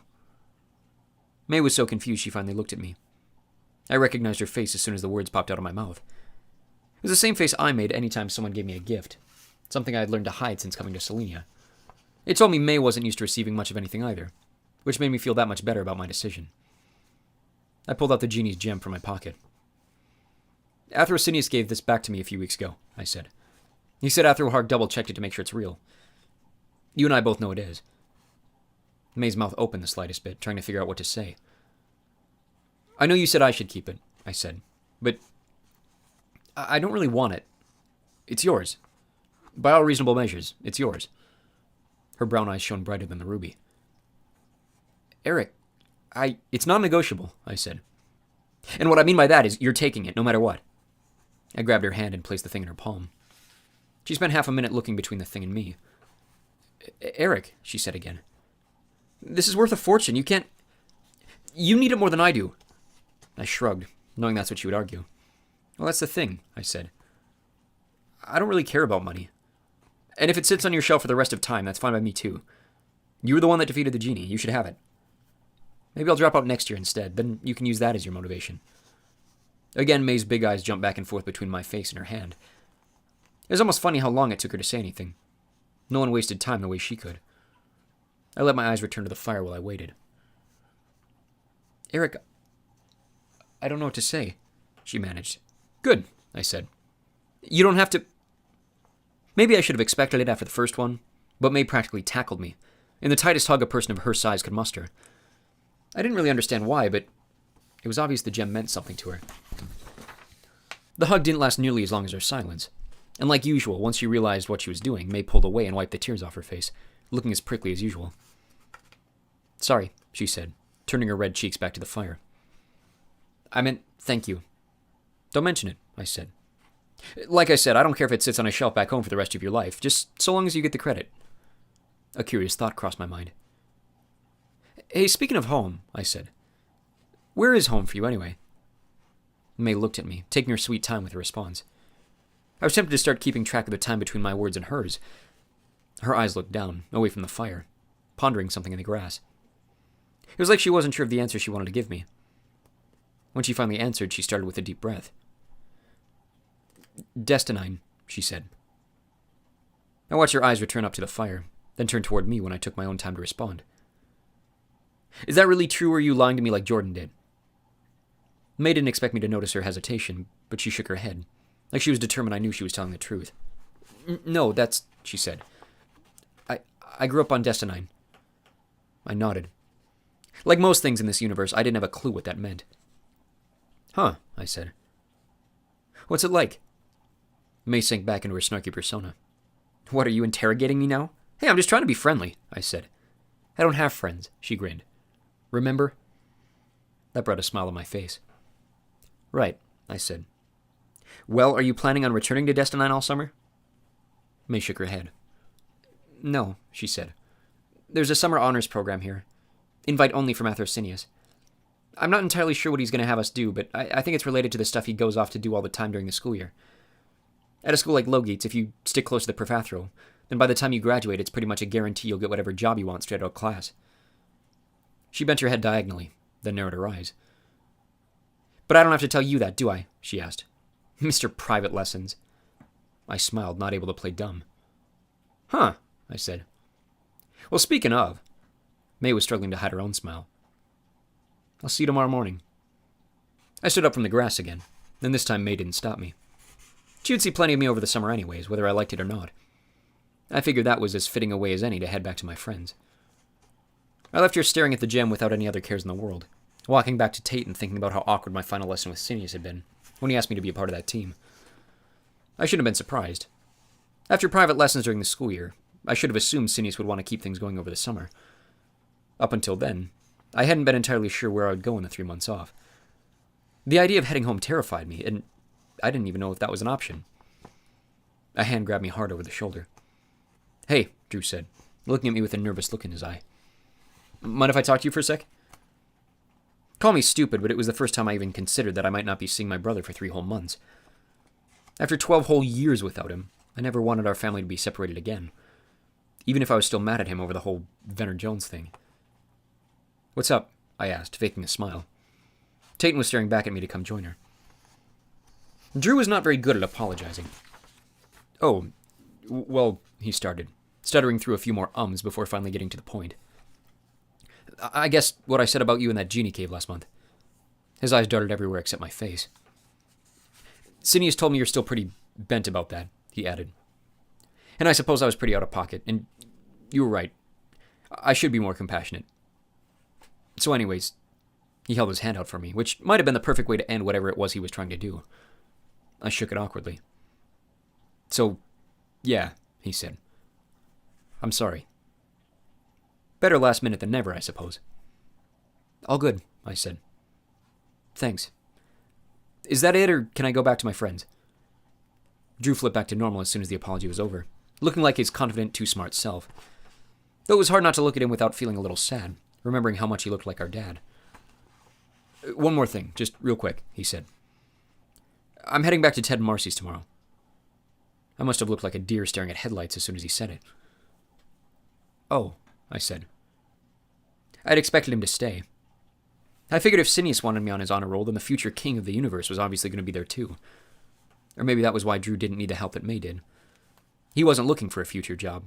He already had one lined up. Suddenly I felt like an idiot accepting Sinius' offer. "But I talked to Sinius," Drew said. "And after he gave it some thought, he agreed that you could come back with me. At least until your hearing. They scheduled that for a few weeks after Amsperfest, by the way. That should give you a little over a month, and then we can reassess once everything is settled with that mess. I can't guarantee we'll do it every summer, but, we'll have to pretend you're another foster kid or something. Marcy will make up a good cover story in case anyone asks. But at least as a start. I think Sinius is trying to make it possible for Scott to join us for a day, too. It's dangerous to put all of us in one place for too long, but so long as we do it carefully, I think it's worth it now that you're in the picture.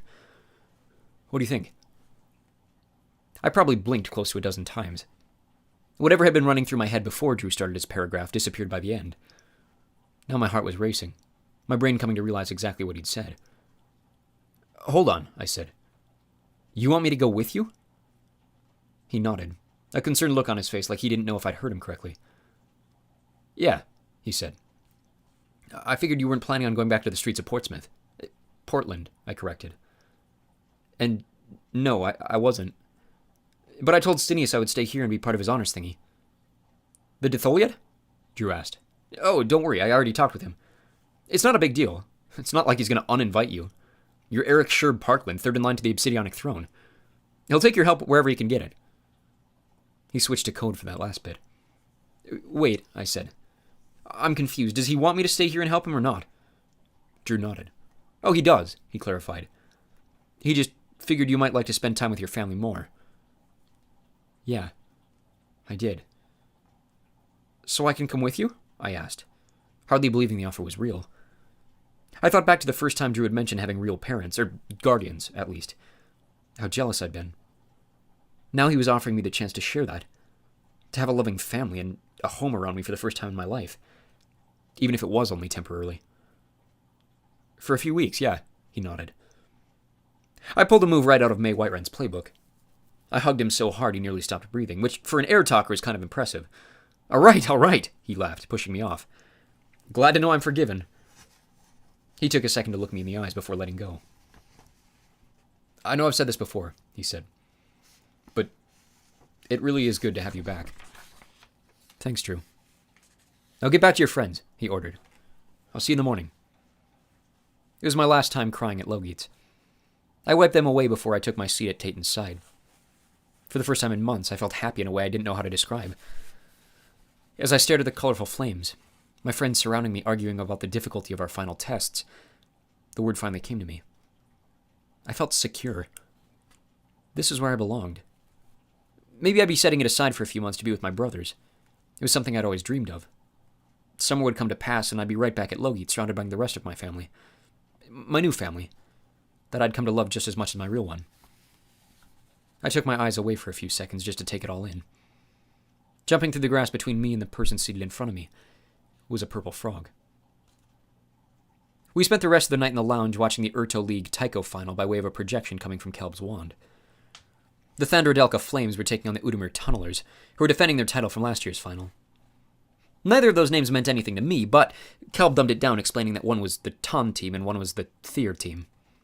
Coming from the Thyr nation, I expected Kelb to cheer for Udamir, until he explained that he was from Porgus, and the Porgus Yellow Chests were arch rivals with the Tunnelers, so he was cheering for them to lose in dramatic fashion.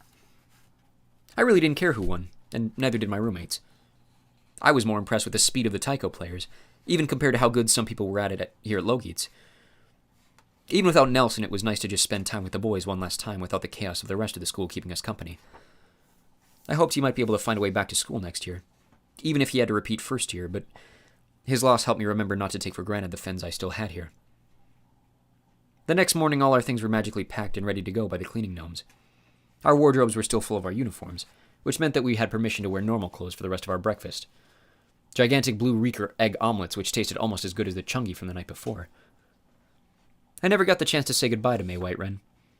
The Ditholiad Club was up and gone before sunrise, apparently off on their first mission alongside the Prefathro, according to Harbo. I was a little bummed I never told her about my change of plans.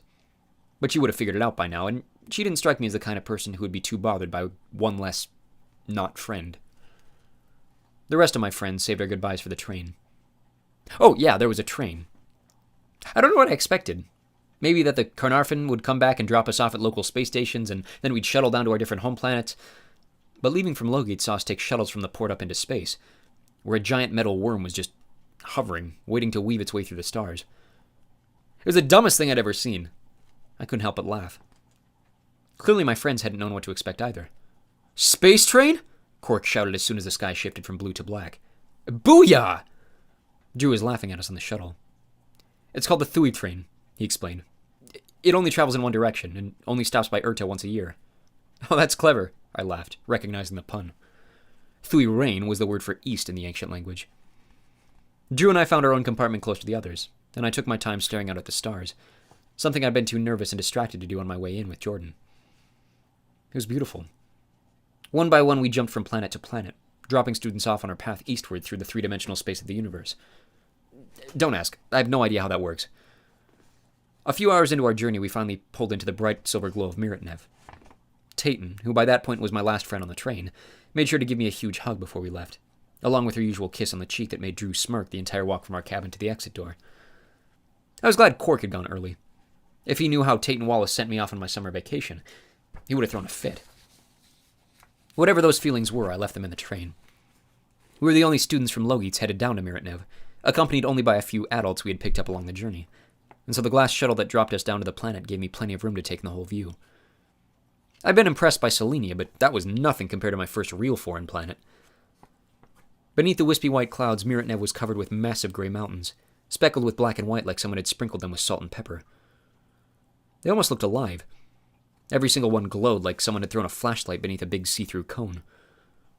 The tiniest ring of trees circled around the bottom half of each tree, a little spiral of green string on a massive stone monument. The mountains alone took my breath away. Then I saw the buildings. Apparently none of the cities in Miritnev were built anywhere close to the planet's surface. I hadn't noticed it from above, but as the shuttle approached, our destination levitated in place thousands of feet away from the nearest mountain, twisting and stretching like a splatter of silver and glass. As we came closer, I could see the colors pop from the windows. The city was a floating ornament of frozen water droplets, connected through a series of bridges and tunnels. Hanging gardens jetted out from the sides, with bright teal grass and trees in shapes I didn't even know were possible. I'm sure my mouth was halfway to my feet by the time we finally touched down. Drew was smiling wide as we walked off the shuttle. The other passengers walked toward the city, knowing exactly where to go. In a universe with trillions of other beings, I couldn't imagine I'd ever see them again. That left me alone on the platform with my brother, dressed in my blue fresh t-shirt, feeling as out of place as I'd felt in my first day away from Earth. A man and a woman walked out of the nearest building from a circular glass door. I felt my heart racing in my chest as the woman raised a hand to wave. Drew turned to me, his eyes still as wide as ever. "Eric," he said, "welcome home."